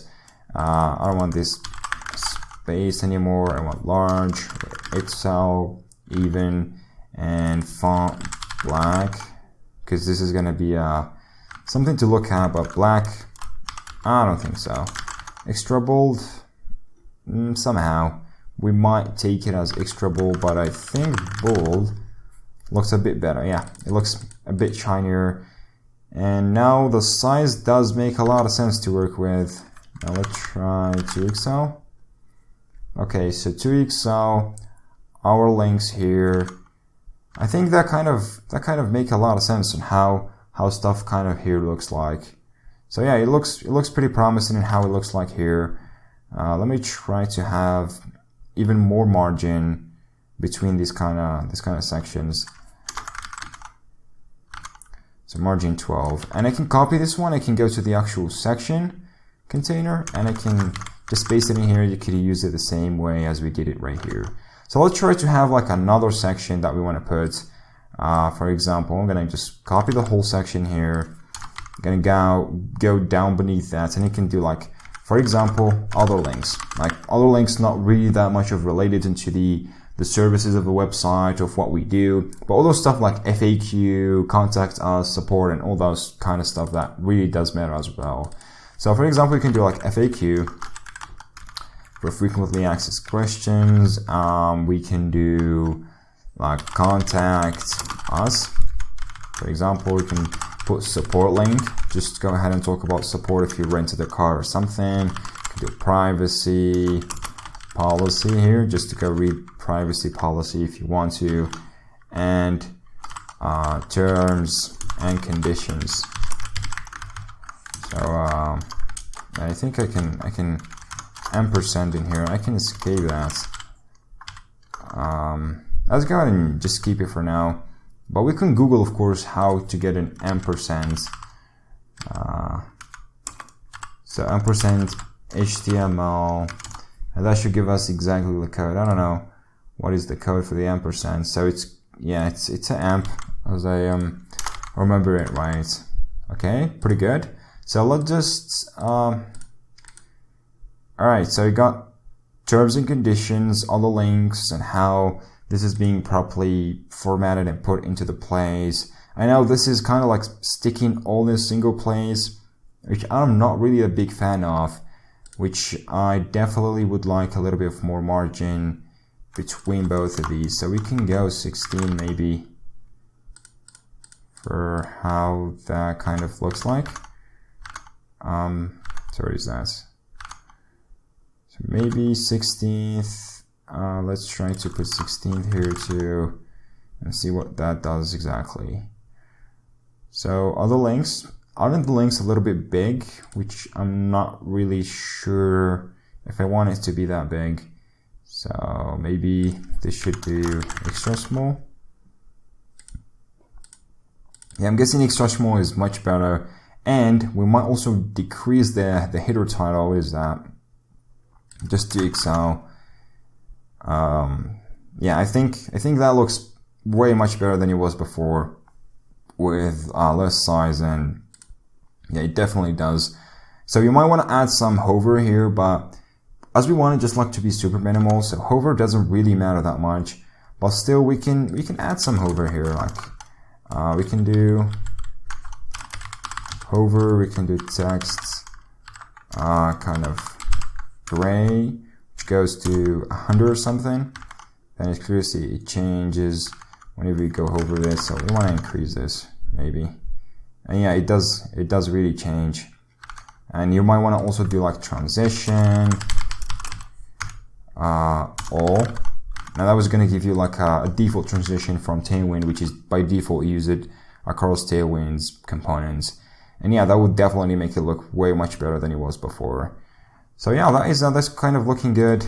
I'm not really satisfied about how those are going to be looking like and everything.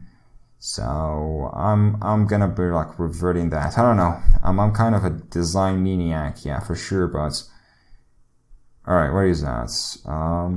Header. Okay, 2XL. All right, I'm just gonna keep it this way for now. Maybe later design or changes why not? But yeah, for now, I'm just gonna try to keep it this way. And I want to decrease the photo size because it's really not that professional. It looks a little bit kind of weird. So let's try to go into 24 maybe. Wouldn't that look a little bit better? I guess, yeah, that's definitely much better. Alright, pretty sweet. Now let's go ahead and have another sections in here. For example, you can have another section just to give them like the phone number just to call us or something. Maybe like an email as well. That would be good. So I can do another components in here.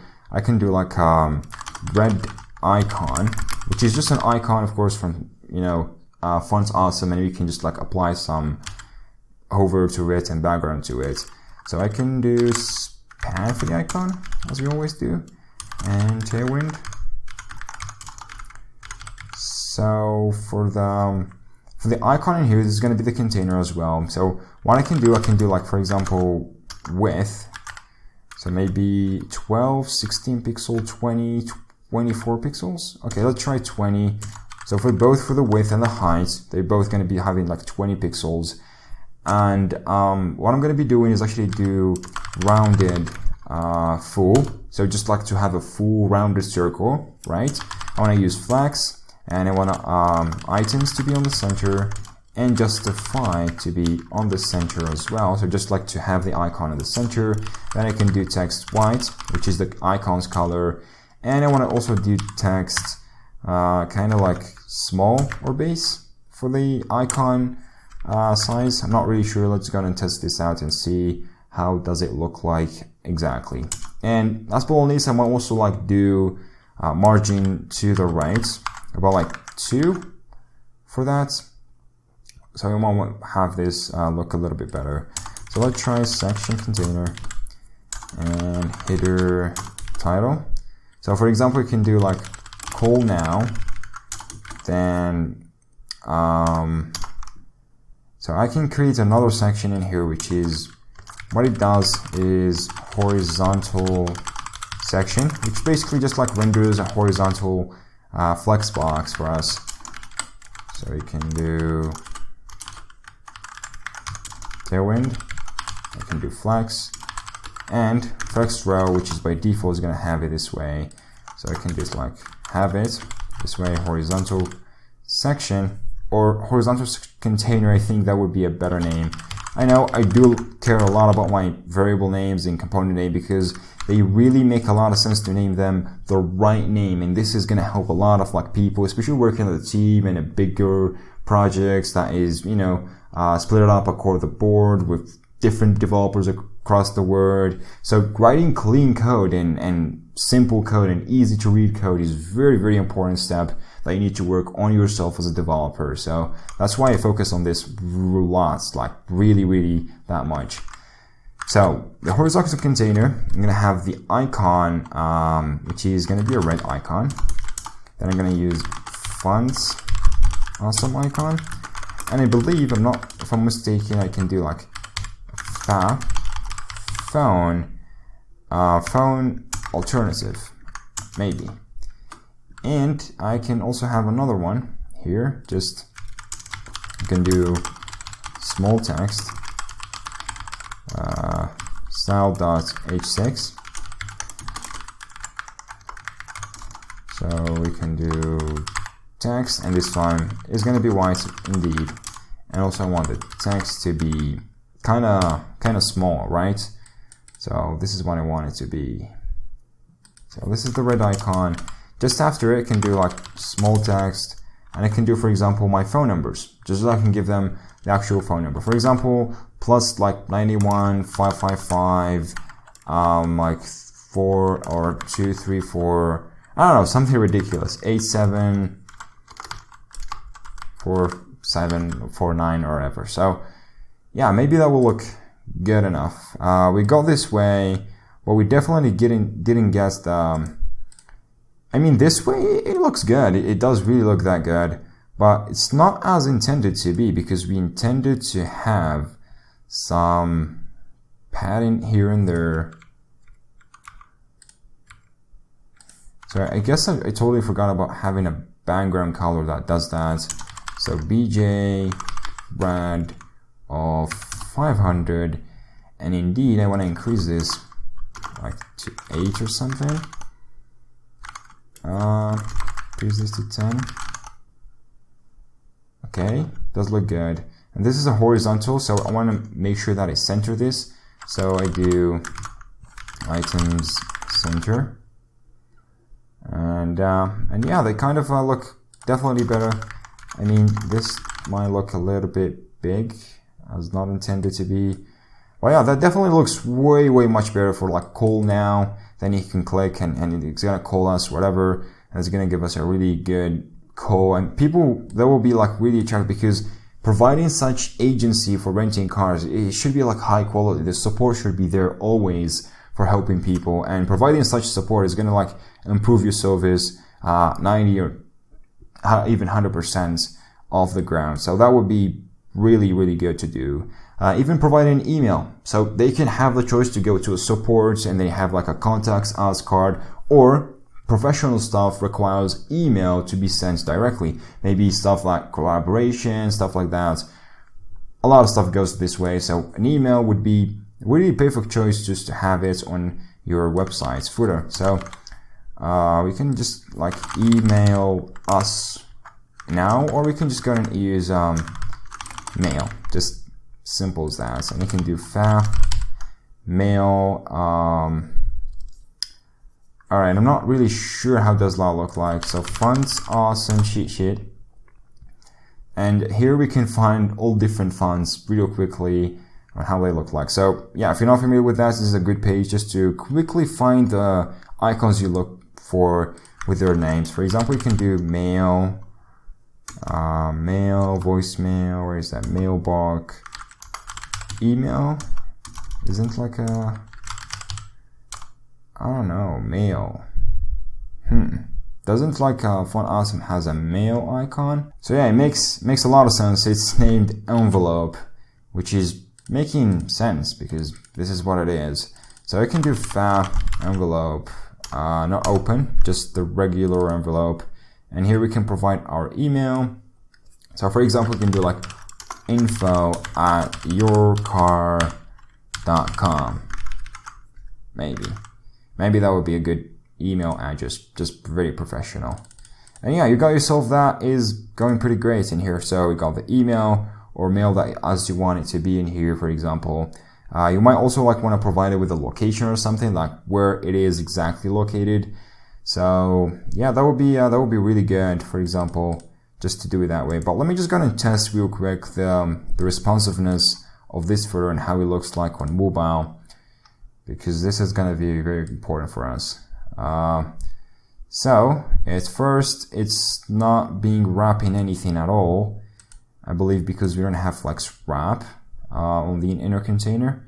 So we want to have like flex wrap, and now it is kind of being wrapping it up, but it's still a couple stuff going on out of the grid. So let me just try to go full mobile and see.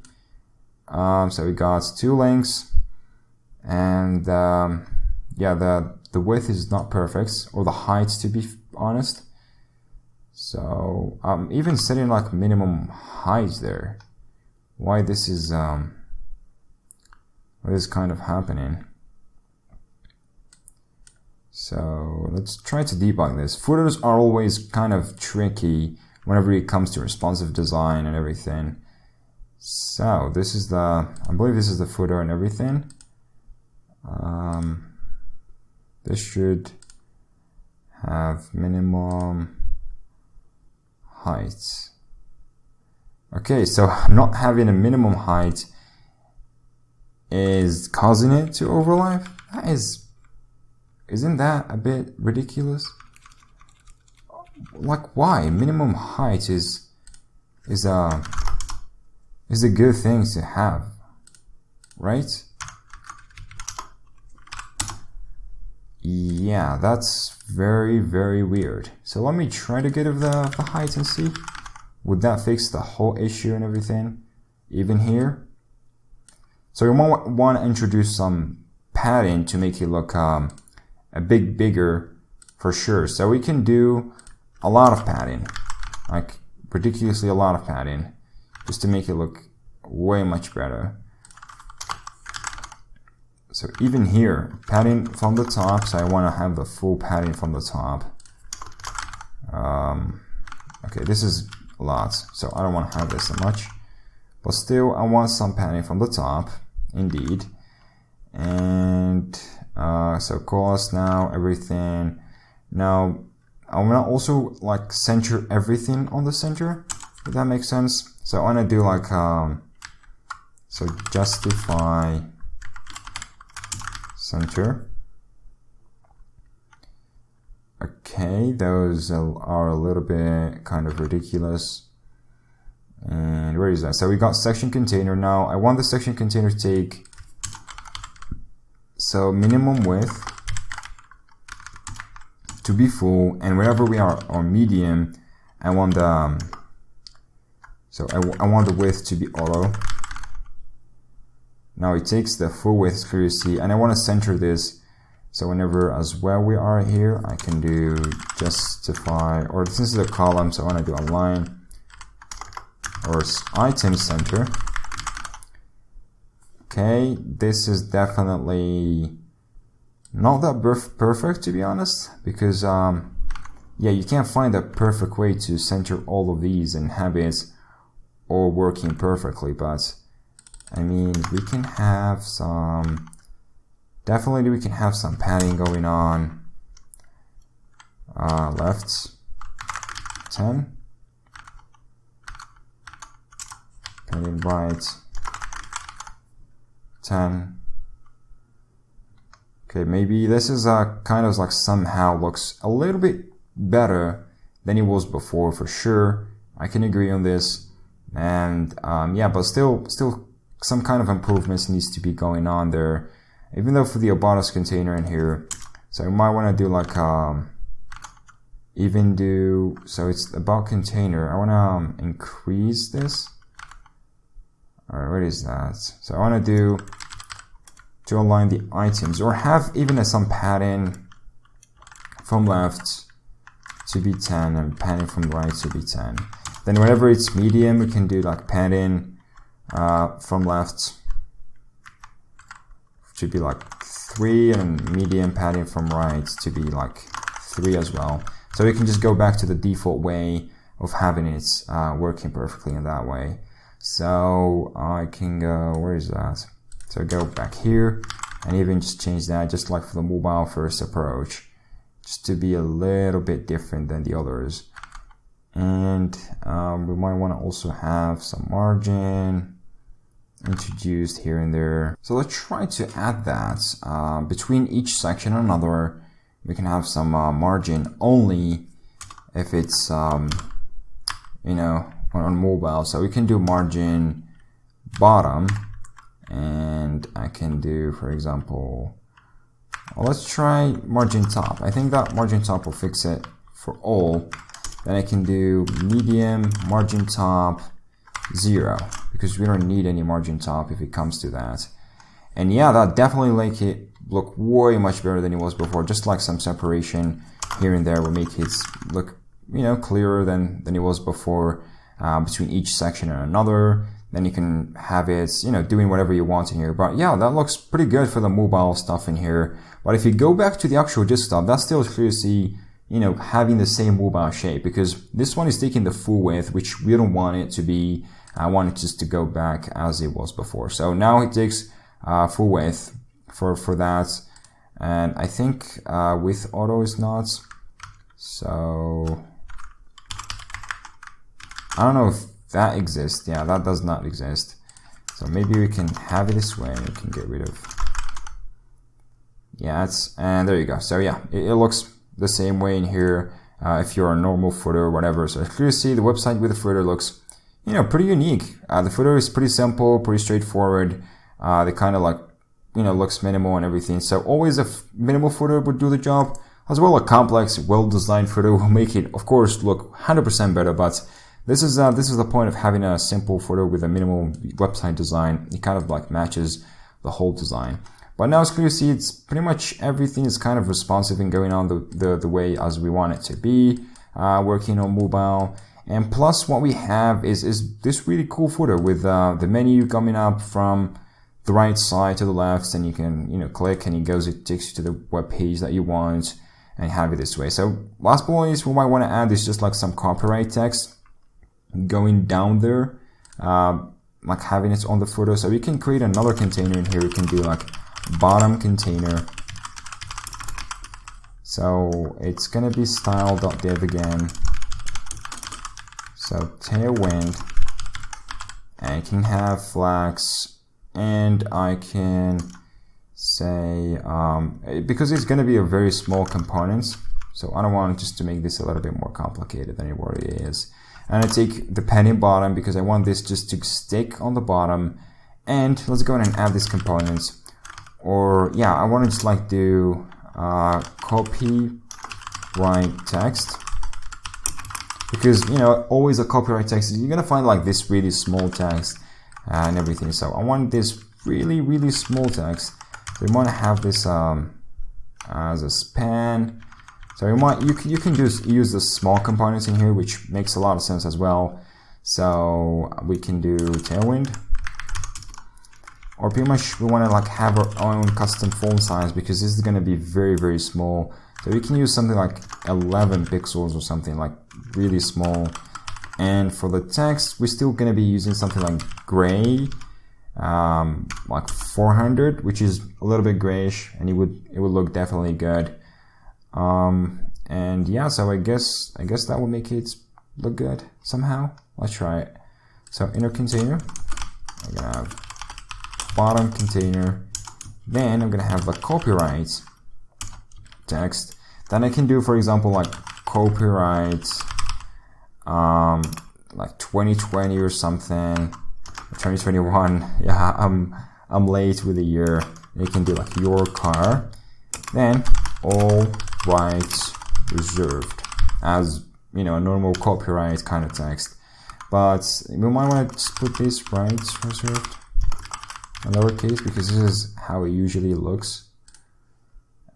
Take a look. This is not as we want it to be, definitely. Yeah, we want why this is having it. Alright, so we want flex column there, definitely a flex column one. And this is being centered for some reason, because we got items on the center, which is alright, so this is problematic. So what we can do, simply we can have this take the full width. So you can do minimum width is going to be full. Then I'm going to use flex. Then I'm going to do justify the content to put it on the start. Okay, so it will go all the way on the start there, and we can use the same constraint we're using here for the screen size. So just paste it there.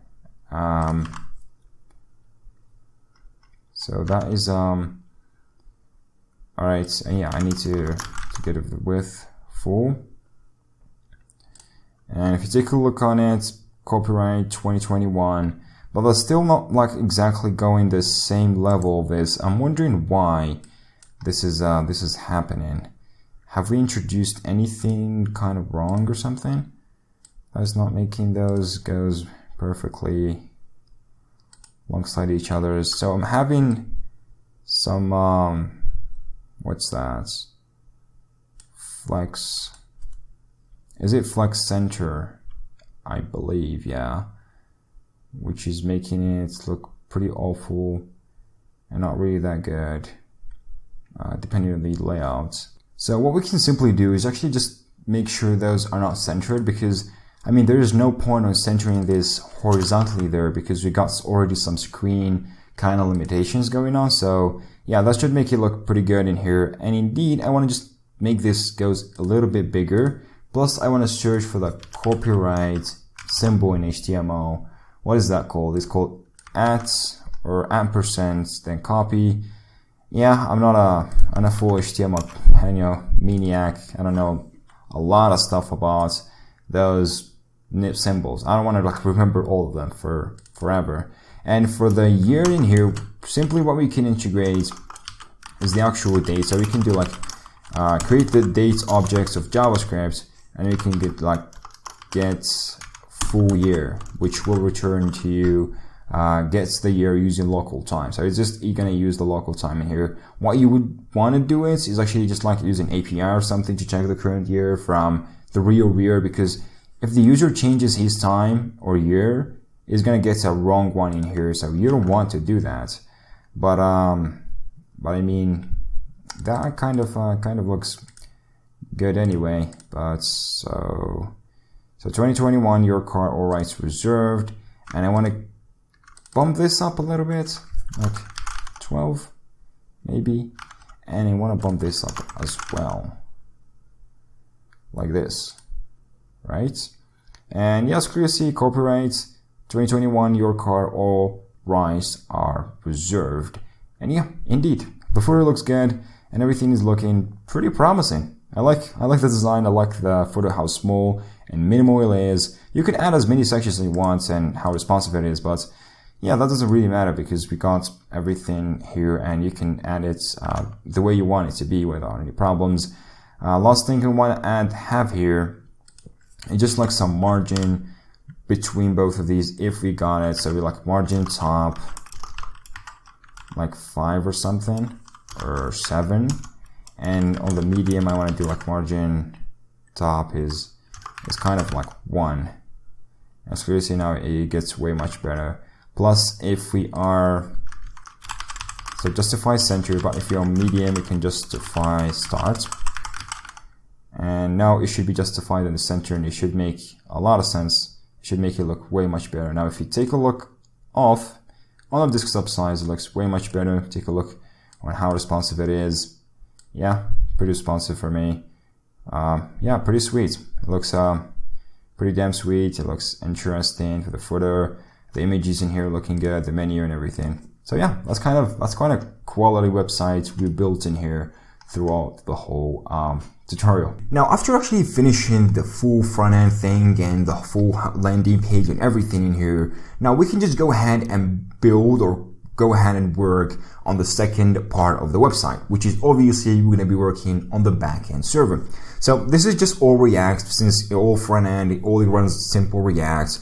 And for this one to access actually the API, it's actually going to use some RESTful API or GraphQL API to pretty much go ahead and fetch that data from that API that we're going to be creating right now. Then it can just like show up. For example, we're going to create like an API to fetch the car models available in our database. So to do so, we're going to have like a GraphQL API. It goes and fetches every single car, and it gives us, for example, the images, links, and all that sort of stuff that we're going to be having access to. But for doing this, we have to create, of course, the server, of course, that is going to take care of everything from like login register, from keeping the session, from storing the database or pretty much those cars models, from like having an exposed API, and of course, like some authentication or session management, all the sort of stuff that are going to be happening on the backend server. And for the server, we're going to be using Node.js with Express, and we're going to be using some like MySQL database to manage that. We're going to use GraphQL, more specifically Apollo GraphQL. We're also going to use like TypeORM for like connecting to the database. I'm going to be using like a simple ORM that allows us to do the connection. And we most importantly going to use Nest.js framework, which is a full backed up, like batteries included, very powerful Node.js framework that allows you to create Node.js / Express applications that are pretty much very inspired by the Angular kind of like design, or the full Angular's framework structure, how it works with dependency injection and everything. So you can imagine just like Angular on the front end and Nest.js on the back end with the whole backend locks. And you know, Angular is a very powerful framework. It has everything included. So do the Nest.js. So Nest.js inspires all that powerful from Angular and how it works, all the data manipulation and everything. So this is actually the full web, or pretty much the official website of Nest.js. For me, I work with Node.js a lot. I mean, a lot. I actually build a lot of websites using Nest.js. And if I get the chance right now to start another company, another startup or something, I would go with Nest.js because it really makes a lot of sense to use this. It allows you to create or put clean code. It's maintainable. It has everything that you need. It has support for most of the stuff that are, handled right now. It does work with Node.js very well. It does dependency injection. It has a lot of like really good like coding and design patterns. So everything good, you're gonna find it on this Nest.js stuff. So I'm gonna be using this. I'm gonna be like setting up a project. As I said before, it's full-fledged framework that pretty much allows you to build the application and have it all together. So we're gonna be using this. I'm gonna like create a CLI, or pretty much use the CLI to scaffold the projects. Then we can start working on this. And what also I'm going to be using, as I said before, is actually this TypeORM, which is a really cool batteries included ORM, which works pretty perfectly with Nest.js and TypeScript. And it works with like SQLite, MariaDB, MySQL, PostgreSQL, UpSQL databases, and many, many more. So it has a lot of stuff in here in terms of support. And it's clear to see the stars are huge. And last but not least, we're going to be using also Apollo GraphQL here for just like having the API and being able to fetch data from the server and expose data. We're going to also use some RESTful APIs, which is already included on Nest.js using Express, of course, but still we are going to be of course using GraphQL in here, and more specifically Apollo GraphQL. So yeah, this is pretty much the stack we're going to be having right here. But to get started first, we need to go to the documentation and actually scaffold a project. And pretty much the basic stuff is actually to go in and install the CLI globally in here using npm, then create a new project. So we can do this using our terminal in here, which I already did create a project. But basically what you need to do is actually run npm install -g, then nest, then / or nest.js, then / CLI. Click enter and make sure to install this globally, because this is going to install it globally. After that, all you have to do is go and run this command. So you'll run like nest, the CLI command, new, then you put your new project's name. For me, I chose like Nest.js cars up, and this is what it did create for me. So you're just going to scaffold everything, install all the dependencies for you. You can choose like whether yarn or npm. Yarn, of course, is my first choice. And yeah, hallelujah, we got that actually working, and you get a project started up and everything. Now, all you need to do is you go and open this on VS Code or whatever code editor you like, and boom, you can get started working on this, and you get like a fully structured, set up, kind of like framework to work with in the best way possible. So this is the Nest.js and how you set it up, and also going to be needed to set up a couple of other stuff. So let's just go ahead and see the actual code editor in here. So this is our code editor that currently is being run in, which is, of course, this is the React's front-end code. Now let's go ahead and jump into the second one. I'm guessing, this is the one right here. So for this one, as you can see, pretty much the folder structure is pretty simple, nothing really complicated or something. You're gonna find a really simple stuff to work with. So SRC, you're gonna go to main.typescript. This is pretty much the bootstrapping, and here it gives you, for example, which ports you're gonna be listening on. For example, the up module, the up controller, which is a basic control. As you can see here from the first design, if you never used before Nest.js, you're gonna see like, oh, this is very familiar and similar indeed to Angular, how it works with all of these like decorators and decorators in every function, and it uses TypeScript, of course. And yeah, it works really well with us. And this is here a live example of dependency injection on Nest.js. So we're going to be using all of these powers throughout this tutorial to create the full server. So first things first, to get started here, we're going to be needing to install a couple of dependencies. So first, we want to set up TypeORM to connect to our MySQL database, because right now I'm having a MySQL server running in the background. So if you're not familiar with how to set up a MySQL or something, it depends on your operating system, of course. But here for Linux, if I do like, for example, systemctl, or I use sudo systemctl, and I can do like status for MySQL, and I enter my sudo password here. Let me just see that.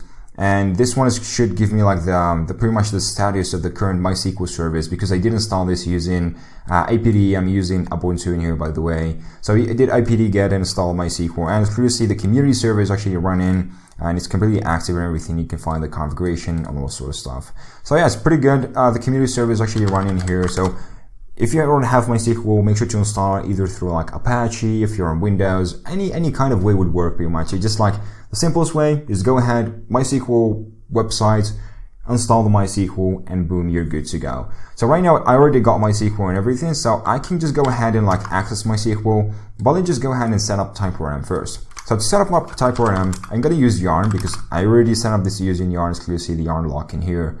So I'm going to do Yarn add. I'm going to add TypeORM, which is the Yarn I'm going to be editing, and also make sure to install the driver that allows us TypeORM to connect to MySQL, which is called MySQL from npm. So click enter. That's going to be installing that for you. I already did that trick, and boom. So that's pretty much all you need to do for that. Now let's go ahead and run the server because we're going to be needing to run the server eventually at some point. To run the server, just do nest start, and it has this watch command. We're going to be using like start dev from Backend. So I'm going to do yarn start dev, and this should start the command for us, and it's going to like put Nest on the production ready server. So if you take a look on main TypeScript, here I'm having it running on 9000. Or the actual env port I'm specifying here. I'm going to talk about env in a second, but let's go ahead and see how it looks like and what the server is going to give us at first. So I'm going to access the 9000 port here. Let me just put it alongside that. And there you go. We got hello world. So that API is just like returning hello world for GET requests. All right, pretty sweet. Now let's go ahead and configure actually TypeORM and how it works. But before that, we need to configure how to access this process env, because here we got this env kind of like file that allows you to like pretty much put environments kind of variables specifically into the pretty much your application runtime environment. Then you can access it. And here what you would like mostly to do is actually pass in, for example, passwords regarding the database, because this is the most secure place you need to pass in or put your data or your secure credentials or passwords or unique keys or API keys on. So make sure to put it here. Then you can put like, it's a key value pair. For example, port is 9000. Then you can access it using the process.env.whatever variable name there. Now to set up this, we have to go to the up module and you have to install the config module. So let me just open up a new terminal real quick. I think I already got another one. And what you have to do is actually go ahead and run, yarn add Nestjs and so config. So just like that, install the config module here because it doesn't come pre-installed on the projects, and that's going to make it for you. So now you got the config in here. You're going to import config module and then do imports on the import section in here on the module, on the up module more specifically, and do config for root, and that's it. This is by automatically is going to run and pretty much read the .env file in here. It's going to populate the process.env on your application. Pretty cool. Now we can just go ahead and start it and actually put the projects into the TypeORM work. Now for TypeORM to work, pretty much we have to create a configuration file. There's actually a couple of ways to initialize and configure TypeORM, but the most easiest one and the most efficient I like is actually through out a configuration file, a JSON file. So just put orm config.json, and here it's actually going to take a JSON file that is pretty much the configuration of that particular ORM right here. So for this configuration in here, what we're going to be needing, I'm going to just copy my other configuration there. I'm going to just paste it right here. We got an issue in here for like password or something. And yeah, that's pretty much all you have to do in here. Of course, you can put like that, for example, password, database, like what's the database name. For example, I'm going to put, I don't know, whatever value makes sense for this one. I'm going to do like your car, which is the company name. Then here you give it like the migrations path, which is where we're going to store migrations inside of SRC, and entities. So where we're going to store entities as well. I'm going to talk about entities in a second. And we got synchronized true. And this one is a very important field in here because it's going to like use development only. And on production, make sure to like disable this, put it false, because you don't want to alter the production database data live there, because this is going to be very bad for you. So make sure to put this false. Then to alter the tables and everything, you have to use the migration. So I'm not going to go into details about this. You should already be familiar with that. If you're not, there's actually a full-fledged course tutorial about TypeORM explaining it from start to finish down description below. Go ahead and check it, then you can find it, right? Okay, sweet. So here's actually, you can put the configuration. So just put your configuration. For example, this is my database name and everything, and put whatever you would like there. Now let's go ahead and actually create a module that's going to take care of initializing and connecting to the database. So here I'm going to create a new folder, and actually Nest.js in here has mostly inspired the structure from Angular. So if you're not familiar with folder structure of Angular, you should be good to go. But the folder structure in here is very convenient. It makes you work really well. It's pretty clean and structured and very lovely. So I like that. And yeah, I'm going to be using this folder structure right there. So the folder structure here, I'm going to put like a database file or pretty much folder there, and the database folder is going to be like a module itself. So imagine this is actually the main module of the whole application, which is bootstrapping the whole application, like the root module. And inside of that, so we're going to create a new database module that's going to have it. So for example, the name is database, then we're going to be like prepend module, then, or append module, sorry, and I'm going to have like .TypeScript, which is of course going to represent the actual module we're going to be using. Now, a module is basically a normal module. So I'm going to just like do add module, which is going to import it from, it should be imported from Nest.js, I believe common for the module, how it looks like. So just like put it that module. And the module, of course, has imports and all sorts of stuff. Going to have imports as an array. And if you need any export as well, it's also going to be an array.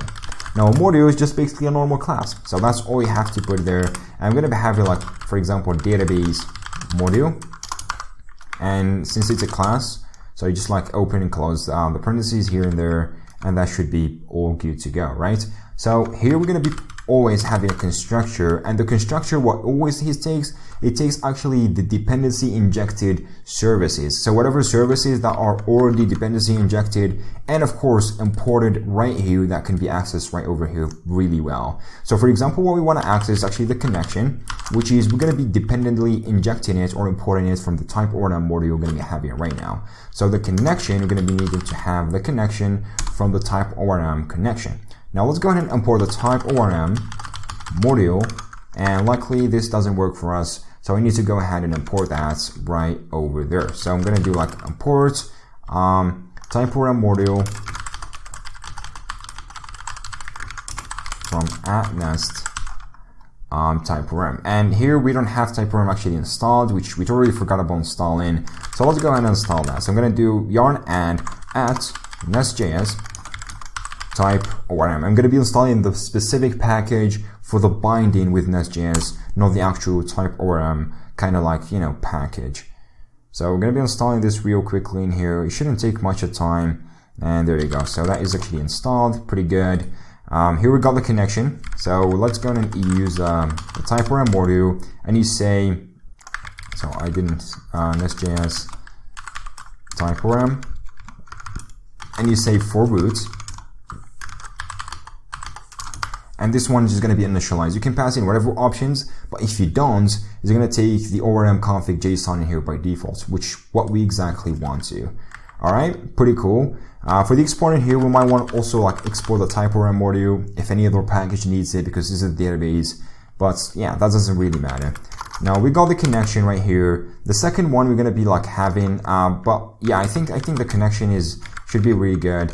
Now this one is not going to be dependently injected until we get this. Use the private keyword, which is provided from pretty much our pretty much beloved Nest.js in here, or TypeScript. But I think since we already imported that here, really sorry. Since we imported that, I think this should work perfectly. So no need to do anything other than that. Now all we have to do to check if the connection is made up is actually do is connected, which is a boolean. Now if it is connected and everything, what we can do is actually do console log and connected successfully. All right, or I'm going to do db connected successfully. All right, pretty sweet. So now we actually have the changes. Clearly see whenever we save, it does assume that, and Nest application, starting Nest, app controller. So it's clearly see it didn't actually have that here because we didn't import it on the app module. So if you don't import an app module, nothing is going to work. You can imagine this as the root module that everything should be linked to. So for example, we can go in and import that database module. All right, and you can save that changes, and that should actually work. Unless we got some issue, clearly see it's unable to connect to the database, and it says unknown database because indeed we don't have any database with that name. So let's jump real quickly and go ahead and create that database. So let's go and install or pretty much access the MySQL CLI. So I'm going to do MySQL, the user is going to be root, and it's going to be password protected. So I'm going to have some password going on in here, and let's going to create a database real quick. I'm going to name this database MySQL. Okay, pretty good. access to, yeah, it's not going to be MySQL, it's going to be your car, sorry. And I'm going to create a database. Pretty good. Now the database is created. Let me go back here, and if I just go in and run this back again, so I can just sort of save and it does that. Exclusively we got the message, database connected successfully, which is indeed, that is already connected, and it kind of like works absolutely perfect. So yeah, pretty sweet. We got the first database connection working, and with TypeORM and everything as we expected it to be. Okay, sweet. Now let's go ahead and set up the second thing we want, which is GraphQL with Apollo. Now, all we know is actually GraphQL with Apollo is kind of like a pain in the ass for a little bit, because it has all these like complexities and going here and there and different stuff, to be honest. But luckily, Nest.js makes this a little bit kind of easier for us to use, because it allows us to actually use a pretty simple package once and for all, and we can all do it in the right way. So luckily in here, from the documentation, you clearly see what it says. You can go and install all of those if you're using Express, which we already is, and you can just go and install those to install GraphQL. So you can copy this. Let me just put that back right there. And you can go to a new terminal that doesn't have MySQL.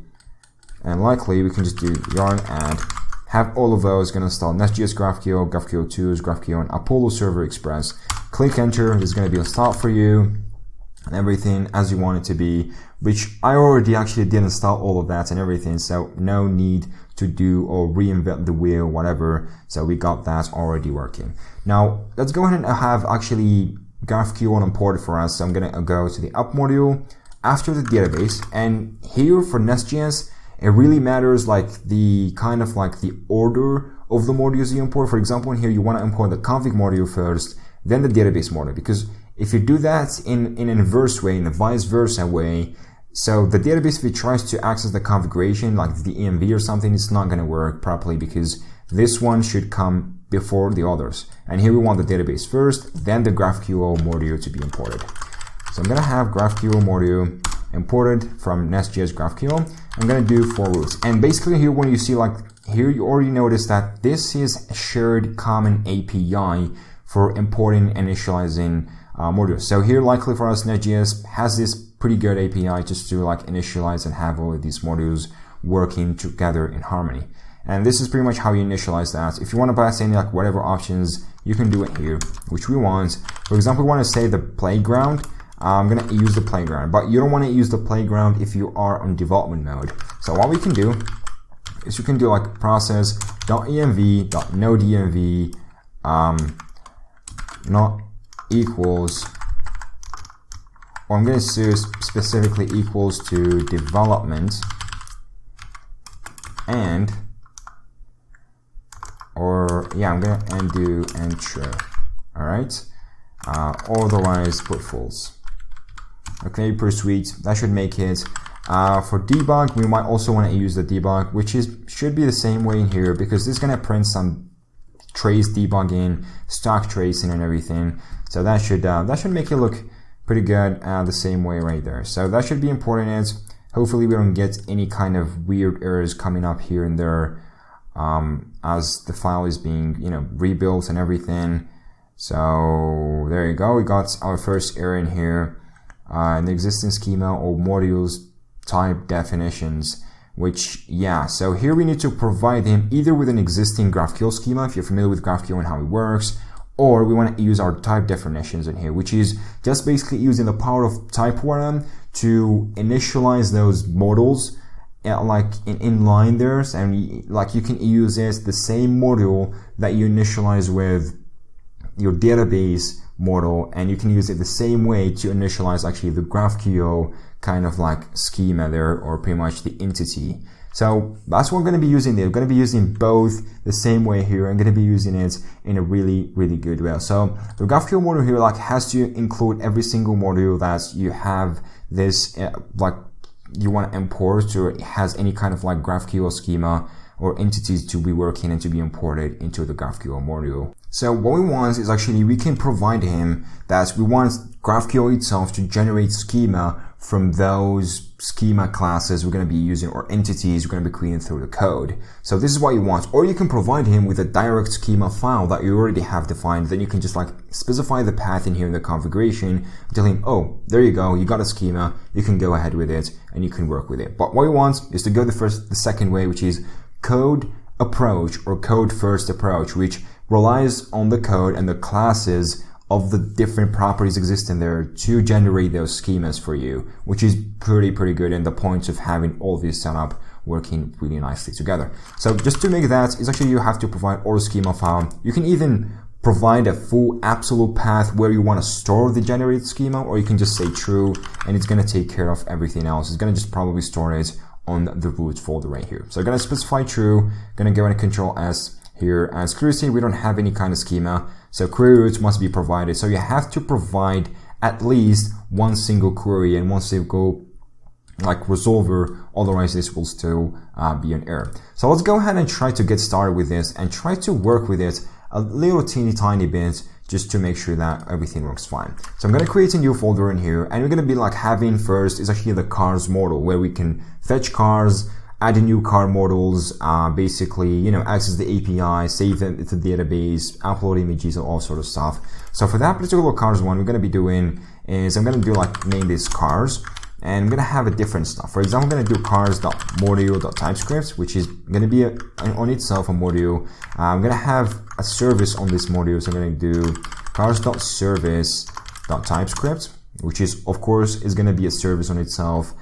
We might also have to do like cars.resolver.typescript, and this resolver is going to like act as a controller in an MVC, but this one is going to act as a controller for the GraphQL. So it's going to have queries and mutations and all that sort of stuff to be controlled and held up right there.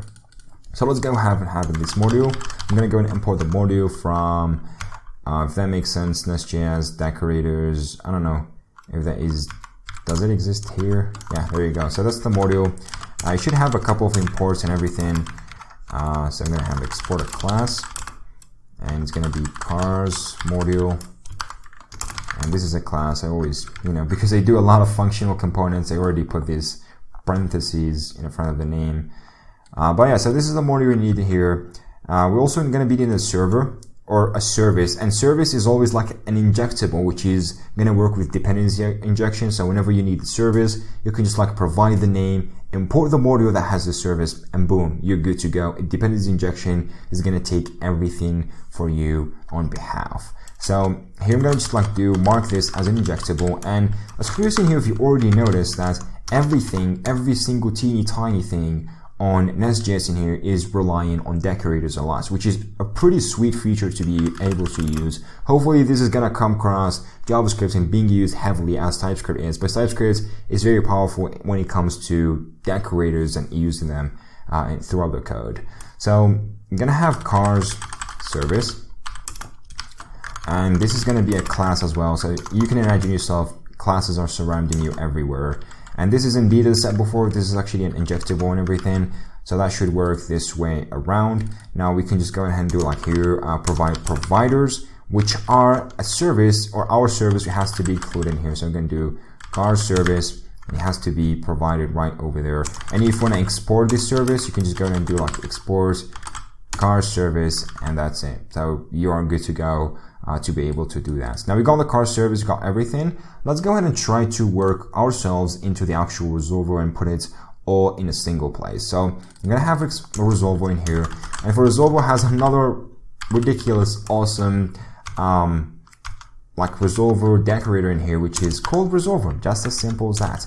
And you have to mark the car class in here, so you can do export class. For example, you can name your class cars resolver.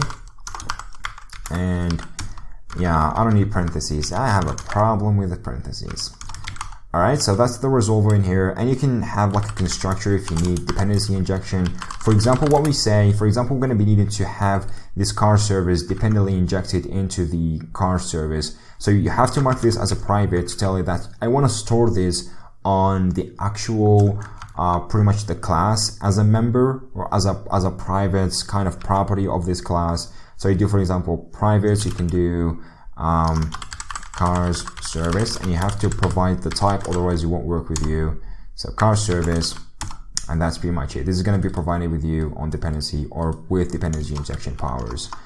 Okay, so this is pretty much what you need. And as I said before, we're going to be needing some like at least a root query to get started with GraphQL. So I want to put something to get started. So I want to import query from GraphQL. So make sure to import it there from GraphQL indeed. And for the query in here, you have to tell it like the parameter here, like what does it return. So I just use this variable in here just to annotate like what we are doing in here, just a simple demonstrating stuff going on there. Now this we want to return. What we want to return for now, I might want to return like an empty array, just a completely empty one. Then we can have the actual function handler of this query. For example, you can name the query in here whatever. Remember, whatever you name your like query in here, you're going to be using the exact name here over there when you pretty much provide this on the actual GraphQL. So to access this GraphQL query, you're going to be accessing it using that name that you're going to provide right here. Okay, so for example, I'm going to get a list of cars, just as simple as that. We want to get a simple, easy peasy list of cars. So let's say this is going to be not a promise, it's just going to be returning an empty array. But I think we don't need a type or something. This is already an empty array, so you just say empty. Or let's say I want to return a string. Of course, this is introductory, but hello and welcome to your car shop. Alright, sounds sweet. Now, hopefully, but I don't see that is actually going anywhere. So query routes must be provided. We still got that ridiculous issue in here because we haven't actually got this cars kind of service. So what I would like to do is actually maybe we can have like another folder. It's called components. Okay, and this component, it can be itself another module. So I can copy this cars. It's actually like a component of the website.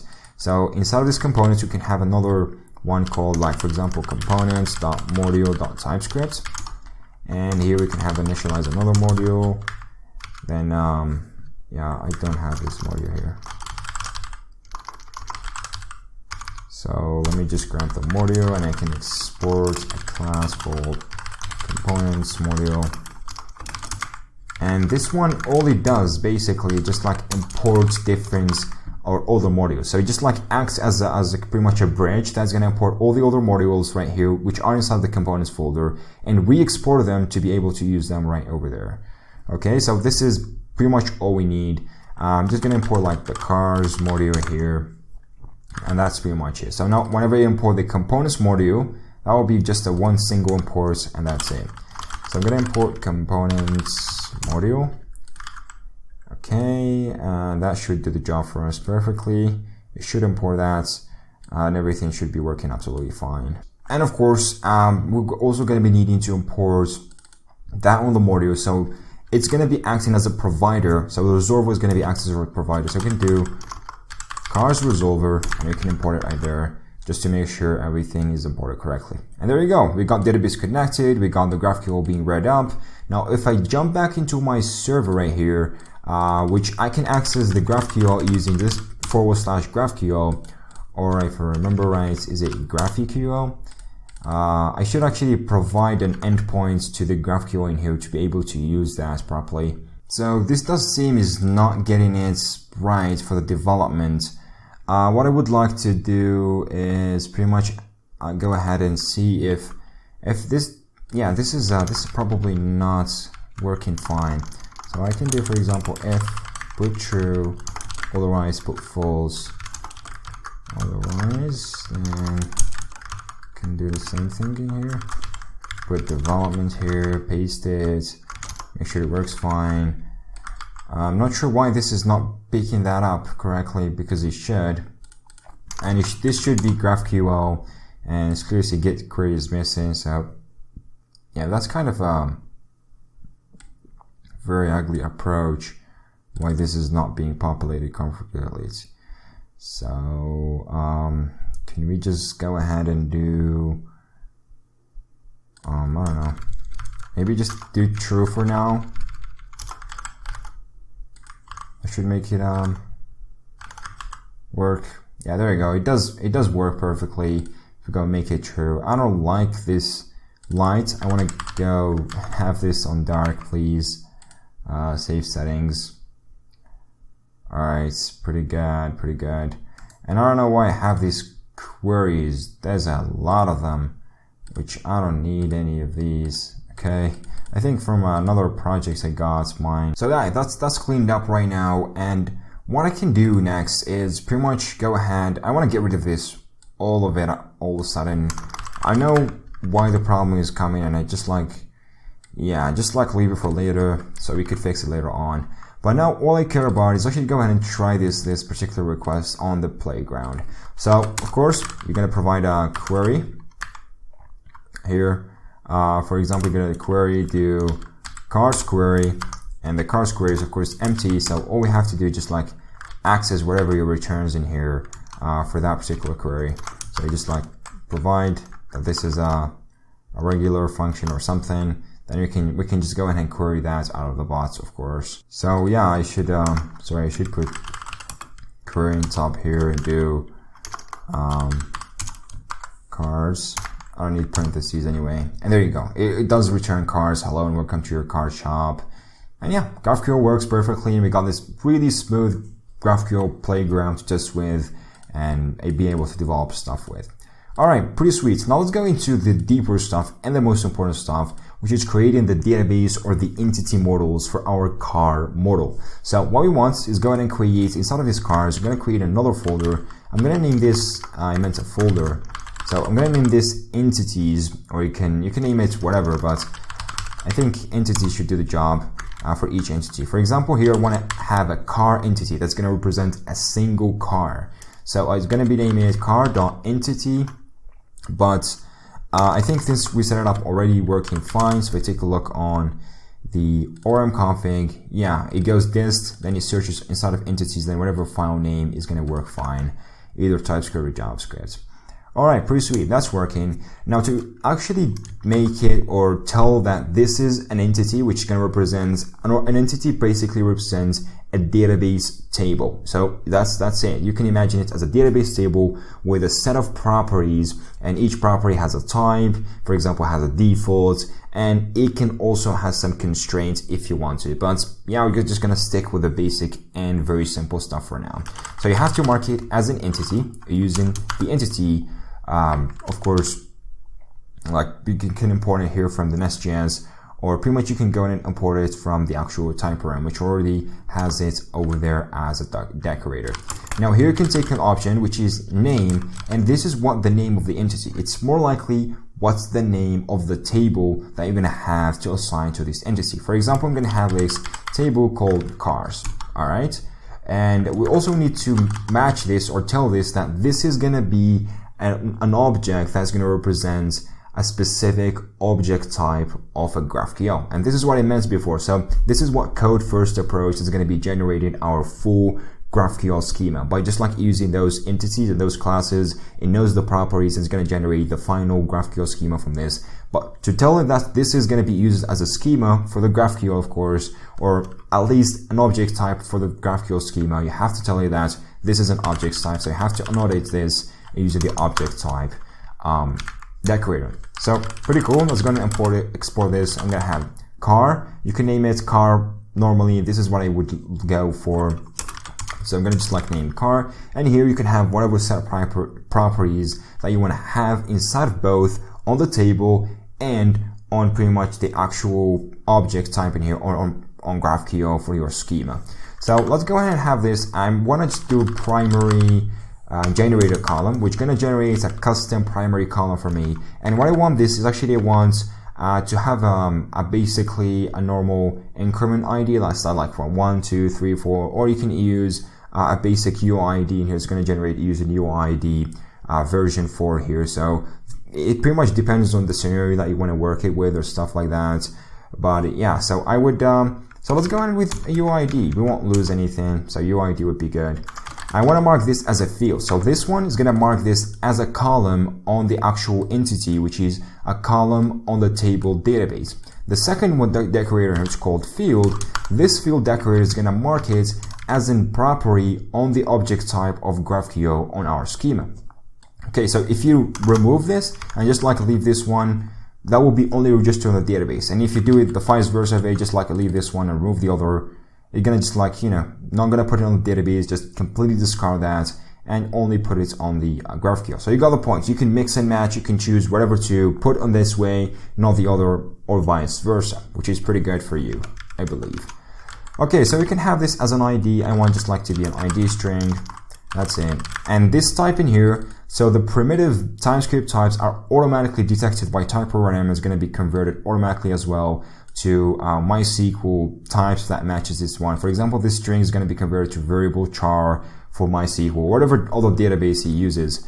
So make sure to provide those in here. If you got other complicated one, which is a class or a custom interface type, you can provide it on top there.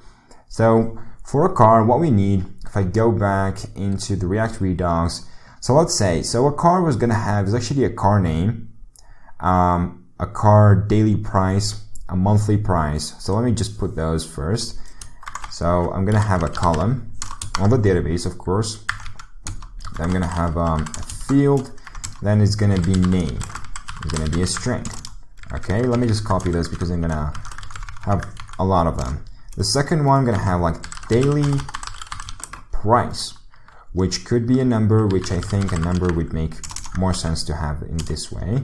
I've also got monthly price, which is also going to be a number.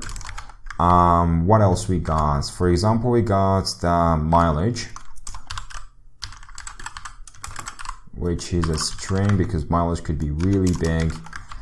And what else? So we got the the gas type in here, so I can just put gas. And last but not least, we can have gear type, which is of course going to be just a simple string. You can have an enum in here to tell it like exactly which one it is, but I just want to keep it as simple as possible as it would look like here. And last but not least, we want to also store the actual URL, the thumbnail URL that you want to have it right there. So I want to store like which thumbnail URL you're going to be pointing in here. So let's go ahead and have it stored right there. For example, I'm going to do thumbnail URL, and it's going to be a string. Okay, so all of those are going to be put on the database and on the GraphQL schema. We got it for it. Pretty sweet. Now let's go ahead and import this to TakeEffects, otherwise it won't work for us. So I want to go to the here. I'm going to use the TypeORM module, import it again. Now I'm going to use the for feature, and the for feature here registers entities. Curiosity, it takes the entity, then it takes an array of entities. So I want to provide whatever entities you got. We're going to have car. If you've got more entities, you're going to provide them all into this array to be taken place and to be working fine. Okay, pretty sweet. Now we can go ahead and have those entities in here as an entity resolver. So I can get to the service on the constructor in here, and I can do, for example, private, and I can do car repository. So this is just a naming convention I like. Then I can use the repository interface. Then I can do, for example, we can just like do car, just pass it the actual entity name in here, and it's going to use the car repository from there. But we have to first actually tell it like which car repository we want exactly. Otherwise this won't work for us exactly as we want it to be. Okay, so we want to go ahead and do like inject repository. We're going to be using this way. So for example, I'm going to steal this out. I'm going to have inject repository, and this is of course going to be having it from Nest.js TypeORM. Now you give it in here like the repository, pretty much the entity type that you want to inject, and this is going to return it for you. Then you can just like, have assigned this type, then private car repository. Then this is going to be dependently injected because you got this on for feature on the car right here, and that will be really, really good. Okay, pretty smooth. So we got the constructor in here. Now we can have wherever functions, and why this service class exists, because the resolver itself is not going to take care of everything behind the scenes. It's only going to accept the query from GraphQL, and it's going to delegate it to a particular service function. The service function is going to know more about what is the database, the entities, and how to manage the database and all that sort of stuff. So you can just like take a look, like say, oh, services are going to be the ones that's going to take the full heavy lifting behind the scenes of how stuff is going to be structured and working fine. Okay, so that's what we want to hear in this particular example. For example, what we want to do, So let's say we got a course resolver. So we want to resolve all kind of cars from the database. I want to just like grab all the cars from the particular database. So to do something like this, I'm going to have public async, and I'm just going to do get cars or something, which is, pretty simple. And all it does is going to return a promise that's going to be waiting for car as an array. All right. And here I'm going to do like get all cars to be more descriptive about that. Now for this particular case in here, what I want is actually just go in and use the database repository, look for all cars, basically all cars, no conditions, and return them. So I want to go and do like return, await, then I can do this dot car repository dot find, just find all, and here you can just like do find all. You can provide it with an empty option one, and for example you can do catch if any errors arises or something. We can just go ahead and have those errors in here handled. For example, we can do console log error or something. And we got an error here which we shouldn't do because it assigns car or empty in that particular case, which we don't want to. So what I can do const cars, and if cars, we're just gonna return cars. So otherwise I'm gonna just like throw an error. So if no cars, we can actually do both stuff. We can throw an error, or we can just like return empty array. So it depends on how you want it to be working and the structure of the API, what you want it to be returning. But what I'm guessing I want to do right here is actually I want to get rid of all of this, because I just realized that I can go ahead and throw an internal server error, because if this exception, if it gets into this point, that we need to say there is a 500 internal server behind the scenes, and all we have to do is just like go in and return in here. So that return would work now because we're throwing out of the cache, and that should make it all work perfectly. Now on the resolver, what we need to do is go in and access the car. So instead of returning this, I want to change both. I want to change here, I want to have a car, of course, and for this one I want it to be returning a promise of a car that is going to be an array. Okay, then all simply we need to do is just go ahead and do await. I'm going to do this dot car service dot get all cars, and that's it. That's pretty much all we have to do in that particular case, just to handle everything as we want it to be. But the catch one is not going to be handled properly. Luckily for us, Nest.js provides us with really this awesome exception API, which pretty much can allow you to declare an exception, which is just like an exception handler that whenever there is a throw method, this exception is going to be fired up, like a function is going to handle this exception properly and is going to make it nice and shiny, and eventually is going to return this really smooth and nice error message down below to the actual user. So that's what we want in here. So we want to just go in and do a catch. I want to just like catch the error wherever it comes, and I want to rethrow that error. So whenever we rethrow this error, so whenever it happens, it's going to be going up on the stack trace, on the function stack, and it's going to go directly into the exception handler. Then the handler is going to basically handle those exceptions properly. But first, we have to declare an exception handler. We can tell it to use a default exception handler for that particular application. You can use custom ones for every single class or for a specific function, but we want to just use a custom default one from Nest.js for the whole application. So to do that, we can just go ahead and use the up, and we can use like a use global, and we can do global interceptors in here, which is of course the one is actually an interceptor in that particular case. And for that interceptor, what we want to use is actually global default or exception handler. But I believe I'm mistaken about I don't remember. I think it's filters. That's right, it's filters. So it should be a filter. Yeah, that's what filters the HTTP. The other was completely different. So here when I do like new, then I'm going to use the default exception handler. So I'm going to do import default exception handler. So I'm going to go ahead and import this default exception handler from filters in here. So we can go in and use like by default a simple exception handler that we can just get our hands on, or we can let Nest.js to actually take care of this exception handler for us, because he already does have this simple default exception handler for us. So yeah, for the default, we can use the base exception filter from, yeah, it's base exception filter in here. You can just do new, or you can just like pass it directly. But yeah, so I guess I have to use the new one, and this should use the default exception handler for us, and it should take care of it all behind the scenes. So let's just go to the catch resolver in here. We already returned all that sort of stuff. Let's go back into the actual playground here and try to go and get cars now using this clearC field cars. Must have a selection of subfields. Yeah, sure. So we can do, I don't know, ID, or I want ID, I want name. Of course, right now we don't have any cars, so it's gonna basically return an empty array for all of these cars, and it's not gonna have anything. But if we do have cars, of course, you're gonna find this array populated, and all these selected fields in here is gonna be working fine. Now, what we want more particularly is actually to be able to add a new car. So we can have another mutation on GraphQL in here, and we want to use this mutation to be able to add a brand new car that's, you know, we can add a new car model to the database. Then whenever it fetches that, it can fetches it, and you can have it all working on this particular array. So let's go back here, and I want to have like a completely brand new mutation that's going to take care of having it this way. So I can go back here down, and I can create or declare a new mutation using the mutation decorator in here.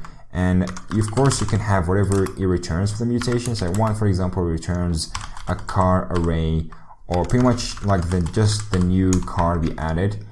So it just like returns the same objects we provided, and it's gonna have like async, and it's gonna do like add new car, and we're gonna promise we're gonna return a new car.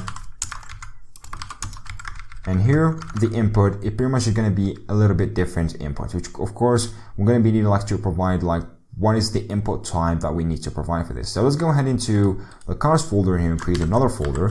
I'm going to name this DTO, or data to objects.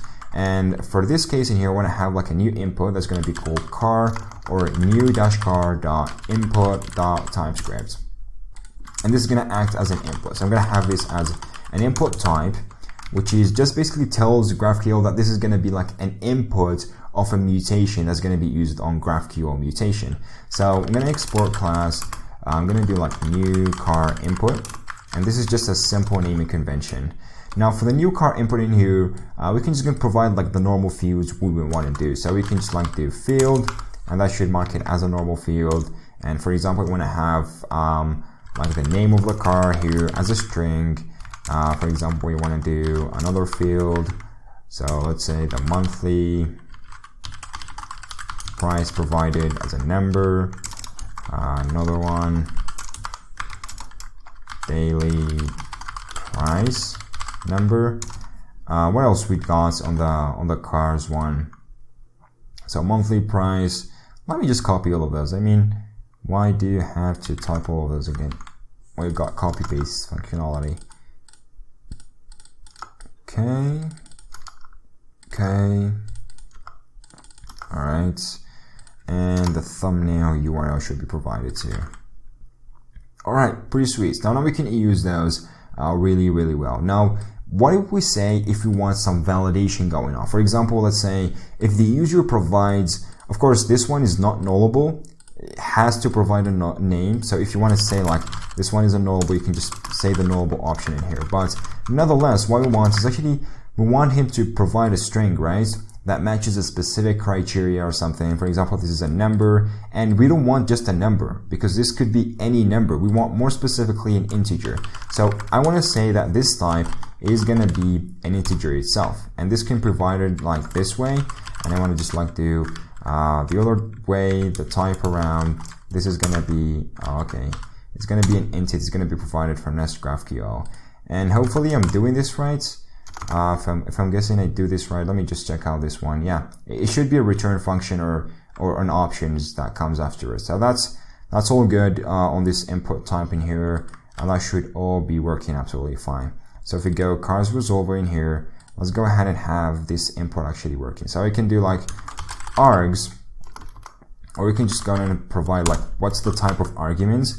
So this argument here is going to be like, what are the type of arguments you're going to be providing? So you can provide the name of the field of the argument here that you want to provide. So for example, you do like new car data, and the new car data is going to be provided as the new car input. Okay, so this is the new car data, and this is pretty much going to be the field name that you enter on your GraphQL mutation. So this is how it looks like. Let's go into the service, and we can create this pretty much handler for us. So just to have it working the right way. So add car, promise, just a car, and this one of course takes new car data, new car inputs.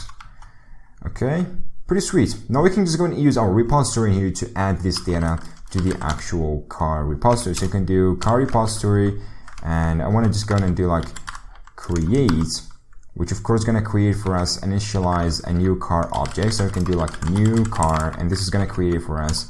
Now we can just go to the new car, and we can set all of those equal to here, like one by one. But since we already got like all of those, just the needed ones, and they basically match the same name of the actual car in here. So we can just pass this directly to the car overload in here. So we can just say new car data, and that should take care of it, of course. Take a look on the function. It takes, an entity like a deep partial of car. And yeah, we got the car in here. So last but not least, what we're gonna do is gonna just like do await this car repository.save. Then the save in here, you have to provide the new entity you created, or the new instance at least, and that's it. So just like you're gonna handle the error catch. Then if any errors happens, always remember in this particular case for database errors and stuff like that you don't know exactly why it happened, because it doesn't have any bad request from the user, anything related to that particular sentence. So all you have to do is just like fall back into returning an internal server error anyway. And yeah, that's it. So pretty much we got this car here. And last but not least, what we want to return is actually the new car. Pretty sweet. Now we got this car added. Hopefully, if we just go to the resolver, we're gonna just like do return await this car service dot add car new car data. Then we can catch this, and we simply go ahead and return a new internal server exception, or pretty much just throw the error. Sorry, so you can just like rethrow the error more particularly, and that should make it work fine. Now we got the mutation. Let's go and test our mutation and see if it works. Now I'm gonna do mutation, and inside of that I'm gonna do add the new car, and we can provide the new car data, then whatever comes after it. For example, name. So I'm just gonna copy basically what I have already got here. So let's say this is gonna be the Honda. I don't know. Oh, I can't copy from this. So the Honda CD5 seater car. Okay, I'm just gonna type those. Honda. Okay, I don't remember. CD5 car. Okay, seater car. All right. What else we got? The monthly price. Let's say it's gonna be a number, of course. So it's gonna want to 50 or 500. Daily price is a 50. Gear type is gonna be man or auto, not manual. Gas is gonna be petrol. What else? What else we got? It's mileage. I think it has a 20k or whatever. It doesn't really matter. For mileage, we got that. And last but not least, actually the thumbnail URL, which we have to provide there. So I want to just open up the image on a new tab, and this is from where I called the image. So I want to just go ahead and copy this image and just have it right there, okay? And try to make it work. Now I'm going to just access this and try to get, since this route in here with this mutation, whenever it adds a new car, it returns the newly added car object instance just to make sure we can use it, whatever. So just like add ID in here, we can get the name, thumbnail URL, mileage, just to test with. I can go and click enter, and there you go. We got that working, and this indeed has been added to the database with the thumbnail and everything has been added. Clearly, a new ID has been generated for us. Now go back to the cars, click that, and boom, we already got a new Honda being added to the database for us in a really, really smooth way. So I can do gear type, gas, thumbnail, daily price, monthly price, and go ahead and clearly see all the data is accessible from that particular part, and it works absolutely amazing on this particular sense. So yeah, pretty sweet to be able to do all of those source stuff. I think this is crashing, but whatever. So we got this new resolver is taking care of all of that, being added to the database, saving it, and having it all wrapping up how cars should be added to the database. Sweet. Another good, powerful part about Nest.js in here and the ecosystem it provides is actually there is a way to add really smooth validation using different packages that you can add validation directly to the input in here, and you can just like add it using decorators and tell, oh, if this property, for example, for the daily price, if the daily price is more than 100, completely reject that, because this is, our average value for a daily price for the car should go from like 10 to, for example, 1,000. That's the maximum things that should be done. Now to add this, we have to add actually a really good two packages. So you can do yarn add. So it's called class validator and class transformer. They are actually both from different ones, but Nest.js has really integrated that really well. So we got both of these classes in here. Just go ahead and add those. I already did that. Then you can go in and use the decorator. So those classes or those packages exposes a larger set of decorators that allows you to use on your code in here. For example, so let's go in here like max, and it's clearly it's going to be imported from the class validator there. So you can give it like a maximum number. So checks if the first number is less than or equal to the second number. So number, yeah, which is, of course, we need to provide it here. So for example, we want a maximum value of 1,000, and I want to say a minimum value is, for example, 10. All right. Now I can copy this. I can go to the monthly price. So let's say a price is 10K, or I don't know, 20K goes into this, and the least one is 1,500, which is the least minimum one for both of those. And this is going to be applied whenever you just do make a new request, which can be really a day savior for you just to have all of these, and it can return to you back with an error message. You can even specify a custom error message to return back for a specific validation for a specific decorator on a specific property, and that should make it really, really shine up on this particular part. So I can go ahead, like whenever we try to add a new car, for example, do Honda, I don't know, 7 or something. I can use the same pretty much thumbnail URL in here, whatever, it doesn't really matter. Let's say I'm gonna just like do a monthly price of 20,500 and a daily price. Okay, let's just try the monthly price in here. Yeah, am I having the right one? So let's try a daily price of 0, if that would work. So max. Yeah, I mean that's not working because we haven't used this validation pipe anyway. So we want to make sure that we're going to be using this validation pipe. So I can do like app.use and a global pipes, and I can do new validation pipe, which is going to be imported from Nest.js common, and here it's going to like allow you to use this validation pipe properly. Okay, so just make sure to mark it as being used right there, otherwise it won't work for you. Now go back, for example, provide 0. As you see, it just replies with an error. Cannot read properly, reply if undefined. So yeah, it's pretty much like having internal server error, but for some reason it's not properly being validating that behind the scenes there. So this seems to be an error from coming from base exception. So yeah, it's guessing like from the latest version of Nest.js, it's being using this by default. So we don't have to hook up this anyway, and this should look or should work pretty much fine. So just completely get rid of it, go back, try to do that, and there you go. Now it works. Now, curiously, we got the message that say, bad request exception. Then we get another one says monthly price must not be greater than 20,000 and daily price must not be less than 10. You can actually specify custom messages if you really care about your, user experience and all of that. So for example, daily price can't be that low or something. I mean, this should take an object, not, you can provide message, okay, message this way, and that should be built, and there you go. So daily price can't be that low. It works absolutely fine. So yeah, pretty sweet. So you can provide whatever validation you want. You can validate the name, the mileage if you like to. I don't know, something like this way. But yeah, validation really works with Nest.js, and Nest.js makes it super easy. Plus, as I told you before, decorators makes the whole world much easier to work with in a really smooth and nice way.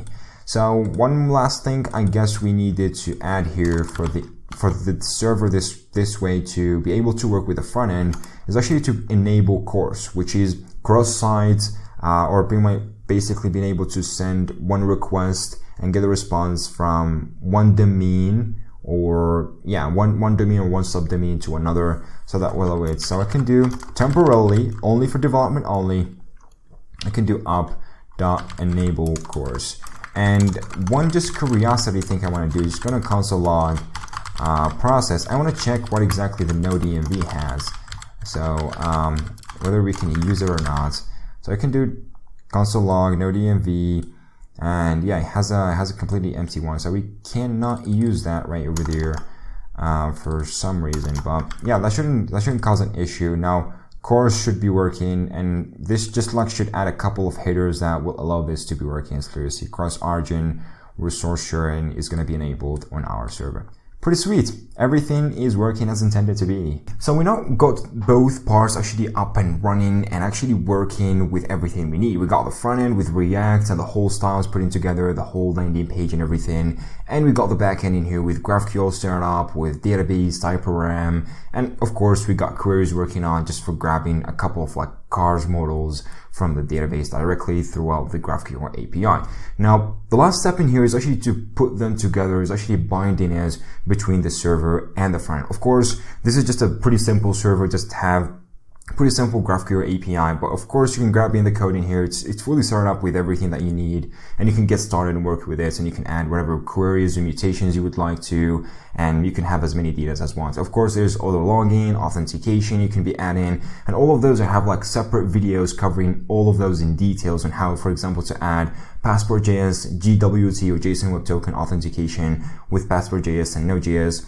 I got a full video course on that. You can find in the description below. I also got others about GraphQL and how to use them properly with TypeScript and everything, a full depth video. You can find it as well with Redux and all that sort of stuff. And last but not least, what we also have, we got also a couple of other videos explaining how to do single sign-on with sign in with Google and all that sort of stuff. Another video. So all links are in the description below. Make sure to go and access them.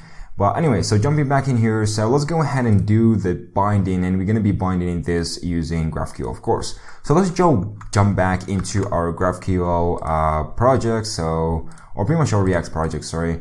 And for this one here, what we need is actually going to configure and install GraphQL and Apollo and everything. So for that, I need to go ahead and do yarn add Apollo /client and GraphQL. Click enter, and that should be installing the packages for you. So yeah, this step I already did it here, and this should be installed. So this is both of the packages you're going to be needing to set up and use it with a React application, usually just those for creating a client and using all the set of tool sets and a couple of utilities from the GraphQL npm package pretty much. So that's all you need in there. Now the second part here we need to go is actually inside of Up and initialize or create a client from the Apollo GraphQL, initialize and bind it into a particular URL, which is of course where our GraphQL server is actually listing in always. So I'm going to go ahead and create a new file. I'm going to name it GraphQL.TypeScript. And for this one here, I need to go ahead and import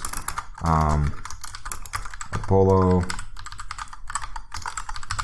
clients, and from this one I'm going to do Apollo clients, and for this one I'm just going to go and export Apollo clients equals new Apollo client. So we're going to initialize a new client and pass it like an initialization project, of course. So here for the URI, you need to give it the exact GraphQL URL server or endpoint for the GraphQL, so where it's pretty much listed and everything. So it should go to HTTP, and so we have it on localhost on 9000, remember, and it should go to the GraphQL. But in fact, what we exactly need in that particular part is actually to store this URL, because this URL could change, and eventually once we deploy this, we're going to have this URL could point to something completely different than that, a different port or something. Of course, in a real world production kind of application, you want to point this into like a subdomain or a completely different domain, like for example api.yourcar.com for the domain, or like yourcar.com then /API v1 for version 1 of the API, and all sorts of stuff like naming and domain name and subdomains. So what I want in here is actually to put this one inside of like an environment variable, then use this environment variable inside of here. So later on, once we want to like change the domain, change the URL, whatever, we don't go to actually the exact code in here and change it, but indeed we just like change or pretty much edit the environment variable, and that's it. That's pretty much all you need to do. So luckily for us here, because we're using Create React App CLI, it supports .env files, and it just like supports them and it handles them really, really well and really beautifully. So in that particular part right here, what we need to go ahead and do, for example, we can do like we can put something like host, or we can do API URL equals to that API. Let me just go and copy this one, equals this particular API here, which is the exact API. I don't want GraphQL, I just want the full API one. And this is later on what we can do to use it. Luckily for us, once Create React App pretty much bundles and does, uses the Webpack to bundle that, it just like replaces whenever it finds this occurrences. So if you put like React and you put whatever environment variable after that, for example, let's get, since we got in here API URL, this is going to be replaced later on for us. And we can just say as any, just to ignore that for now. So this should set it pretty much clearly. So cache is missing. Yeah, we need to add the new cache system. Now here for the cache system, we need to add new memory cache, which is, or in memory cache, and that should be able to use this in memory cache. Yeah, most of the times in here it's going to tell us that it can't find this whatever URL it is. Like mostly this should pretty much work fine. If you're a JavaScript, or since we're TypeScript, this is kind of like complaining all the times, which is pretty bad for us. But yeah, but let's go ahead and just like replace this. So indeed, this should go React output if we forgot. And yeah, we should access this from process.env.react app. So make sure to have this exact name. You put the variable name here that you put on the env file, then all of those are going to be static always. For any kind of env file, this is going to be static and it's going to work the same way. All right, pretty cool. So this is the env file. It should be working now, and it should all work absolutely fine without any issues. So now got the GraphQL and everything working. We can go in and wrap up the GraphQL in here, or we can just directly import it from this file, and we can use the client whenever we want. So there's actually different ways to have this Apollo clients in your React application. You can, do queries or do mutations or whatever. So the first and the most basic one that a lot of people now uses, which of course you should always wrap this one. So you can go in and do like Apollo provider. And this provider is actually like, uses the context or React context API. And here for the clients, you just go and do provide the client, which is Apollo client, that you just like import here, and you directly like put it in there. Then inside of the application in here, any components can access this client using like a hook or a higher order component, and probably just a hook. Of course, you're going to be making this looking absolutely easy. But other advanced usage, we can create like different services, and we can directly access this one, like different classes specifically made up to handle this kind of request, do services requests and all sorts of stuff, and handle this like Apollo client and everything. So luckily for us in here, what we can go ahead and do, I'm going to just do a completely new one. I'm going to create a new folder. I'm going to name this services, and inside of that, I'm going to create a new folder that is going to be named cars. Okay, so this is the cars service. I would better name this like cars or car service. Okay, I'm gonna name this car service. I think this would be better. And here we can have like an index.typescript. So for this one, what it would be is going to be like a normal class, which is going to be like, car service name, and we're going to export new or export default new car service. So here, what we're actually ensuring that we are going to create a single instance for this car service, and this instance is going to be shared by all the modules that is going to import this particular module. So any module imports this one is going to have this single shared instance, and in fact this is pretty much going to work as a dependency injection kind of like simple pattern. So this single instance in here is going to be only exported once and created once, which is pretty good for this single or dependency injection kind of thing. And here we can have different functions and handlers to handle that type of thing to get the data. So if we go back to Chrome here, here we got actually of course GraphQL, and this is pretty much the mutation, but we're not going to be using a mutation, and this is the query we are going to pretty much need for that particular part. So let me just go back here. I'm going to have another file which we're going to name queries. So queries.typescript, and this one is going to export all the sorts of queries that are going to be consumed and used by this car service. So here, for example, we can do const or export const. I'm going to name this, for example, get or cars query, or pretty much just like get all cars. I think that would make it pretty self-explanatory. And we're going to use the GQL or GraphQL template literal in here just to annotate this, and we can put the query. Now let's go ahead and copy this query right we got here, because this is pretty much the query we need.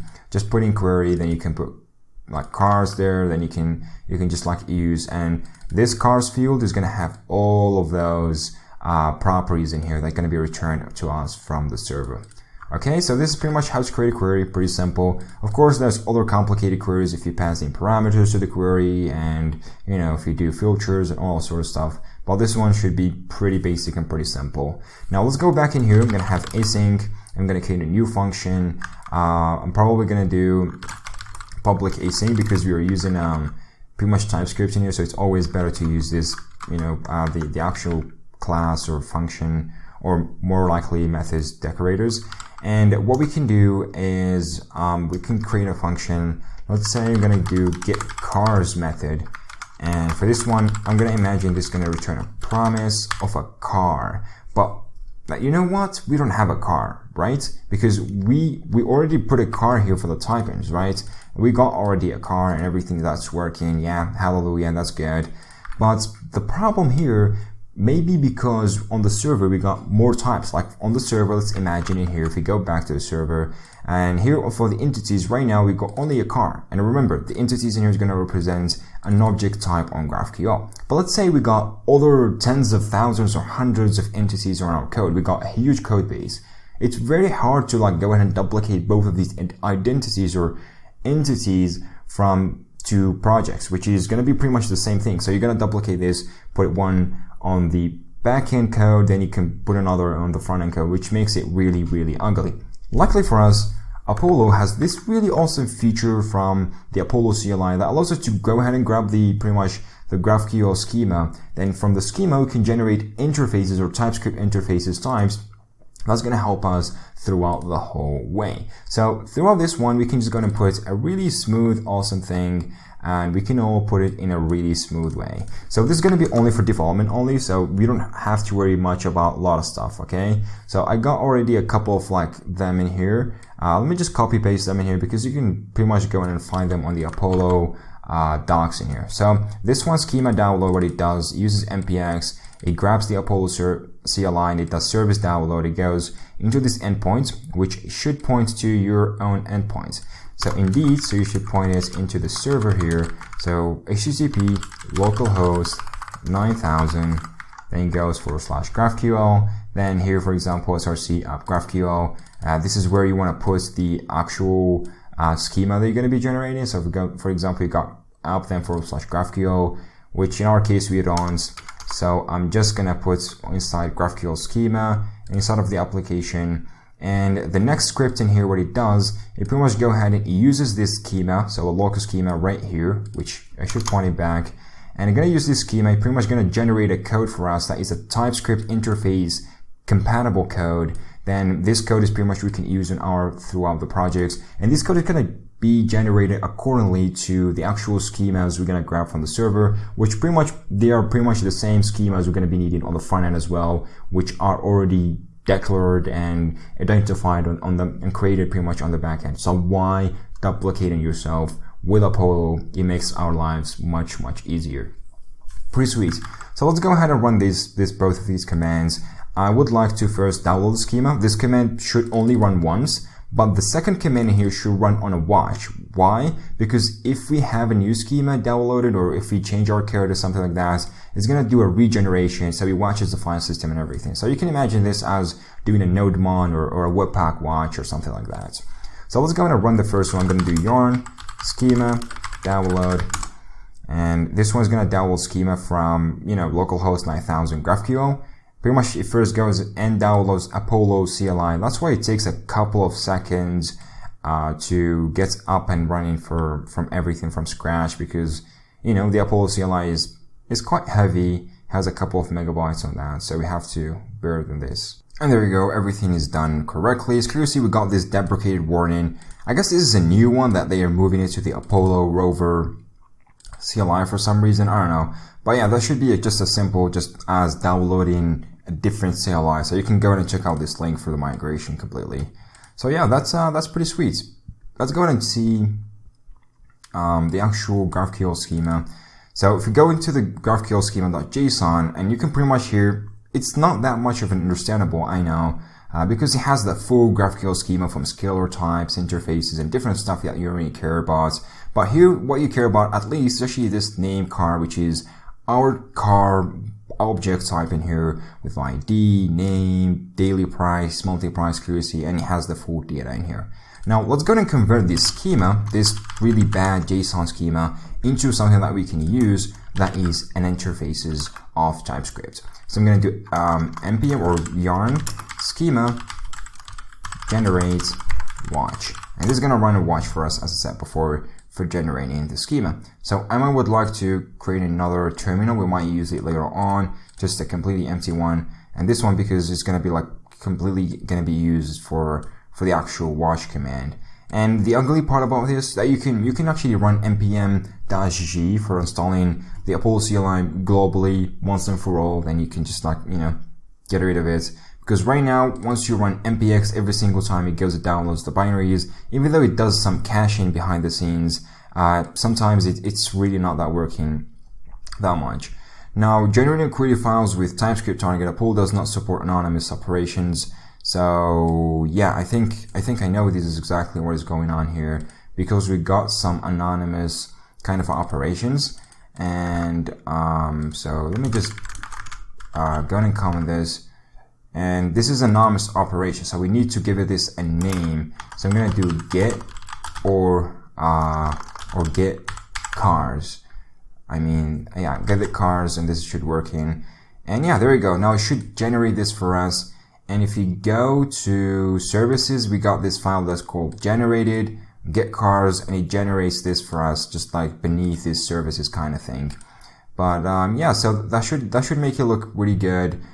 For us at least, just to go ahead and get started. You can find another one for global types in here, but that shouldn't really be what you care about, right? Because all you need to do, or all you need to care about for now, is how this queries work. Now, for the command in here, for some of you who are not really getting it, what we're actually doing with tag name in here is actually we check for our code base. Whenever we find this tag name specifically, we go ahead and do this particular conversion. That's why you find me like when I go back to the queries here, and it just like here there's a GQL, so here that's why I added this name in here, just to solve the problem we faced earlier. So it always searches for this, and it does the interpolation in terms of that. Alright, so that sounds pretty good. It sounds pretty simple to follow up, I guess. So now we got the schemas and everything, so let me just go jump back right here, and the schemas are actually inside of generated. So whenever you need to access something like this, that you can get it. For example, here get cars, which is just our car kind of operation interface. I mean, the name in here is not that perfect name. You can play around with this with some configuration. You can change the names on the server and try to make it as perfect as possible. But I mean, that's definitely worth it on how it works. We even got like get cars in here and just have this full array for us, which is pretty mind-blowing how we can get it working that way. Alright, pretty sweet. Now let's go ahead and use this one into our code. So let me just continue, put our public service in here into the play. So for example, we've got this name, get cars, and I know I already put a car in here. I'm going to get rid of this as soon as I do the final migration. So this is just a temporary one I added for you just to show you how stuff is going to be working before. So this is actually what the car is going to be returned. Now let's go ahead and have this. I'm going to do response. I'm going to use await keyword. I'm going to directly import the Apollo client in here. Now for the Apollo client, what I need to do exactly is do a query. Now query, I need to pass in which query I want is get all cars query, going to be importing it from the queries file. Now I need to do catch because I'm using async awaits and I'm using promises. Now any kind of issue in here going to happen, I'm going to just go ahead and do throw this directly to an error. So I'm just going to rethrow this one, and if a response and response.data, pretty much here all we need to do is go ahead and do like return response.data, just double checking that everything is working fine and everything. That's why we're going to be returning this one. Now once we return this responsive data, I need to make sure that I mark this as get cars, okay? Otherwise we're just going to simply return an empty array, because this is going to be an array itself. So here we need to mark this as an array. Just for it to be TypeScript friendly, always make sure to mark here times, especially for ones that are, server related and all this other sort of stuff. So you don't exactly know what is going on behind the scenes.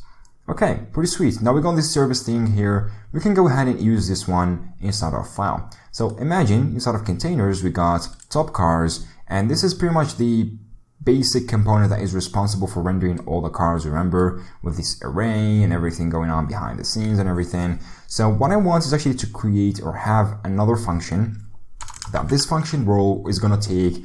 Is pretty much whenever we bind this component, we can go ahead and directly or immediately query the car models from our API. We grab it, we populate the Redux state, which we're going to be putting right now. We're going to create like a full Redux reducer and everything. So we populate this Redux reducer and the state, then we can go ahead and use it from the state and work with it.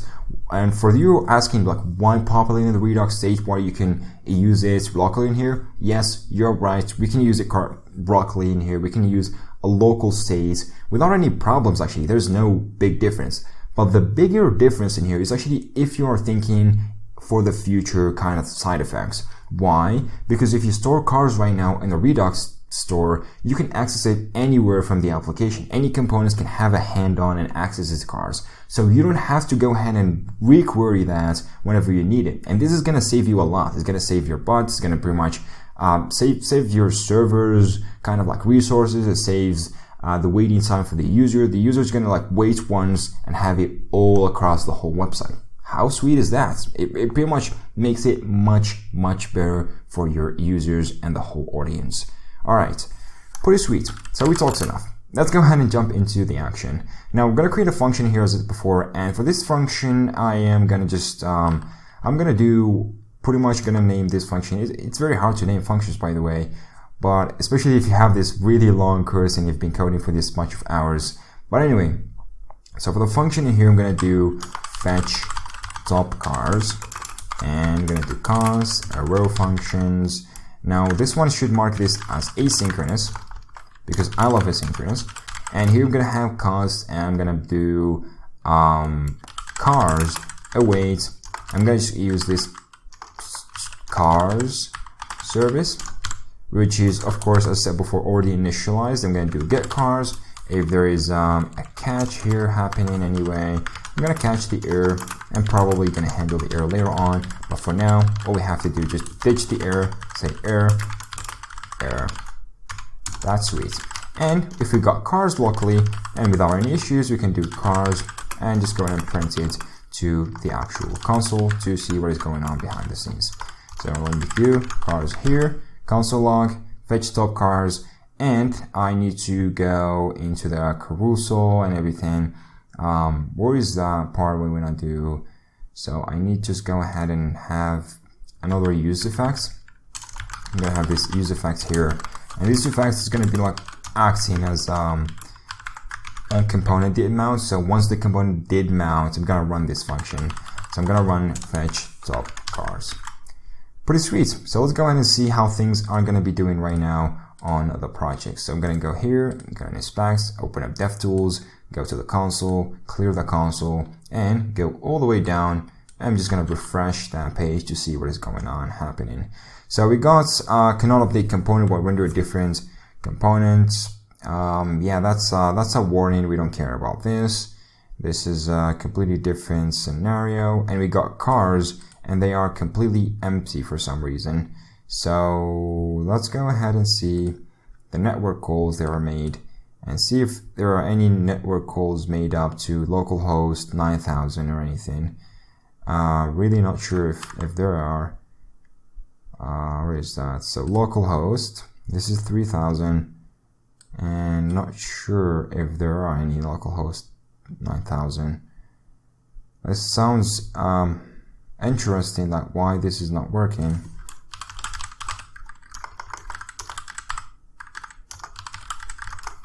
Can search for GraphQL, but yeah, it seems just to only call this one without any reason why it's doing it.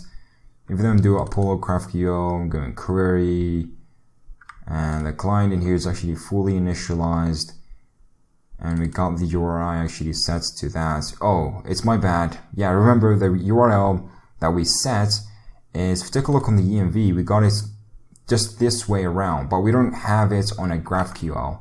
So I need to do plus, or I can use template literals, which I do absolutely love. Just wrap that. Okay, gonna have this. I'm gonna do, or I think I already have a slash, so I think getting rid of slash is a good way to do it. Then I can, yeah, I can go ahead and do GraphQL. Okay, save that, and I think we need to go ahead and restart the development server because this is an environment thing. I'm not sure if Query React App picks this up on the watch, but better be safe than sorry, of course. So let's just restart that real quick, and we should have it all working fine eventually. So waiting for this to start. Yeah, we don't need a new window. We already got this one. So I'm just verifying GraphQL, React Up API URL, HTTP localhost 9000. Alright, so this seems legit. Really not sure if this is the problem. Now we got this, we got undefined for some reason, and yeah, 404 not found. And for some reason it's actually pointing to this URL. I am not sure why, but yeah, so React API URL. I'm putting 9000 here. So yeah, that's pretty weird thing to have as an issue right now. And the reason that I totally forgot about making sure that this has React Up pre-printed into it, otherwise it won't work. So make sure to do that. Go ahead and restart the application in here, and then we can go ahead and use this GraphQL API to query wherever we want. So I'll just go back here, refresh everything, and if you take a look on the console already, we got cars, we got array, and there you go. We got the 2 cars we added to the database, and yet they are here. So Honda City 7-seater car, and you know, I think we got another Honda City 6 car with the image and thumbnail and monthly price and everything pretty much we set on the database on the mutation before. So yeah, that's looking pretty good. Now we got the prices, we got the data, it's being fetching it correctly. Now let's go ahead and populate the Redux store with that. So let's first go ahead and create a reducer that's going to take care of this cars section. And indeed, I'm going to create a reducer for the home page itself right here. Okay, so imagine it's cruising here. There's already a store configured for us. Likely we got this template, did all of this rubbish and heavy lifting for us, so we don't have to worry about this much. All we have to do is go ahead and create a reducer, then eventually include the reducer right here. And since we're using Redux Toolkit, this is going to be making our lives way much easier. than you could probably imagine. So let's go back here. I'm going to create a slice. So I might want to go ahead and like name this homepage slice. I'm going to do homepage slice.typescript, or what I would say, I can just go ahead and have this as a slice. Okay, I think naming convention really matters in that case. I think just a slice.typescript would be really good. Okay, so I'm gonna export const. I'm gonna do homepage slice, and this should be lowercase because this is just an initialization. And this one I'm gonna use create slice, which is gonna be important from the Redux toolkit. Now for this one, you need to provide a unique name, and by unique name, this should be completely unique across the whole application. So I'm gonna say homepage default state, or initial state to be more specific. Now for the initial state in here, we have to create an initial state for us, and we have to declare the type of the initial state. So what I would love to do is go ahead and create another file. It's called type.typescript, which is gonna pretty much define the types for this particular container, or more particularly for the homepage container. So here I'm gonna do like export interface. I'm gonna do iHomepage states, and this is gonna just like interface defines for us what the homepage could have as a state on its own slice or reducer. Okay, so this particular part of what I want is actually cars, or more specifically I want TopCars. All right, and this should be an array of ones. I want to use get cars. Remember cars, then we can do an array of this, because remember this one is just representing a single car, so we can have it this way. We can have this get cars, but I think it's much better to use it this way, so we can define our own name here. Pretty sweet. Let's go back here. We can have this state pointed out to this, so I can do homepage state, and I can do TopCars. Initially going to be empty array. Pretty sweet. Now I can point out the initial state in here.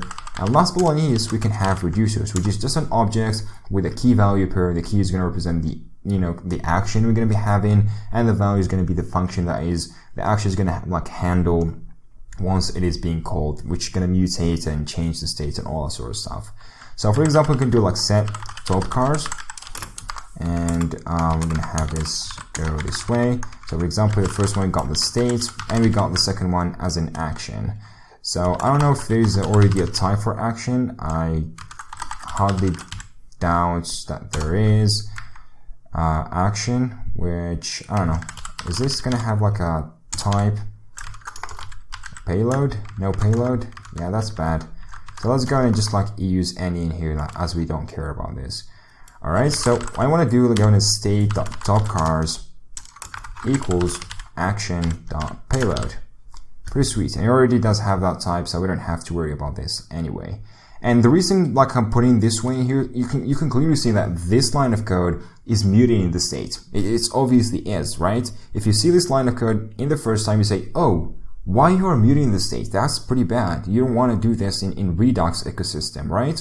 Now, this is completely different. On Redux toolkit, you can easily mutate the state without any problems.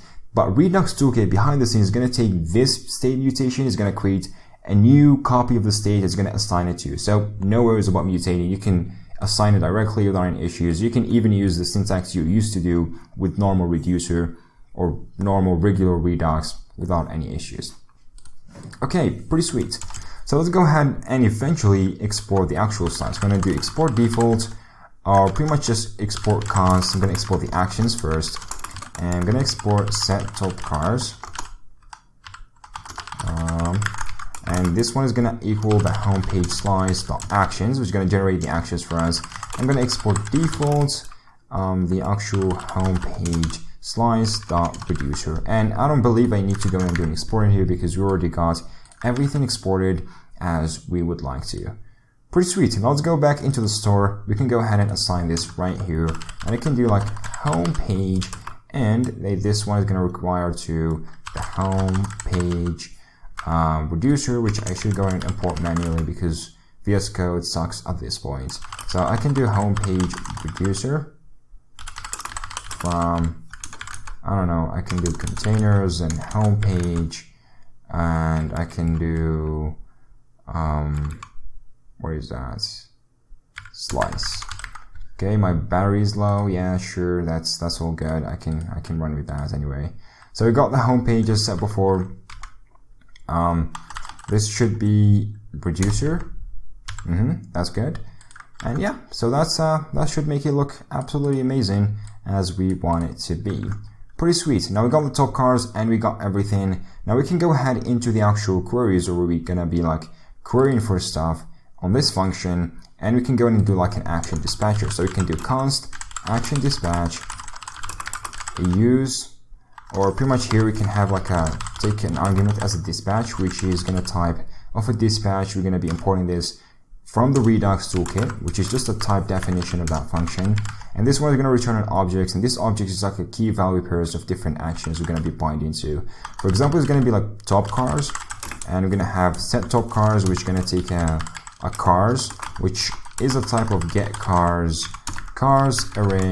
Then we're going to just eventually return dispatch set TopCars, which is our action we created and exported from the slice, and remember to pass it the cars. Pretty sweet. Now we can use this function or this method to go ahead and populate the store without any issues.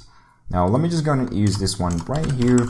I can do set TopCars, and I can do action dispatch, and I make sure to go ahead and use dispatch, which is just a hook that's going to return to us the dispatch function, which is going to be passed through to this one, and this one is going to pass it through here. It sets the dispatch, it returns a new method for us, and there you go. We got the new method there. You can use it wherever you want throughout the whole components. Sweet. Now let me just go ahead and use this. So I'm going to check if cars is completely valid and everything. So I want to just go ahead and do set TopCars, and I'm going to set and populate cars. Alright, that's sweeter than a peanut butter, I know, but that should be looking absolutely great. Now, one more thing, what I want to install throughout this, it is just like completely development only kind of debugging stuff, but I do love using this, which is the Redux logger. So I need to go in and do like Redux logger, which is just like a plugin that's going to log every single Redux state change into the console. Is going to help us a lot debug the application throughout the whole process. So this is what we need for this one. I need to go to the store in here, and I need to do like middlewares. And for example, we can just go ahead, this function is going to give us like get default middleware, which I don't need to import this, by the way, just the function name here, which is going to be returning. I'm going to do get default middleware dot concatenate.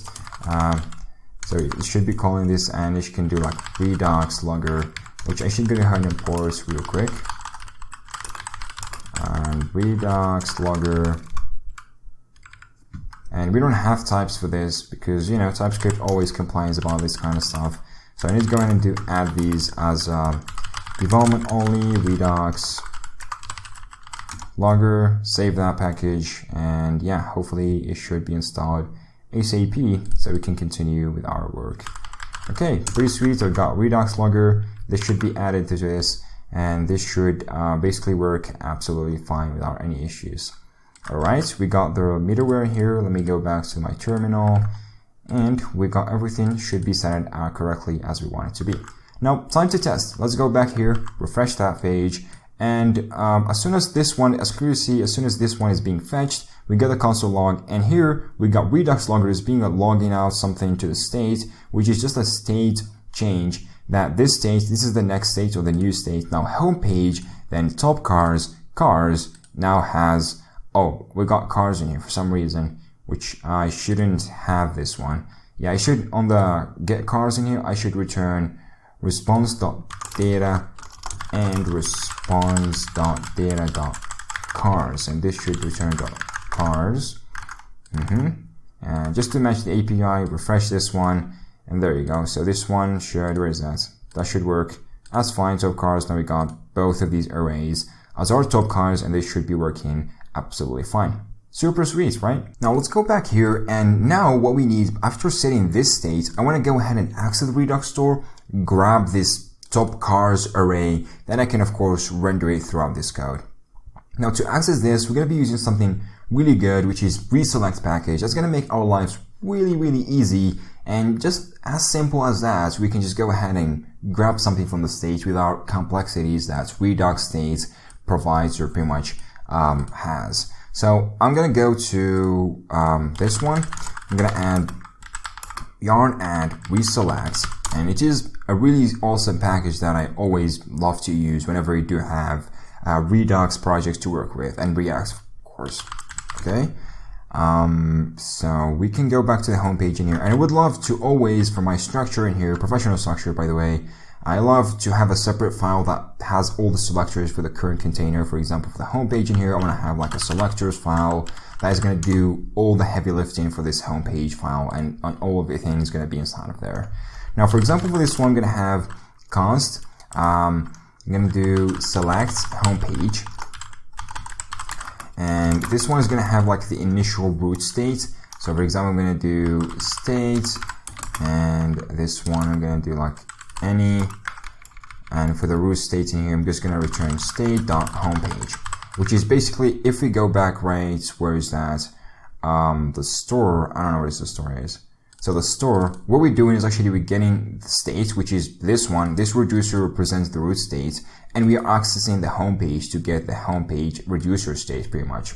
That's basically what we're doing there. You can provide interfaces or types from TypeScript in here, but that doesn't really matter for now. Just have it this way, and that should be all good. Okay, selectors, TypeScript. For some reason this is actually pointing to this, but all I want to do is actually export const, make select, and TopCars. Okay, and this is also just a naming convention to use with reselect. I want to use create selector, which is going to be imported from reselect clearly on top in here, and this one should first you pass it in the main root state that you want to just like extract other states or properties from. The second one is going to be like a callback function that's going to have you this state, which we can have like homepage states that's we accessed right here. Then through the homepage states we can return something which is going to be homepage.topCars. Okay, pretty sweet, right? And yeah, so we can have TopCars in here. We got it already exported.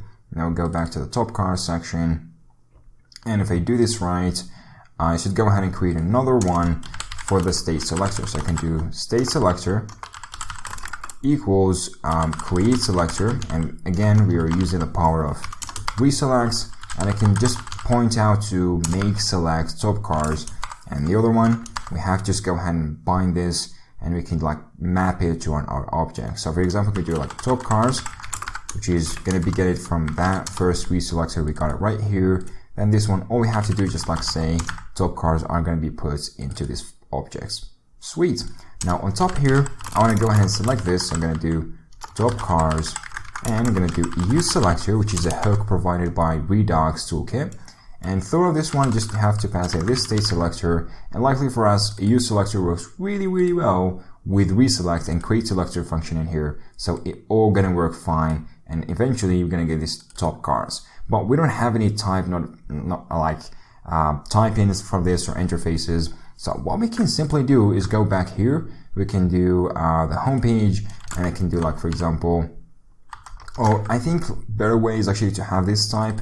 So I can do index.typescript. And for this one, I can export interface I roots I roots up state, which is I think better. So I'm gonna have a homepage homepage state, and this one should go to, where is that? Yeah, I think that's a good place, but we should go back to the selectors. I should do like I root up state. Now we got the homepage in here. Throughout the homepage, you got TopCars. Now if I go back to TopCars, TopCars now should be identified as getCars array. Super sweet, right? So let me just going to use this array. Instead of like putting all of those cars right here, I want to go ahead and use the same array as I said before. So I just like, now we got cars. I don't want to use cars anymore. I want to use TopCars and TopCars. I want to place cars everywhere. Slide is going to be TopCars. Do we have anything else left using old cars? I don't think so. Okay, let me go back. Let's see now. we luckily got an error already for some reason. So warning, incaught error, objects are not valid as a React child, type name, ID, name, mileage, and all that sort of stuff. Which is, okay, let me just double check what is going on. So we got TopCars, and TopCars is gonna be indeed, I'm not sure what TopCars has, right? So I should be just putting cars there because we're already getting cars and returning response.data.cars, right? That should be pretty self-explanatory. Really not sure. Console.log cars. Yeah, I think I need to go ahead and put an array of these cars. So let me just console log it to see what is going on. Okay, refresh that. We should be getting something on top here. We got cars, and it is indeed an array as we want it to be. But what I want to go ahead and do is actually gonna still use cars. Yeah, I don't want to change this because this is gonna be car slice to be more specific. And for this one, I'm gonna do I'm gonna completely go ahead and scoop this out. Okay, and I'm gonna do const cars equals TopCars, and yeah, so I want to make sure this is number of dots. Okay, and also what I want to do is actually want to do like another checking is cars is not empty. So is empty top cars, which gonna check not TopCars, or TopCars.length is gonna just equal 0. That's the way we can check if it is empty. So if we make sure if it's not empty, not is empty, and so not is empty. I will handle that properly later on. I can do map here, and yeah, we can just go ahead and map this one into something completely different, which, yeah, I'm guessing the map should return something completely different set before, and it should return a car, and we should return a new React component that all it's gonna have is actually a car. Okay, pretty sweet. Now we got car is missing type name, and yeah, I should interpolate this better because I put thumbnail URL, so I have to do like thumbnail source equals car.thumbnail URL, and that should make it look good. Okay, so we got car's length does not exist in type false, so I want to do like if empty cars, or we can use the end here, and we can just provide this with an or empty one, and this should fall back to either empty elements array or just like a full one. And yeah, that should make it work as charm. So go back, refresh, and if I go back all the way down, yeah, for some reason this is not working as intended anyway, because cars are not being rendered as we wanted them to be. So let me just double check why. I can do console log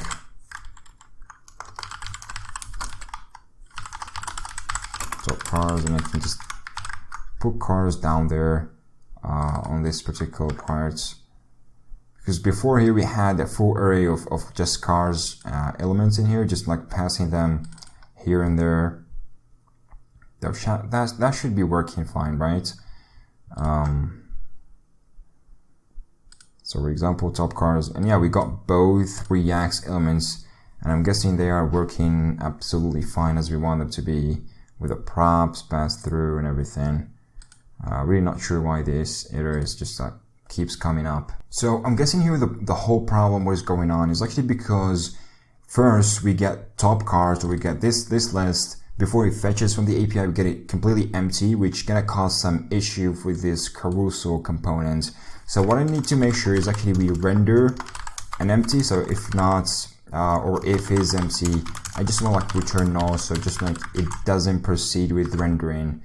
And there you go. Yeah, it works already. So Go back, there you go. So we got this couple of cars already working, and it all sets correctly. So it's clearly see now day, month, prefetched from the server, auto in here, and it's clearly see the name, image pretty much identical and everything, because yeah, we simply use the same images wherever, but that should be working absolutely fine here. Now what I can do is actually something a little bit better. Instead of the cars container, I can do not is empty cars. So I just like when I double check to only make that work when it's not empty, and that should be cars container, right? So I should completely ditch the cars container, and I go back here, make sure that works. Now, if it is actually empty, what I want to go ahead and do is actually show something simple. I can go ahead and work on a pretty simple components that does that. So for example, I can do, maybe we can do like loading or something that's showing loading or how it works. Or like we can do like empty cars. We can do, for example, style.dev, and this should use Tailwind.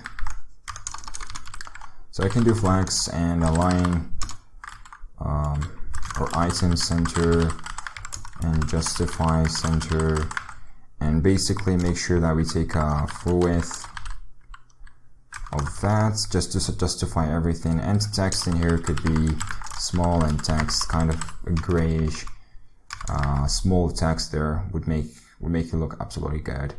So if it is empty, and I'm gonna do like this empty cars, where is that?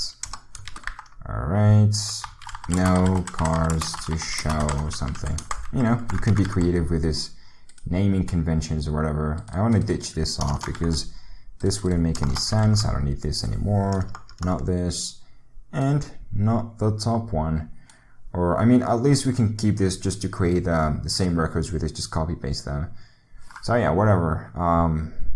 Okay, pretty good. Let me save this, go back, refresh that, and that still works perfectly with just having this from the API and everything.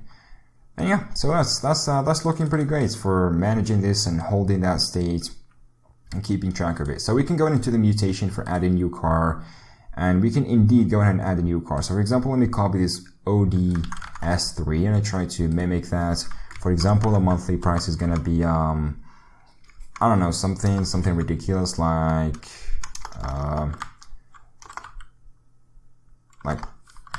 7,000, whatever the price of that gonna be.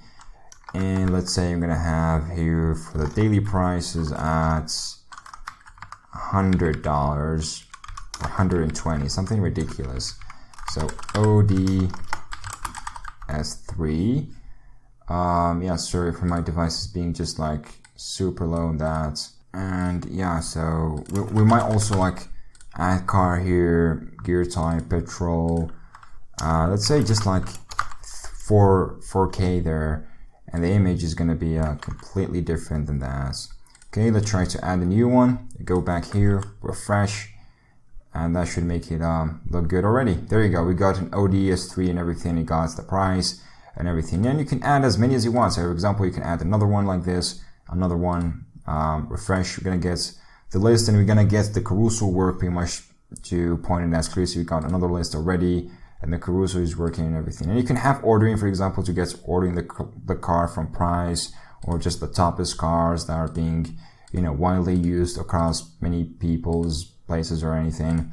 But yeah, you can have as many as you want here, and that still is going to be refreshing it, and we're going to get always the newest one with, you know, as many as you want. And you can limit this, of course, the carousel and everything. You can have control of that. But yeah, that looks pretty made up, and a really awesome how this could work with an API. Grab the cars, fetch them, and you can have this all working perfectly. Of course, you can add as many as you would like in here for in terms of pages and everything of how they would work in a really simple way. But yeah, I mean, that would be really good if you got everything working absolutely fine in that particular section. Now, the last thing I want to just go ahead and add is actually a spinner or a loading if you're a loading space. Of course, in terms of user experience, you always make sure to show something like loading whenever you're doing an API call.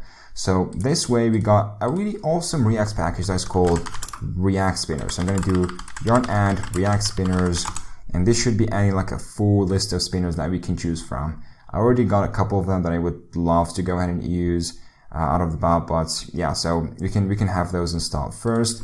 I can just go back here. I can do import moonloader, which is a React spinner from React Spinners, and / moonloader, which is a pretty sick and awesome loader that I do love to use always in that particular part. So we got this moonloader here. Now I want to do another empty cars section. We got this already.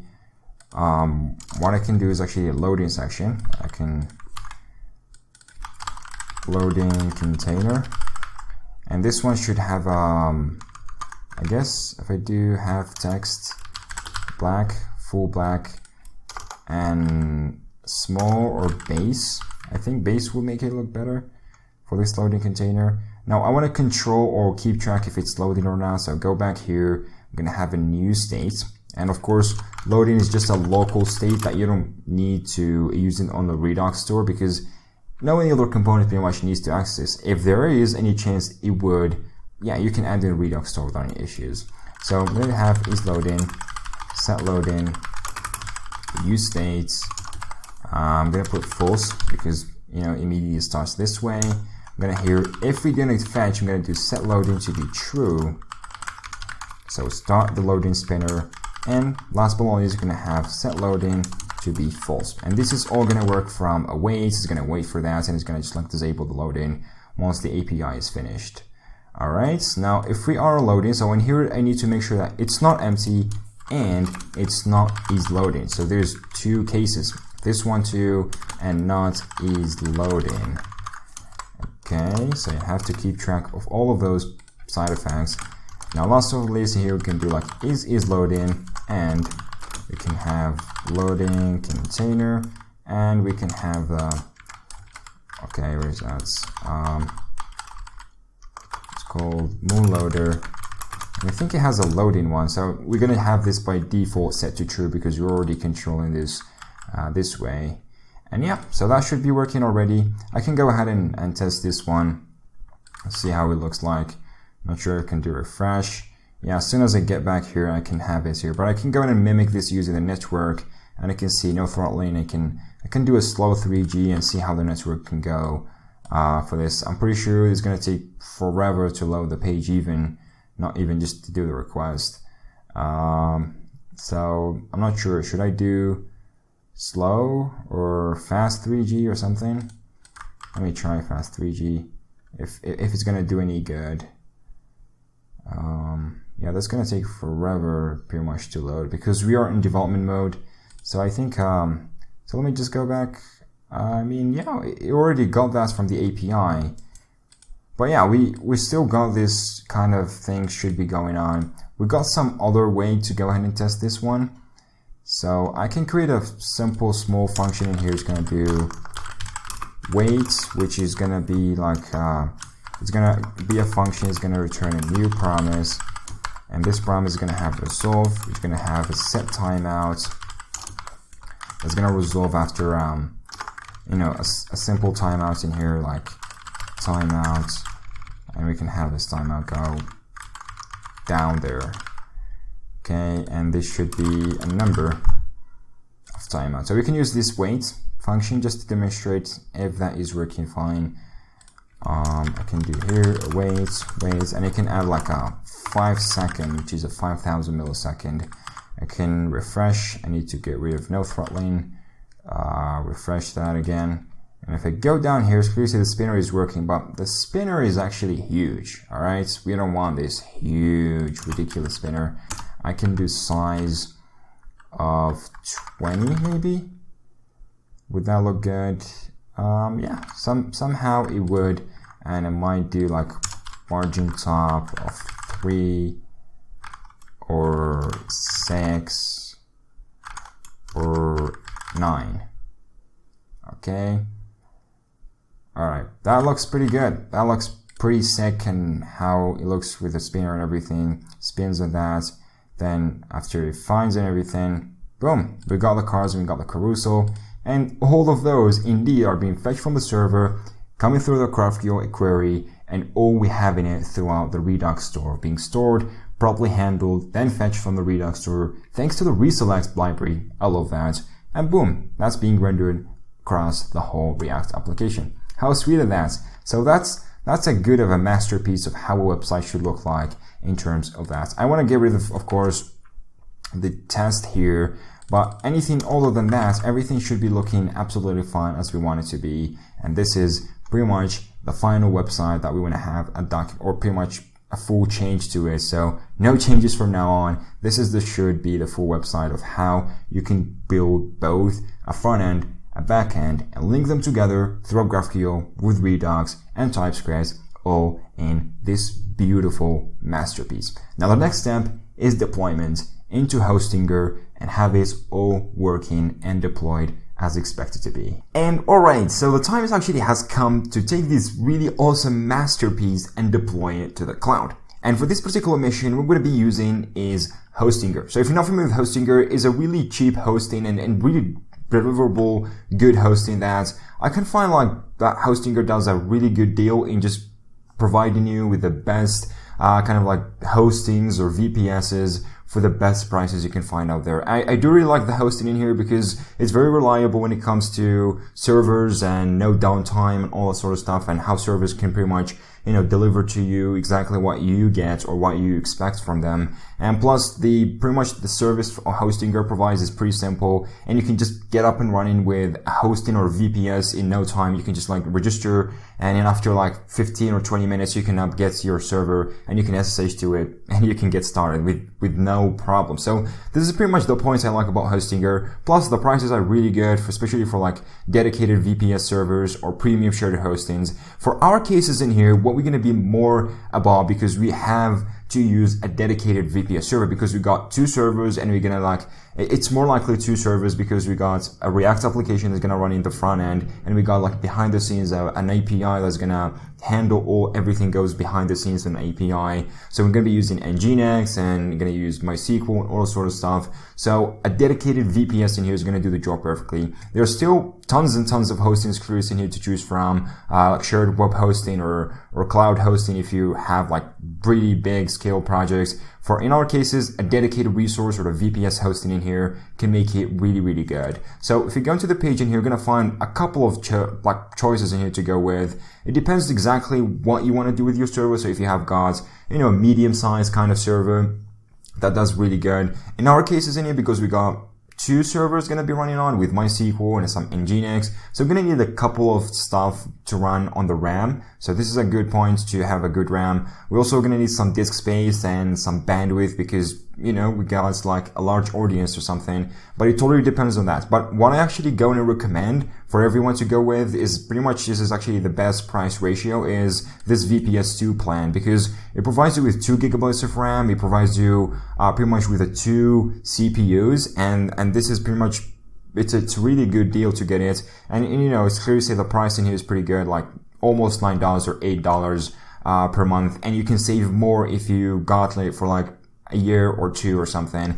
And this is pretty much what we're going to be putting the giveaway on. So if you don't know, there is a giveaway on this particular video. So if you want to enter the giveaway, you're going to find details down in the description below. Just go down the description below. You can read the details how to enter this giveaway and how to be a lucky subscriber to win a dedicated VPS plan 2 for 12 months. Yes, for 12 months. So you can actually provide it from Hostinger, thanks Hostinger. But so you're going to get that, and you can read through how to get into pretty much this particular giveaway. I will talk more about it at the end of the video, but it's basically to be a lucky subscriber and to be chosen on the giveaway. You have to leave a comment down the description or in the comments below, and you have to be subscribed on the channel, Code One channel, and last but not least, you have to follow me on Twitter. So just these 3 steps. Make sure to do them, and hopefully after like 20 days or 30 days, I will be able to pick up a winner, and I will contact you and actually make sure to leave up your email. So I will contact you through Twitter. So just make sure to follow me there because so just like gonna be very handy. You can find more description, as I said, more details in the description below, not any problems. So anyway, so here's actually what I'm going to be choosing. As I said before, I recommend going VPS 2 because it's, the best deal you can find in here with the features and everything. And you can read more about the features that it provides, like the bandwidth and the root access, and you got SSH and how much you got and all that sort of stuff. So you can go and select this. Pretty much going to take you to the billing page where you can, choose the best deal in here. For 8 months, for $8.32 is a perfect price in here. But of course, you can choose whatever it takes you for. But I do recommend going like 48 or at least 24 here because it really is good. So the other part in here I want to tell about is actually if you want to go ahead and grab a server from Hostinger here, which I recommend, is actually you can go ahead and use a coupon code from our channel here, so coder1. So just like on the coupon code there, just provide coder1, or you can find an affiliate link down in the description. Just click it and it takes you to that page, and then you can directly purchase that with this coupon and with the price reduced anyway. But yeah, you can provide the coupon. Clearly see the price was almost $1,000 and it just got down to $550. So that is a ridiculous huge discount. So yeah, make sure to grab yours ASAP and make sure to use the coupon code there. That will be really perfect for you, I'm pretty sure, because a lot of developers actually love to get these hostings. So this is a pretty good deal for you. Okay, so after choosing this, after paying and everything, you're good to go. And this is pretty much, it's going to provide you with the cPanel of this. So let me just jump into this cPanel, and this is pretty much my hosting. So I chose this domain. It's not really a domain because I haven't purchased any domain or something. Just I chose a name for this hosting. And if I go into this, it's going to give me actually how to manage the server and everything. So as you see, it's running. So for you to run it, as soon as it's created and everything, it's going to be initiated. It's going to take about 5 minutes. It will be very quick to actually get up and running. So as soon as you find it running here, that's good. Everything I'm going to be needing is actually the SSH IP, the ports, and the username. And of course, once you set up this, you're going to find actually how to put the password and everything. So pretty much for the setup in here, let me just show you that. So for the setup, what you need to do is, for example, is actually you can configure the server and everything. So for the configuration on the server, so it might take a little bit of time to, as I said before, take up.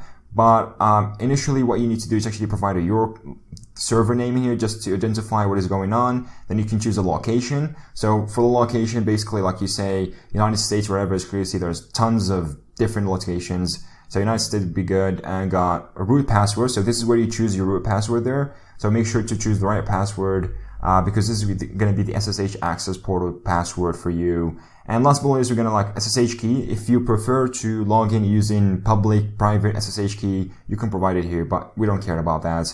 And yeah, so you can here clearly see choose Ubuntu 20.04, which is the latest supported version, and pretty much you're good to go. So the reason I chose Ubuntu because it's secure, reliable, and everything. So you can click setup there, and yeah, you can get up and running without any problem. So that would be all good for pretty much that, and you can get your VPS has been created successfully. It takes 5 to 60 minutes to do that, but it will be very quick to be set up and initiated successfully. So yeah, that's good. Now let's jump back right into pretty much the server here, and what I'm gonna be doing through this in here, you can have different controls on the server that you want to add. You can even add SSH keys and everything. But what I would like to need is actually throughout the whole tutorial is pretty much the IP address and the root password you set up already. Sorry. So yeah, you have to use those, and you have to put them correctly, and you have to remember, of course, or you can reset the password if you don't. But yeah, so that's basically all you need in that, and we're going to be accessing SSH server. So now the hosting is up and running, and we are good to go on that particular part. Now the second most important part is actually go ahead and configuring our application to run with Docker and Docker MySQL and pretty much Docker with Nginx and just Dockerizing the whole stack we're going to be using throughout the tutorial. So let me just jump back into the VS Code in here. And if you notice in here, I've actually did some changes to this. It's pretty much a simple change. What I did is actually put both of the projects, both the backend projects and the Frontend React projects in here on the same folder and open up a new VS Code. That's it. I just did those. As clear as in here, they're still the same projects. There's literally no changes on that particular part. So we have to configure our projects a little bit for just like a production ready deployment before we get it up and running. Now for the Nest.js cars up in here, which is going to be running our backend and server and everything, we have to make sure to use like a production configuration for the database, otherwise it won't work. So if you take a look on this, here we got for the ormconfig.json, we got this is a dev pretty much configuration exclusive. I've included this name in here, and this is just indicates that this configuration is going to be for dev only, just to use that later on in the code. Now what I need more particularly is I'm going to be using or putting another one, and this one is going to be more likely going to be used on production. So luckily for us, TypeORM provides us with a really nice API that we can define multiple configurations for different connections. So I can go ahead and copy paste this. I can just go and copy this code, and I can change the name in here to prod for production, and of course you can tweak whatever is going on behind the scenes. So for our server, we're going to be using MySQL DB, of course, and I'm going to be like choosing my own custom root password throughout the Docker and everything. So what I'm going to be doing, I'm going to be using username root, and for the password, I will use something like 123. I will set up that a little bit later on, but for now, I'm just going to indicate that this is what we're going to be using. The database is still your car, so make sure to install this. And one other thing, so for migrations here, since we're going to be using some migrations for creating a database or creating tables and stuff, so make sure to point this to dist, otherwise it won't work with you, because if you just like still point it to src and on production, TypeScript won't be available, and you have to point it to distribution in here to use the JavaScript files, otherwise it will fail with you. Okay, so make sure just point both of these there, and that will be all good to go. So now we got both of these. Now to make sure that we work on this, so go ahead and create .env file in here, and as Chris in here, we already did this .env in here. You can put something called like Node.env, then you can say, for example, development or something.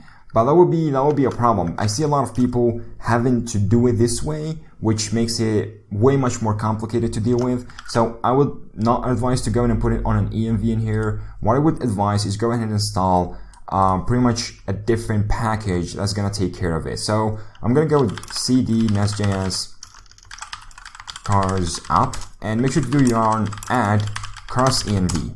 And through this package, the cross env package, what's gonna go happen is pretty much it's gonna allow us to set environment variables on pretty much cross-platform. So this will work on Windows, Mac, or wherever you're gonna be running it, and it's just gonna set this environment so we can access the environment variables inside of our code.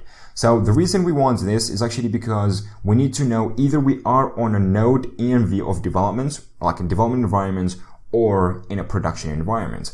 So let's go ahead into the SRC right here, and go to the database and database model. So this is where I want to choose which connection we want. So in this case, I want to clear this out. Now we can use the .env regularly without any problems and stuff. So that will be all good. And then to make sure that we use this, so go back to package.json, and here is clearly on the start production, I have to put cross env. And here you can put whatever node environment you want. So in this case, because here it's called start production, so we're going to be starting on production. So here I want to do node env equals production. And this will run our application in production mode. And also it will say, or it will set the process.env.node.env equals to production. So we can access it in our code and we can change it properly. So we can go back to the database.module.typescript, and here we need to change this to for async, because we're going to be using some async configuration. And this one takes like an object. And luckily for us, Nest.js provides us with this really awesome API to pretty much provide it with an asynchronous function initialization for the TypeORM. And this way we can tell it, or pretty much we can choose up in initialization which configuration to use, either development or production configuration. So I can use the use factory function in here, which is going to be an async function. And for this one, I would just like return a direct object. So for this one, what I'm going to be doing, I'm going to do object.assign, and just like to override what is going on, I'm going to use await. And here we got a get connection option exported from TypeORM. This one is going to get us the connection. Basically, it will read this file and it will get us both of these objects right here, and it will tell us to choose one depending on the scenario we want. So they're gonna get connection option in here. I need to pass in like the name, either dev or prod to access. So in this case, what I want is actually to access process.env.nodejs if equals to production. So what I'm going to be doing is actually going to use the prod, otherwise I use the development. Okay, and that way we can all be good to go. If it's not production, anything other than that, access the dev. Sorry. So yeah, so just providing the names of the connections right over here, and that will be all good. So now we're ready to production on that particular part for the connection that we're going to be using, either for production or development environment. All right, pretty sweet. So we got that actually working for the database module right here, and everything as expected to be. Now, what I want also is actually to add migrations, and luckily for us, TypeORM supports migrations really, really well, that we can use it whenever we want and however we want. So for the migrations in here on the TypeORM side is we can create a migration that takes care of creating the database as soon as the server is up and running, before anything else is set up and everything is running. So we can use the TypeORM CLI to do so. So I can go back right here, I can do yarn TypeORM, and this will actually bring the binaries from the node modules of TypeORM, and I can do help in here. And so help, yes, curiosity, it provides us with TypeORM help, and we can do different stuff. So for example, migration, you can do create a new migration file. So that's what I want. I want to do yarn TypeORM migration and create.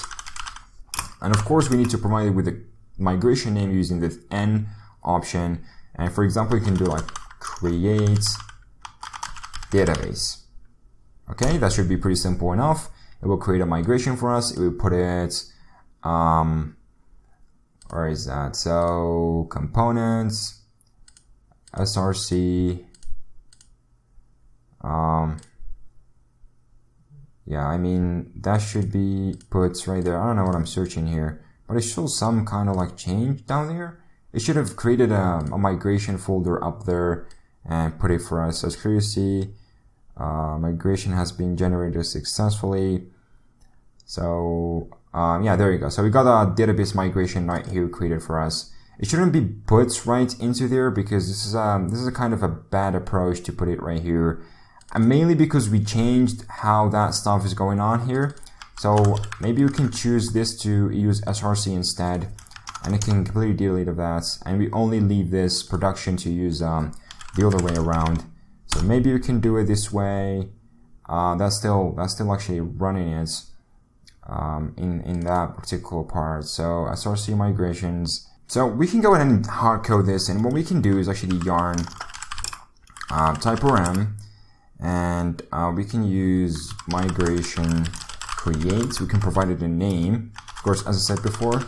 So create database, and this time we need to provide a directory with -d or -d. So here we needed like to provide a directory where you wanted to create this migration. So I want to go into the src. I want to put this with a dot. So the src, then migrations. Okay, and that should create us a new folder migrations, and you put the migrations right down there. Sweet. Now we got the migration here. Now for the up migration, what I want to do is actually use the query runner provided with us, and I can do create database. And luckily for us creating here, TypeORM does handle migrations really perfectly. It provides you with a really awesome API with TypeScript support, and you get this really awesomeness to handle up everything that you need in migration side. So the database I want to create is of course your car, and if not exist, true. So if it's not exist, I want to create it, otherwise just completely ignore that.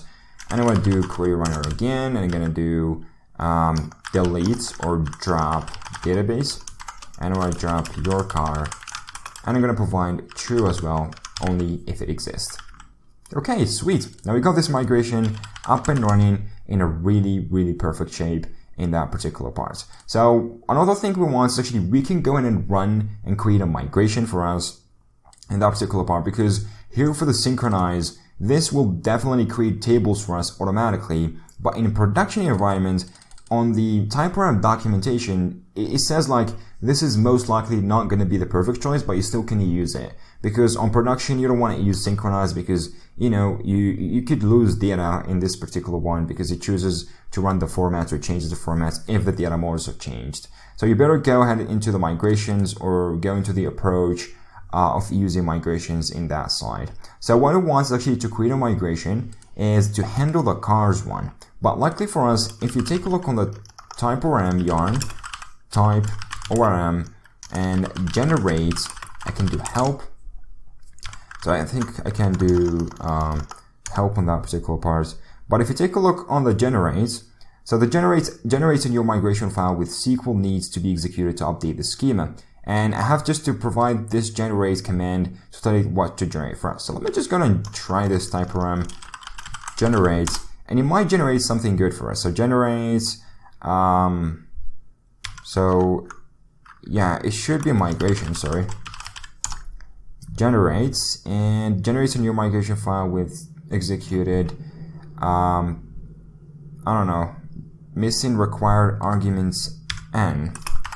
So maybe here we need to provide like with an n, with a name, that's going to be taken care of in that particular part. So what I can do, for example, I can do cars table, create cars table, and during migration you can get default connection. So we can provide it with a default connection in here using the C.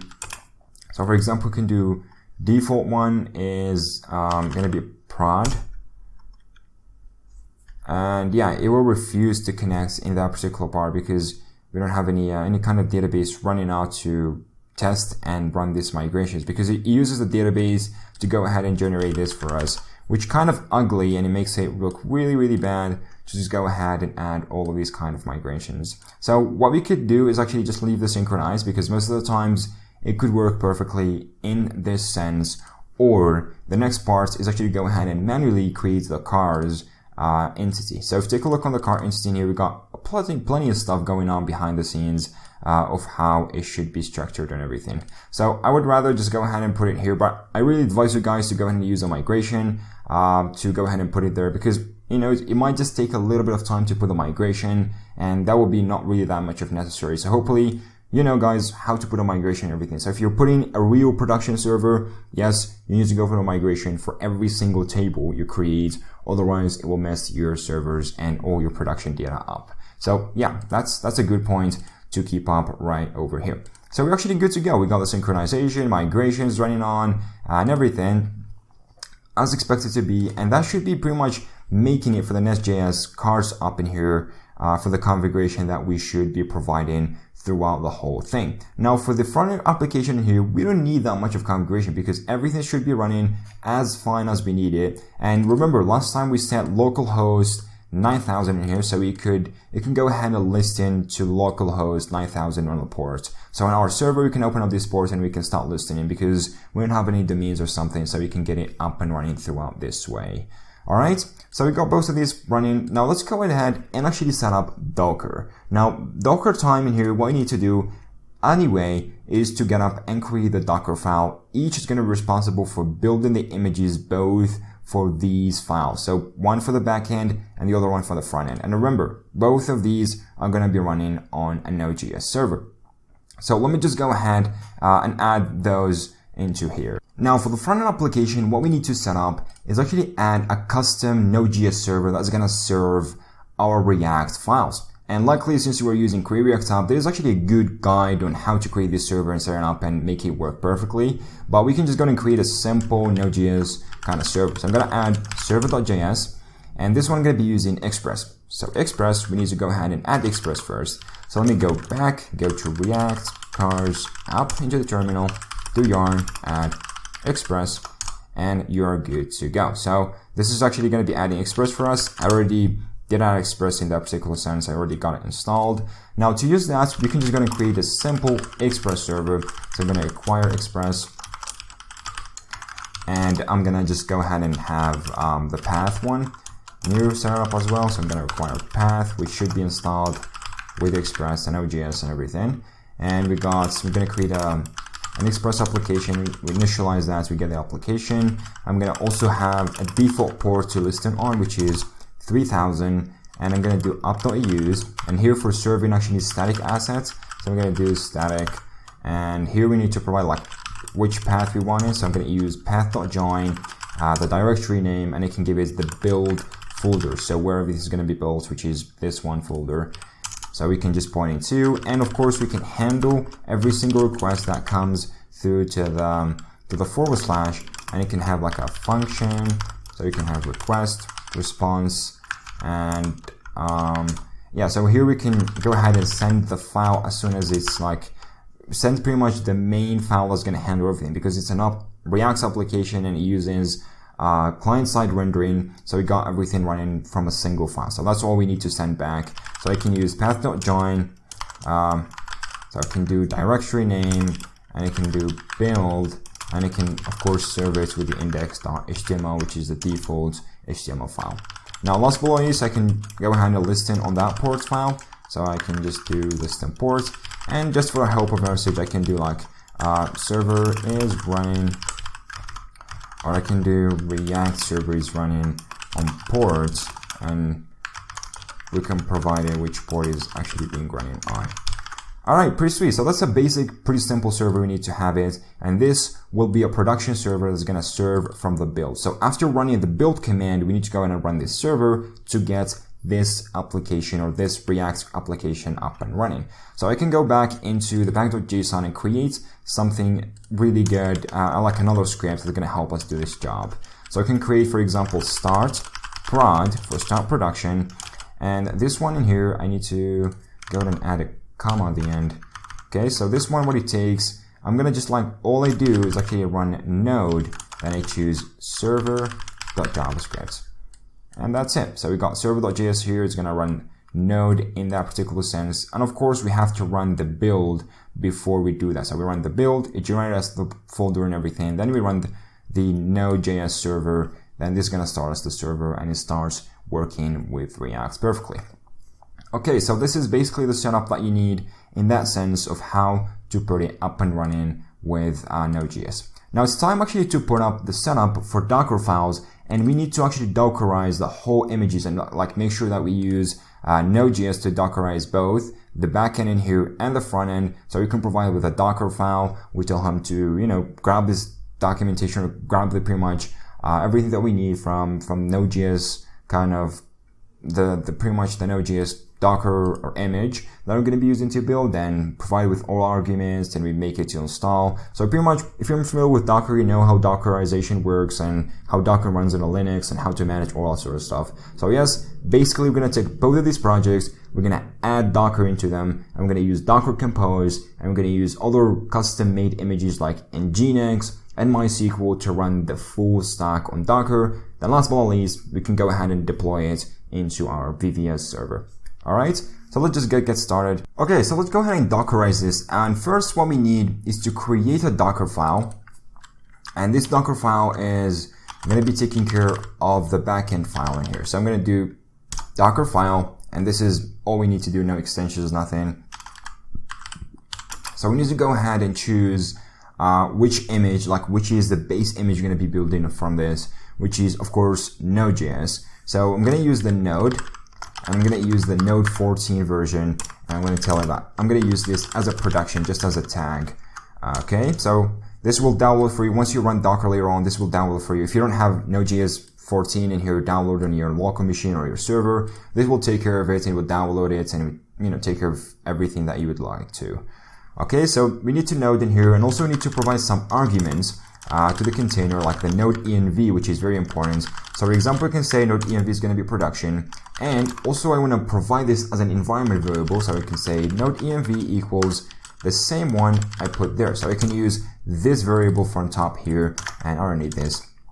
So here it will send us this node env, and we'll put it inside of the container. So later on, a container, when it runs, it finds this environment variable side there, and it says, oh, this is in production. So we're going to run everything in production, and we're going to be using production configuration and everything behind the scenes.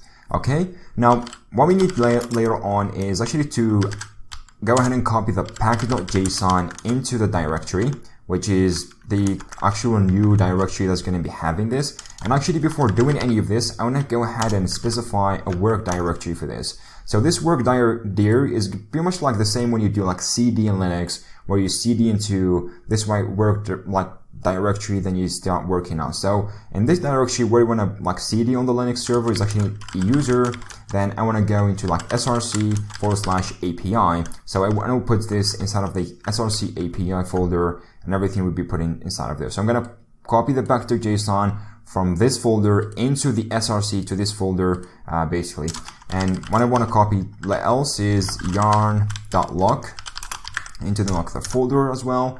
And here I want to run a couple of stuff. So for example, I can use the yarn run command, and I can do yarn global. So here I want to install the Nestjs /CLI, because this is very important. Otherwise, Nestjs won't be able to build the package for you. So you have to install this dependency. The next thing I want to do is also like yarn install. So I'm going to do like install. I want to provide production equals true, and this will install all the dependencies that are inside of the package.json with collaboration with the yarn.lock to, you know, produce and create all dependencies, and you're going to install those inside of the Node modules in a production ready manner. Okay, so this is installing here. That should be all good.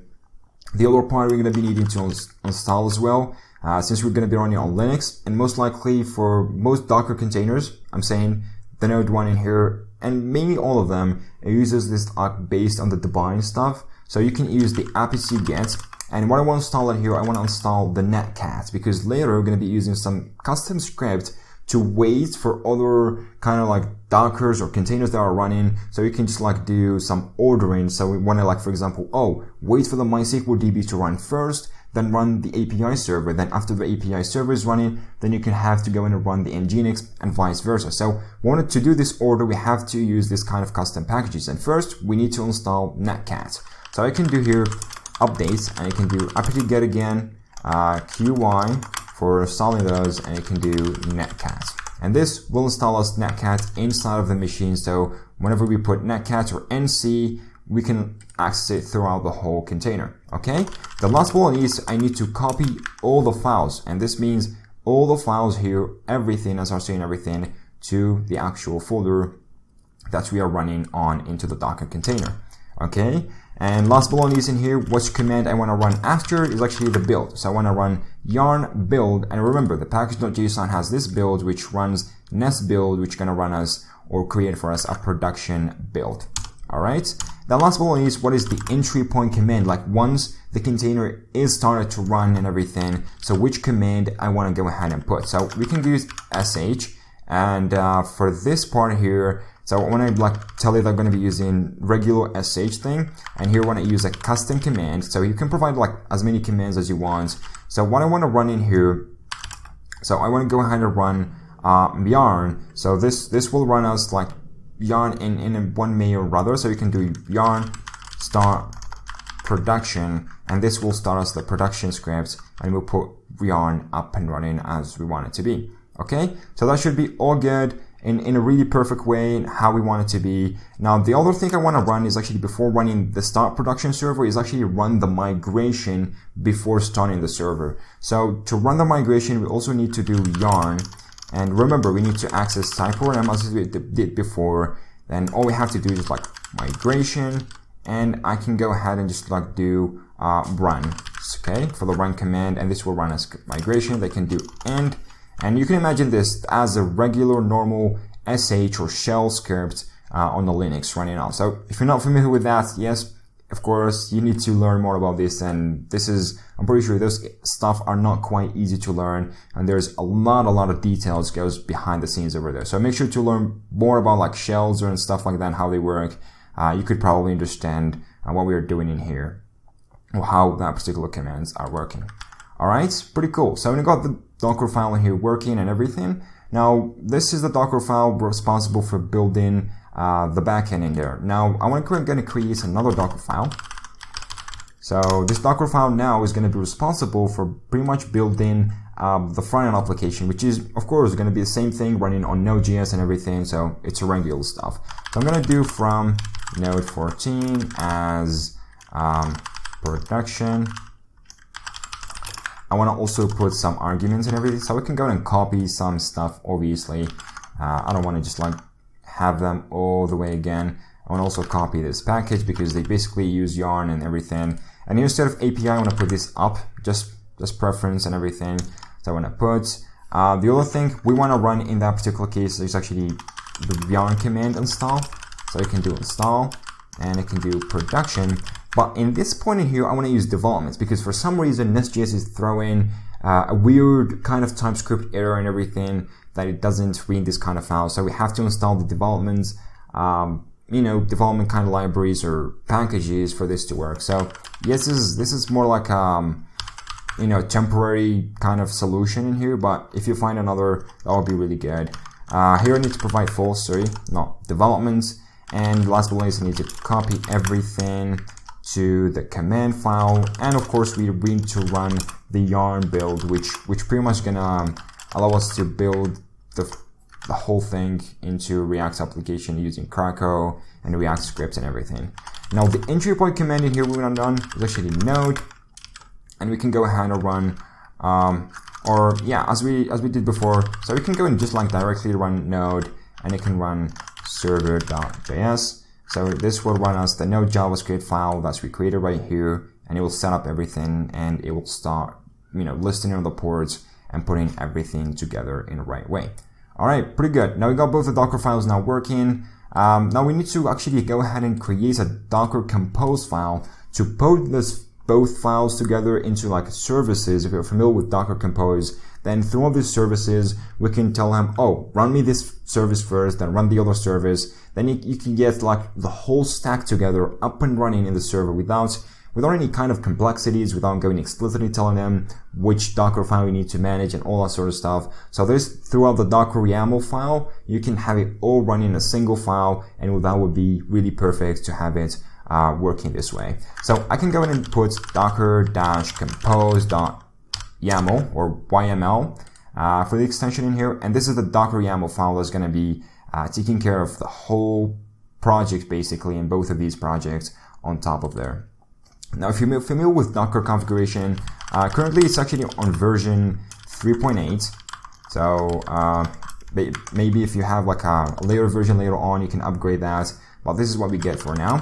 Now we need to use the services. Now for the services in here, we can put as many services as we would like to. Now for the services part here, what we want is actually go ahead and use specific parts, like we can later on put like, for example, the MySQL DB, which is going to be used for pretty much maintaining or allowing creating and listening on a specific ports and allowing us to connect to the database and create all the database. And the help of volumes and everything, we can just like create a persistent data for the MySQL database and all this sort of stuff for pretty much having a full stack in here. So I want to get up and running with the basic stuff first, then I can go ahead into the most more complicated stuff. So let's go ahead and put the first one. I'm going to name this service Up Prod for the application production, which is going to represent our front-end React application. So I want to name this container. I can give it a container name. For example, we can have like React Up Prod. So this is the container name. I want to use a custom image for this, like create an image with a custom name. So for example, React Up Prod, and it can give it a tag like 1.00, which is the first image. And here for the build context, what I need is actually to point it to a custom context. So I want to point it to the folder we got, React-cars-up. So this is the folder it should go into. The target in here is going to be production. So just to make sure we're in production, and the Docker file we want. So since now in the context we are inside of React-cars-up, for the Docker file it's just like named Docker file. Okay, this is basically how you need to access it in order to make that work. Now the command you want to run on inside of there, which is basically going to override the command you have in the Docker file. So you can keep the command inside of Docker file or override it with this one. I would rather override it here. We have the control throughout the whole Docker compose. So I can go and do like yarn and do start production, which basically going to do the same thing as we do it in the other way around. Now for ports, so we want to bind 3000 to 3000, which is going to basically just bind 3000 from inside the Docker container to the outside Docker container to both these ports bind together. Okay, so those are the parts we need in here. For networks, we're also going to need some custom network. I want to use a shared network that's going to be shared across the whole kind of like service we're going to be having in here. So this is going to be just a custom network we're going to be having. Now, also going to be like a restart command. So for the restarted here, only going to be restarted unless stops. Okay, so it's only going to be restarted unless stops. So if it stops, we're going to tell or instruct the container that, oh, you need a full restart. Otherwise, you might not be able to work properly. Okay, now I want to just go ahead and declare the networks again. So for the networks in here, I want to do like shared network. And just declare this as an object. I say, oh, there is a shared network that exists on that particular part. Okay, now we've got the up production up and running in here. But if we go ahead and run the up production, it will run perfectly without any issues because it doesn't rely on any other container or whatever, because this one is kind of like goes through HTTP and checks for the server. If there's no data in there, it just like says on the oh, error we can't solve or we can't resolve from this particular server. Now on the actual other kind of services we need, which are very important, it's actually both. It's regarding the MySQL DB services and the Nginx plus our API backend service. So for the API backend service to run, it relies on the database first to run, otherwise it will fail because, as you know, Nest.js, once the server is actually running, it first tries to connect the database into whatever configuration is provided. If it doesn't find that database, it will fail immediately and the container will just like stop from executing. So what we want to go ahead and create a MySQL DB service, run the service first, then we'll go ahead and run the API afterward. So I'm going to name my service in here. You can name it whatever. I'm going to name it MySQL DB. And this one I'm going to use an image called MySQL, which is the official MySQL image, whatever. For the environments, there will be like some environment variables you have to provide for the MySQL configuration. For example, I'm going to be providing the MySQL root password, and this will be like the root password. Remember, we chose 123 as we did it before. And also you can provide MySQL, like what is the database name? And you can use your car because, both of these are going to be used across the whole application, on the database and on the API over there. So this is actually the configuration for the environments. We might also want to expose some ports, which is 3306 and 3306 bound inside of there. So we can access it from the actual API server and we can listen into this and connect to the database. For the command that we want to run, it's actually a default command that comes on the documentation. So I can go in and run an authentication. So default authentication plugin is just simply go ahead and use the MySQL native password, which basically gonna just like do some hashing and authentication on pretty much this password of users on the actual MySQL database. So you can completely ignore that, but this is actually a security measure, so just make sure it provides it there, so it would work perfectly. For networks, I'm going to use the same shared network. Okay, so this is a network we're going to be using across everything. And for volumes in here, so volumes in this part are very important because, as you know, MySQL is going to store data, generally any database pretty much, stores data in the file system itself. So in order for our container, because container can be disposed, can be removed, can be stopped, and if you do that in a production ready application, that would be very bad. You can lose your data, you can lose your users, and you never wanna do that, okay? So for this, volumes provide us with this way to bind the internal file system of the Docker container to the external one in our server, in our real server. Then you can bind it to this volume, so those volumes are persistent and exist there, okay? So for volumes in here, I wanna go ahead and do like some db config, and this I wanna go ahead and bind it to the MySQL config on the etc. So I want to also do the other one, like the db-data.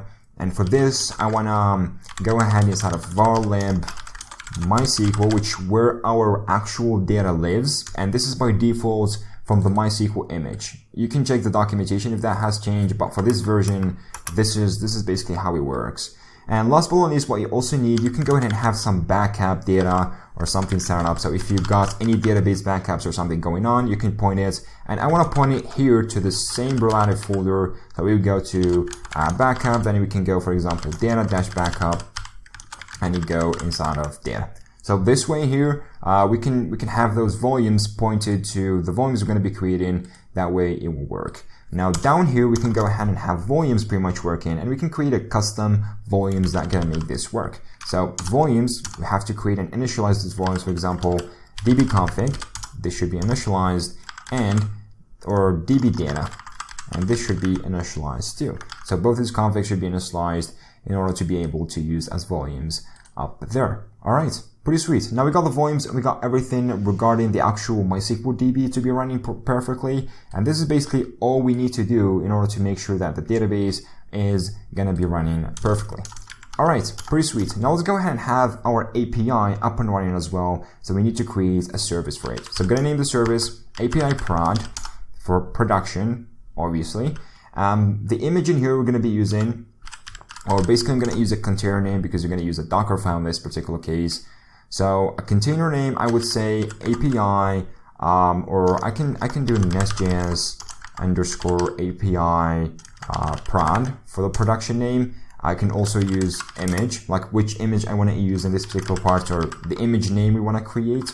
So prod, and I give it 1.0.0. And for the build in here, I want to use a context, which is relative to the Nest.js cars folder. So we have to put it there. Cars up, and we also need to give it a Docker file. So the Docker file is going to be simply named Docker file. And last but not least, we can also like provide it with a target in here, like either production or not. So I can just say, oh, this should be in a production ready environment, and that should work perfectly. All right. So this is for the build command. Now, what else we want to run in this particular one is we want to put the depends on, and this depends on tells it to this container should only run after the MySQL DB container has run already. So if this is started, this can start. Otherwise, this will wait for this to start in order to actually start the container and get it up and running. But this still not working. We will not actually allow us to start for it or wait for the port to listen, because container starts. That doesn't mean that the database is listening on that port and it's ready to accept connections, because the database needs some initialization to get up and running at the beginning. So you can use another trick to make this working up and running. So I can go ahead and use something else, which is called a command. And this one, it will tell it to execute the command as soon as the service is started. And this command we're going to be doing, I'm going to use the actual custom script that's going to allow us to wait for another particular service in here to start on a particular port, and then we can run another command or something. So for this case in here, what we can use is something really good. So let me just jump back into here. So I can grab yeah, there you go. So this from the EFI code, it's just a bash script or sh script. It's called wait for. So you can go ahead and download this. You can go ahead and select releases, or you can clone the repo. You can create this script basically. And it runs on Linux and Windows. And this script, pretty much as I said before, it tells you to wait on a particular host and a port to up and running. Then you can execute another command. So this is what we want. I already got this script. I already put it inside of the bin here. So make sure to go ahead and grab the script as I said before, download it, put it inside of bin, then wait for on the file Nest.js car up. So later on, once we do the Docker file here, since we are actually copying everything, this will be copied to the Docker file. So in the command in here, we can go ahead and execute that properly in order to make sure that this is going to be working as we want it to be, okay? So here, what I can do is access the bin. Then I can do wait-for, and here you can give it the service name I want to wait. So for example, MySQL DB on port 3306. And I also want to give like timeout to 0, so there will be no timeout. And if this is present and it's listening on this port, on this host, so later what we can do is after that, we can go and run the start production script. Okay, pretty cool, right? So this will wait for the MySQL DB to up and running. It should be, whenever it's started on this port, this script it runs, and this script basically is going to start us our Nest.js server to put it up and running in a perfect shape.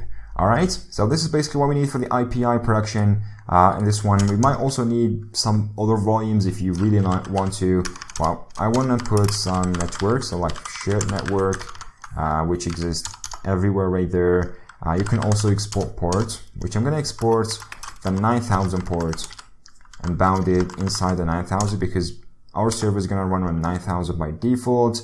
And yeah, so that's basically what we need to do in that particular part to make this work. And I can do like ahead and do restarts, and I can do, for example, unless stopped.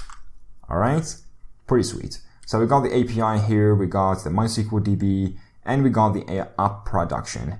Now, the last thing I want to add into this stack is Nginx, which what we're going to use Nginx for is just like reverse proxying. We can completely ditch Nginx. We can just like go ahead and completely ignore that. But I think it's a really good idea to go ahead and run Nginx because it can provide you with a lot of stuff like the good configuration. You can use reverse proxy. It has pretty good security measures. So I'm choosing this basically for security in this case because we can go in and use a reverse proxy directly from the Docker Compose in here. We can make it on a server, but I would rather go ahead and use Nginx in this particular part. So for Nginx in here, I'm going to create another server, or service, sorry. I'm going to use an image, which is going to be the Nginx latest. Okay, so it's going to use the latest Nginx build. I'm going to have a custom container name for this. I'm going to do like Nginx prod.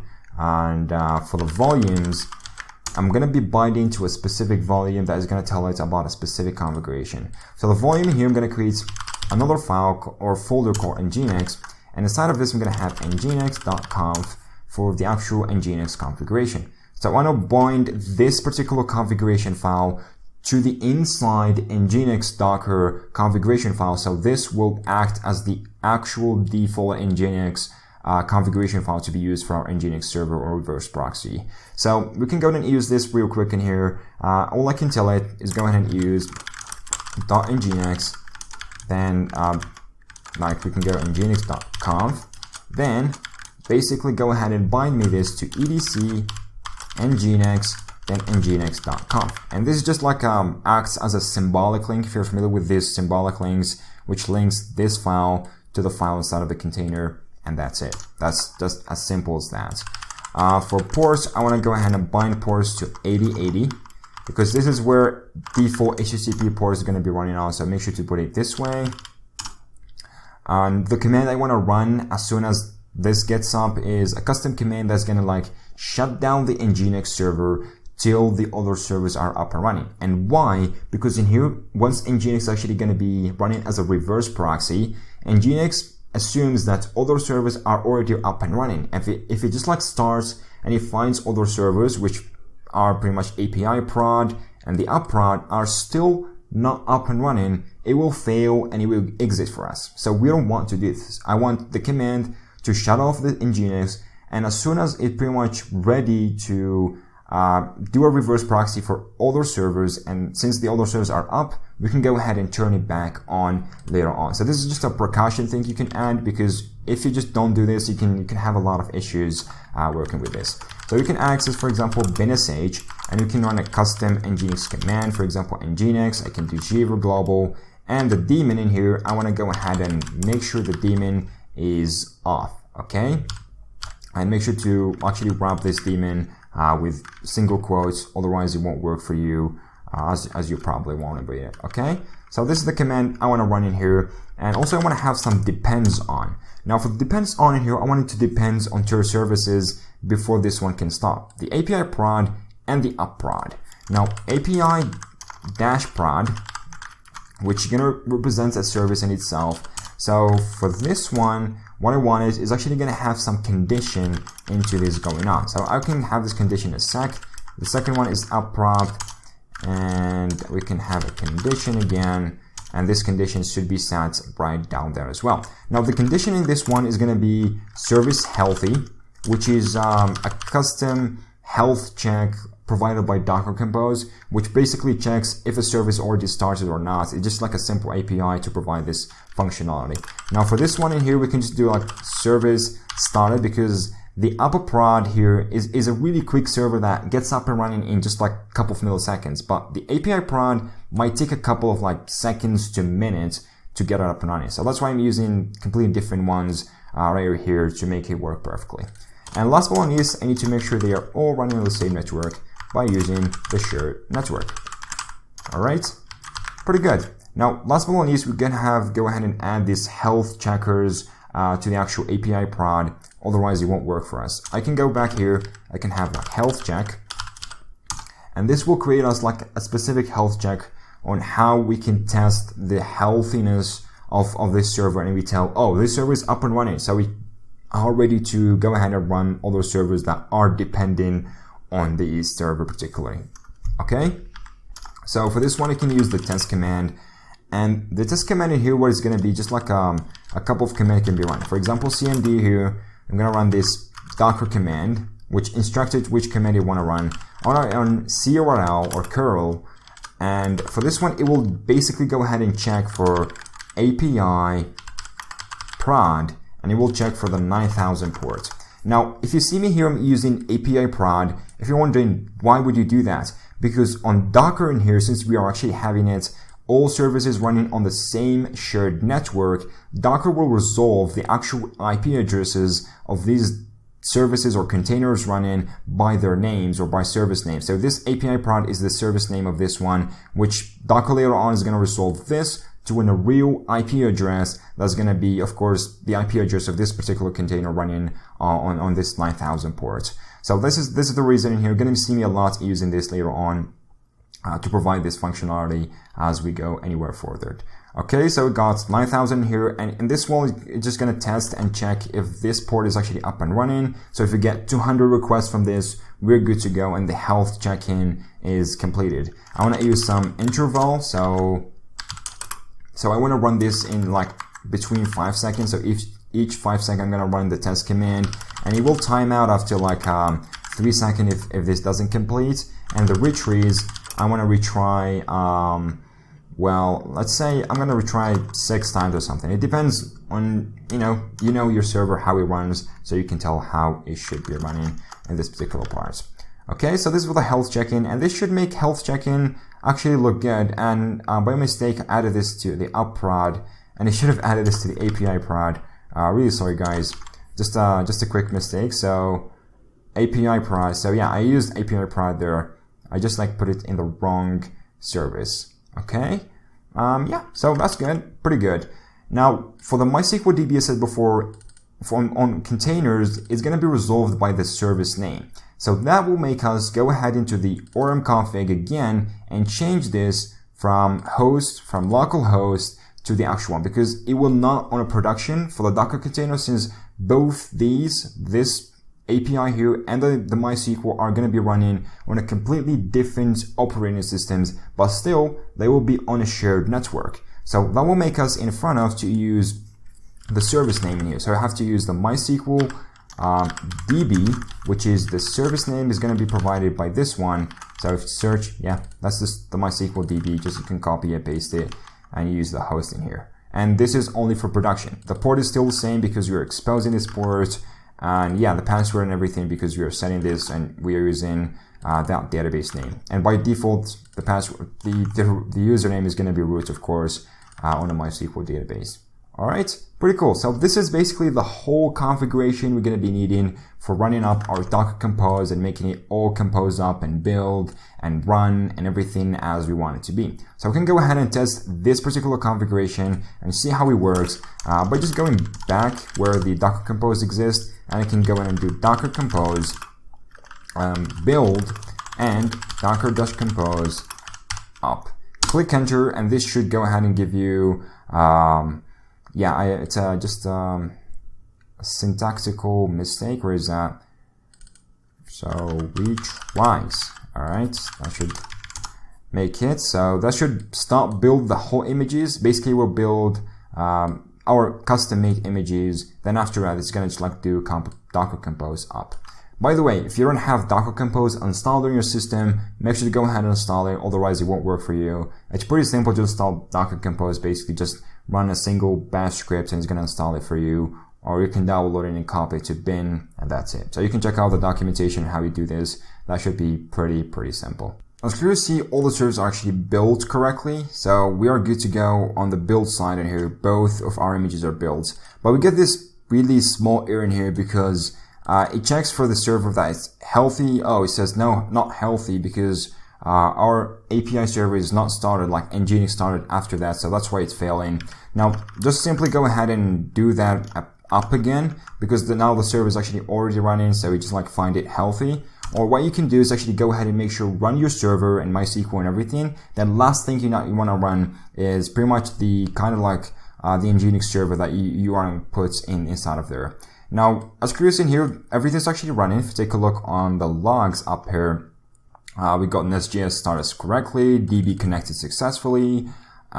We got from where is that? So yeah, MySQL in here is of course doing this huge logs, but yet it's going to be like connecting and listening on a ports. So yeah, the MySQL 3306 is running, the MySQL community server, and the React application, of course, is also running on port 3000. So everything running but the Nginx production here, because we haven't provided yet any kind of valid Nginx configuration, basically. So let's go ahead and do some Nginx configuration from this side in order to make it work properly. So for Nginx, I bet that most of you know how to configure Nginx properly, so I'm not going to go into much of details of how that. I'm just going to tell you exactly what's going on.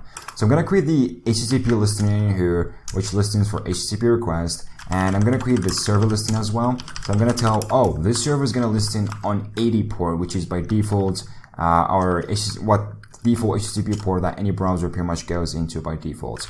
So we need a semicolon there. Now I want to go tell it that, oh, I want the root location and this is the configuration I want to go ahead and provide. And likely for me, I already got some configuration being put right here. So I don't want to just go ahead and do all this configuration, because this is something that you can find online, and this is more likely that you can just copy paste most of the times on how that configuration should be working. But if you need more advanced one, of course, you can edit this, but this is basically what it needs. Now, the last thing I want to do is actually go ahead and do proxy pass to pass this request, because Nginx in here is going to act as a reverse proxy. So once we get it on a port 80 for the server directory on the root here, I want to go ahead and do a reverse proxy and redirect this request back to another server that's going to handle this, which is, in our case, I want this server, I want the 3000, which is our Up production that is running on 3000 right here for the Up production, our React application, to handle this request properly.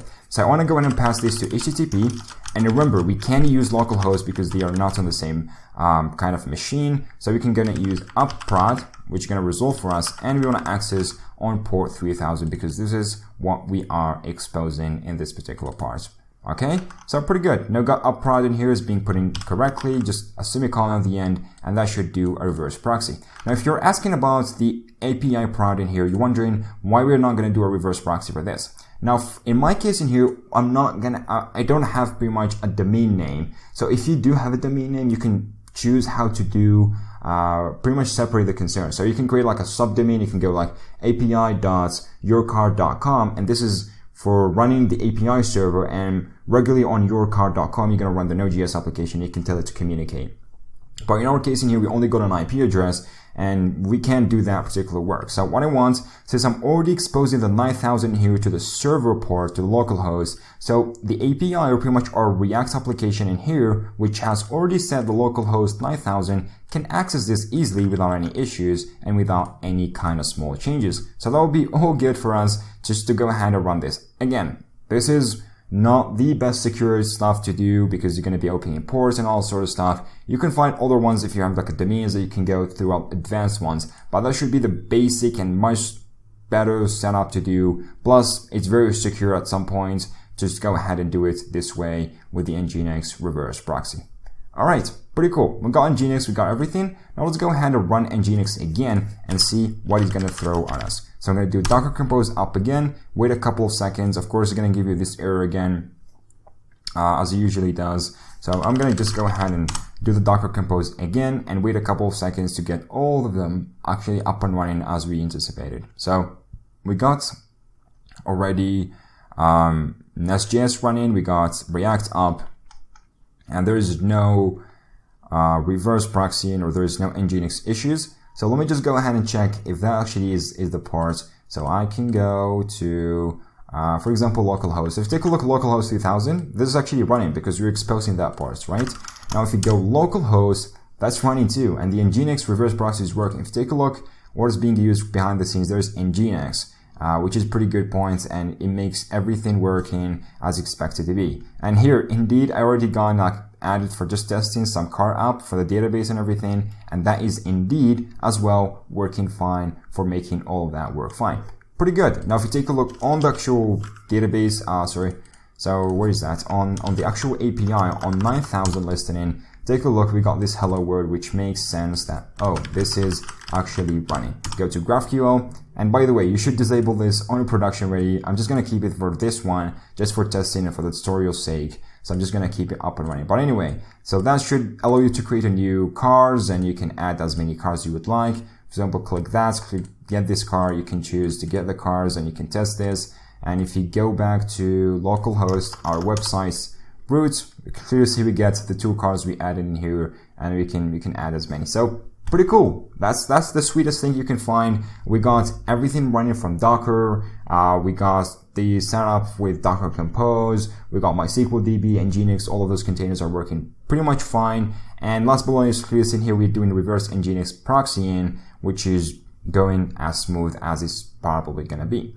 Pretty sweet. Now the last thing I want to do is go ahead and grab this code, the whole setup in here from Docker and everything, put it in GitHub. Then from GitHub, I can put it into our server. Of course, you can use other methods, and other methods, what I mean is actually you can go and use something like Docker Hub, or if you got like a private hub to push your Docker images.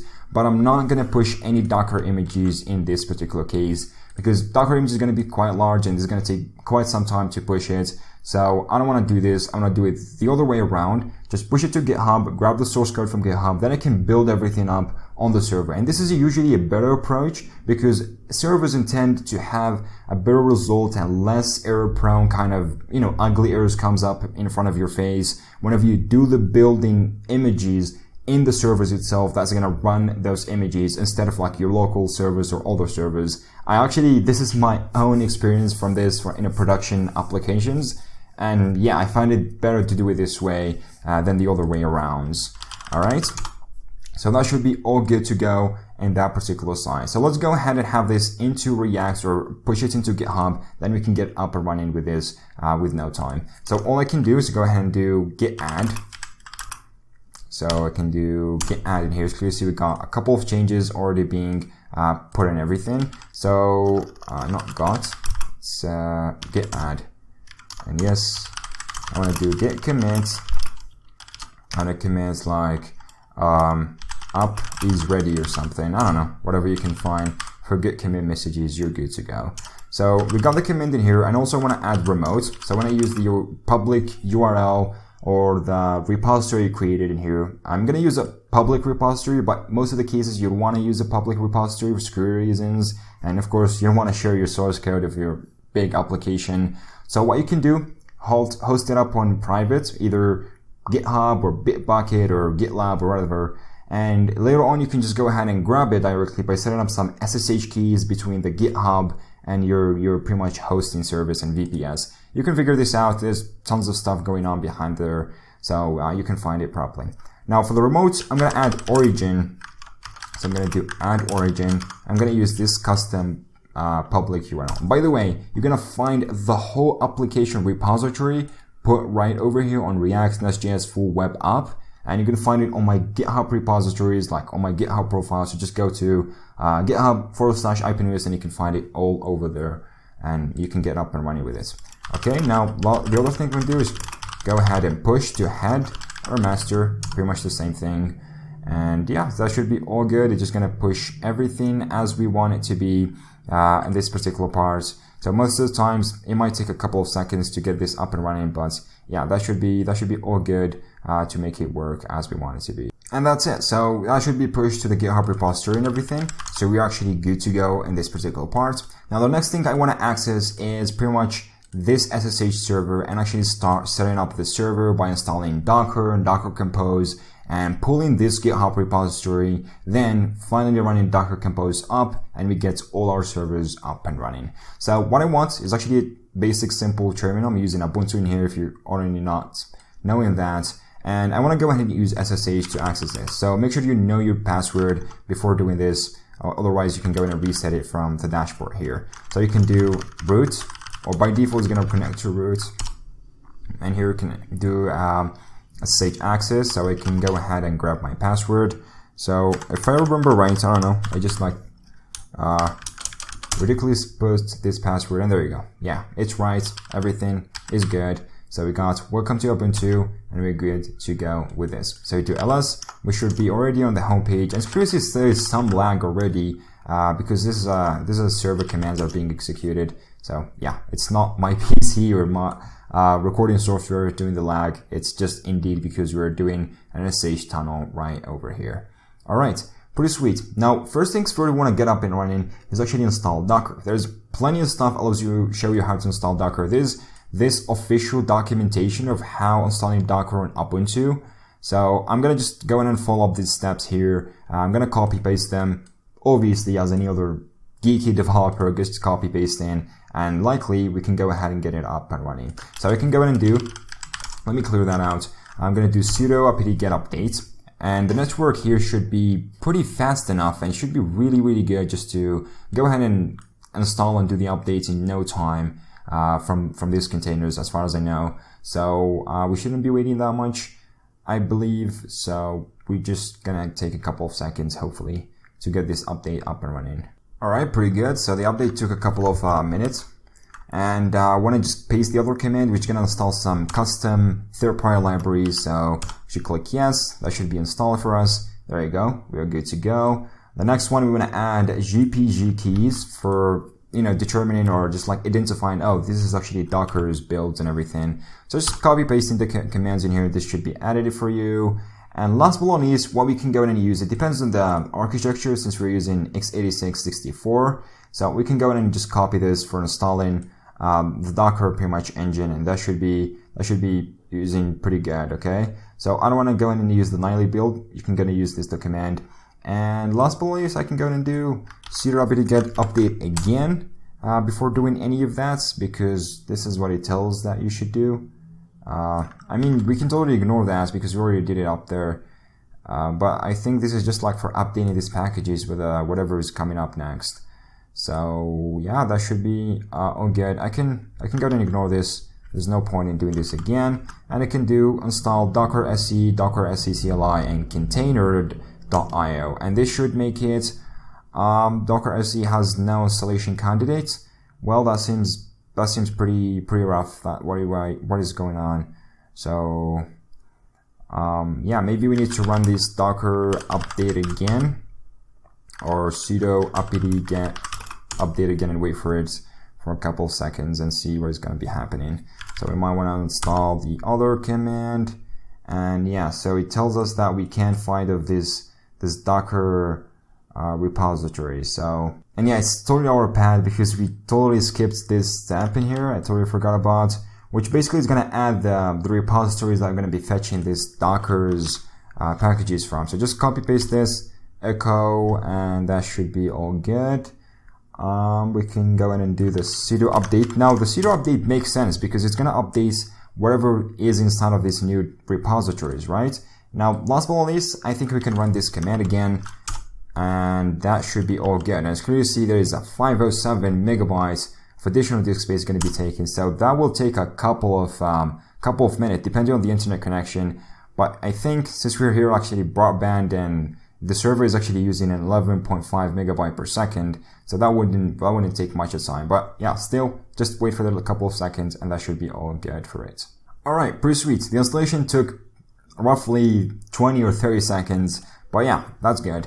We can go ahead and run and test if Docker is installed. So we can use the Docker, and we can do run, and this is a hello world image. We can go ahead and run and see if that takes it, and there you go, it runs. So hello from Docker, It's being running and the CLI is there and everything is there as expected to be.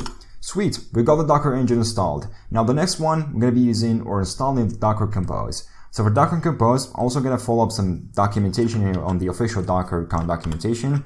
Here it's going to grab me this Docker Compose and it's going to be put it on user local bin Docker Compose. So yes, we're totally good. It uses CRL or curl there. And the other thing, I want to apply some executing permissions with chain mode. And last but not least in here, I want to like symbolic link this so we can access it throughout the path. So yeah, I'm not copying this properly. So I need just to go ahead and do this. And there you go. So that should be all good. Now if you do Docker Compose version, Docker Compose should be installed. And there you go. We got version 129.2 and the build number. Sweet.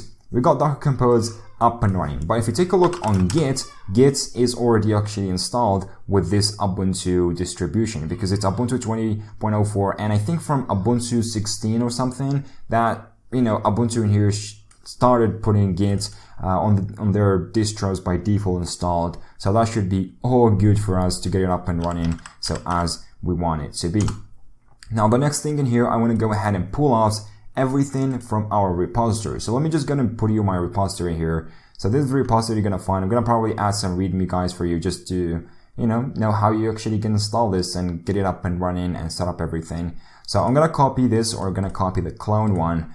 I'm gonna go into here, actually we're in home folder, so I can do make dir and I can do like src and I can just go cd src, take a look on it. I'm gonna go do git clone. I'm gonna clone the full one into, okay, I don't know, I can go and clone it into like up folder or something. So this is gonna clone everything into this up folder, cd up, take a look on it, and there you go. We got the whole project as we want it to be set up and running. So all I need to do is go ahead and run docker compose build and docker compose up, and this should build it and put it up and running. But I mean, let's go and run the build first. Then after the build finishes, we can run the up, and that should be all good. So the build will roughly take a couple of seconds. It will download, different libraries like Node and Nginx and MySQL. So that might take a couple of minutes before it finished. All right, pretty good. So that is built successfully after a couple of minutes. So we're good to go. Go ahead and run. Let me just go and clear everything. I can do docker compose up, and this should make all the services up and running, and it should put everything as we expect it to be. So it will download a couple of images again for like MySQL and Nginx as it did before, and as soon as it finishes in here, of course, it might give you that error that we stumble upon before, like when Nginx starts and the older API server is not. So just like rerun docker compose up and you're good to go. And as cruising here, once it starts to start up, likely here, I think Ubuntu has some custom default server running on, which is Apache 2 running by default on port 80. So that's why it can't actually bind to port 80 from Nginx side. So all we have to do is go ahead and disable this. So you can do systemctl for system control, and it can do stop Apache 2. And this should stop Apache 2 service, and it should free up the port 80. So if you do now status Apache 2,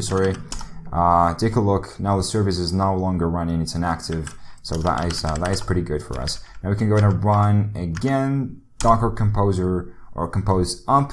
We're gonna find this, and there you go. So we got some modules already up and running, like the Nest application is running, no problems. I think that should tell you that's already connected to a database. So database connected successfully. That is running on port 3000. Hopefully the Nginx server is of course running, and the reverse proxy is working pretty much fine. So just one way to test this truth is we can go back into the server here, and all we have to do is go ahead and access API address. So if we go, for example, access API address, I think there's still some caching, but just after refreshing, there you go. So this is running on a Hostinger IP address, which is deployed on the Hostinger server, and yet this is working absolutely fine. It's being shown in our React application. Everything is working in React application. If you take a look on the responsiveness that we have been creating throughout the whole video, that is pretty much making it working fine, and that is all worth it to work the way it is. So that is actually going pretty well as we expect it to be.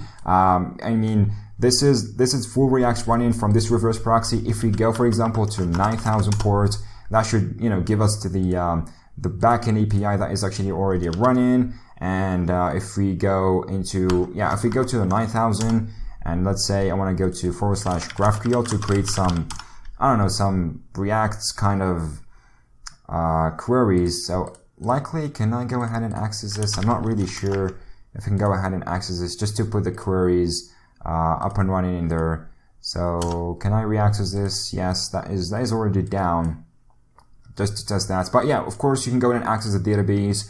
Of course you can go ahead and access, create a new kind of cars to test with and make it all working fine.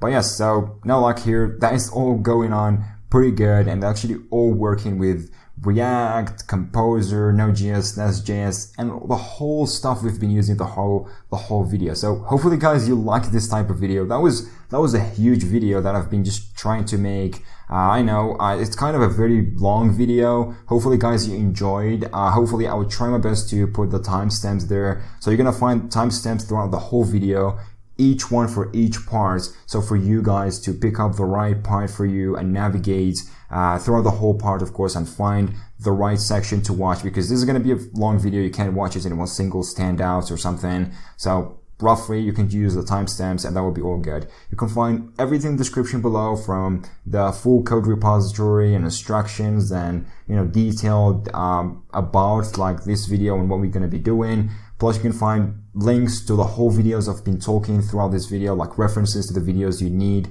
or you can learn from on my channel regarding this video, so you can, learn from more. And last but not least, what I want to talk about is the giveaway side. So for the giveaway side, before you can have like a dedicated VPS server that the same as I'm running here. It's a VPS 2 plan from Hostinger for 12 months. And this is going to be for a lucky subscriber, one of you guys. So hopefully you're going to be enjoying this. So the actual kind of like rules to join this giveaway is pretty simple. All you have to do, make sure to subscribe to the channel, to Coder1, and make sure to go ahead and put a comment below. And this comment, what it needs to be like, you could put something good about like, saying about the tutorial or feedback about the story or anything you would like, but make sure to go ahead and provide your like Twitter handle so I could know who won. And you can just like put your email down there. So either Twitter handle or your email would do the job. So whenever I do like a random kind of picking, if I pick your name, I can find quickly your email. Of course, you can provide this on your channel. If I can find it there, that would be good. But a Twitter handle would be very much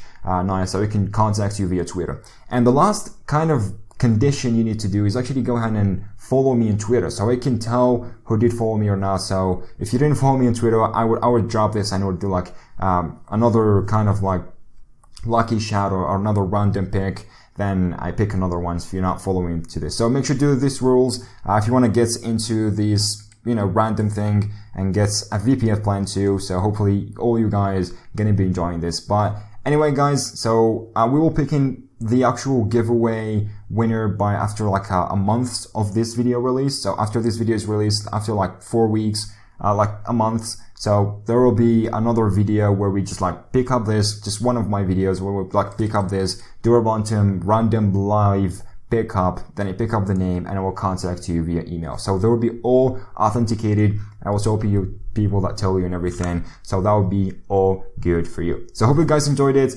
As I said before, hopefully you guys all love this particular video. Hope you guys learned a lot from this, from like creating the full React application and putting the backend together with RESTful APIs, Nest.js, Cores, GraphQL, Apollo GraphQL, and TypeScript, and all that sort of stuff. And last but not least, hopefully you guys enjoyed the section where we deploy this into a real-world Hostinger pretty nice server there and just put it up all running as you see. You can buy a domain, you can point it there, but that should be all working absolutely fine. So as I said before, hope you guys enjoyed this one. Hope you really loved every single step we did throughout the whole video. And if you like this kind of videos, make sure to subscribe, push that like button, and leave a comment just to give us this, positivity that we can put more videos like this in the near future. Why not? So I think that's what I said before. Hope you guys enjoyed. Catch you all hopefully in other videos pretty much like this one, and why not? Hopefully we all be enjoying this. So thank you guys for watching. As I said before, catch you all in the next ones.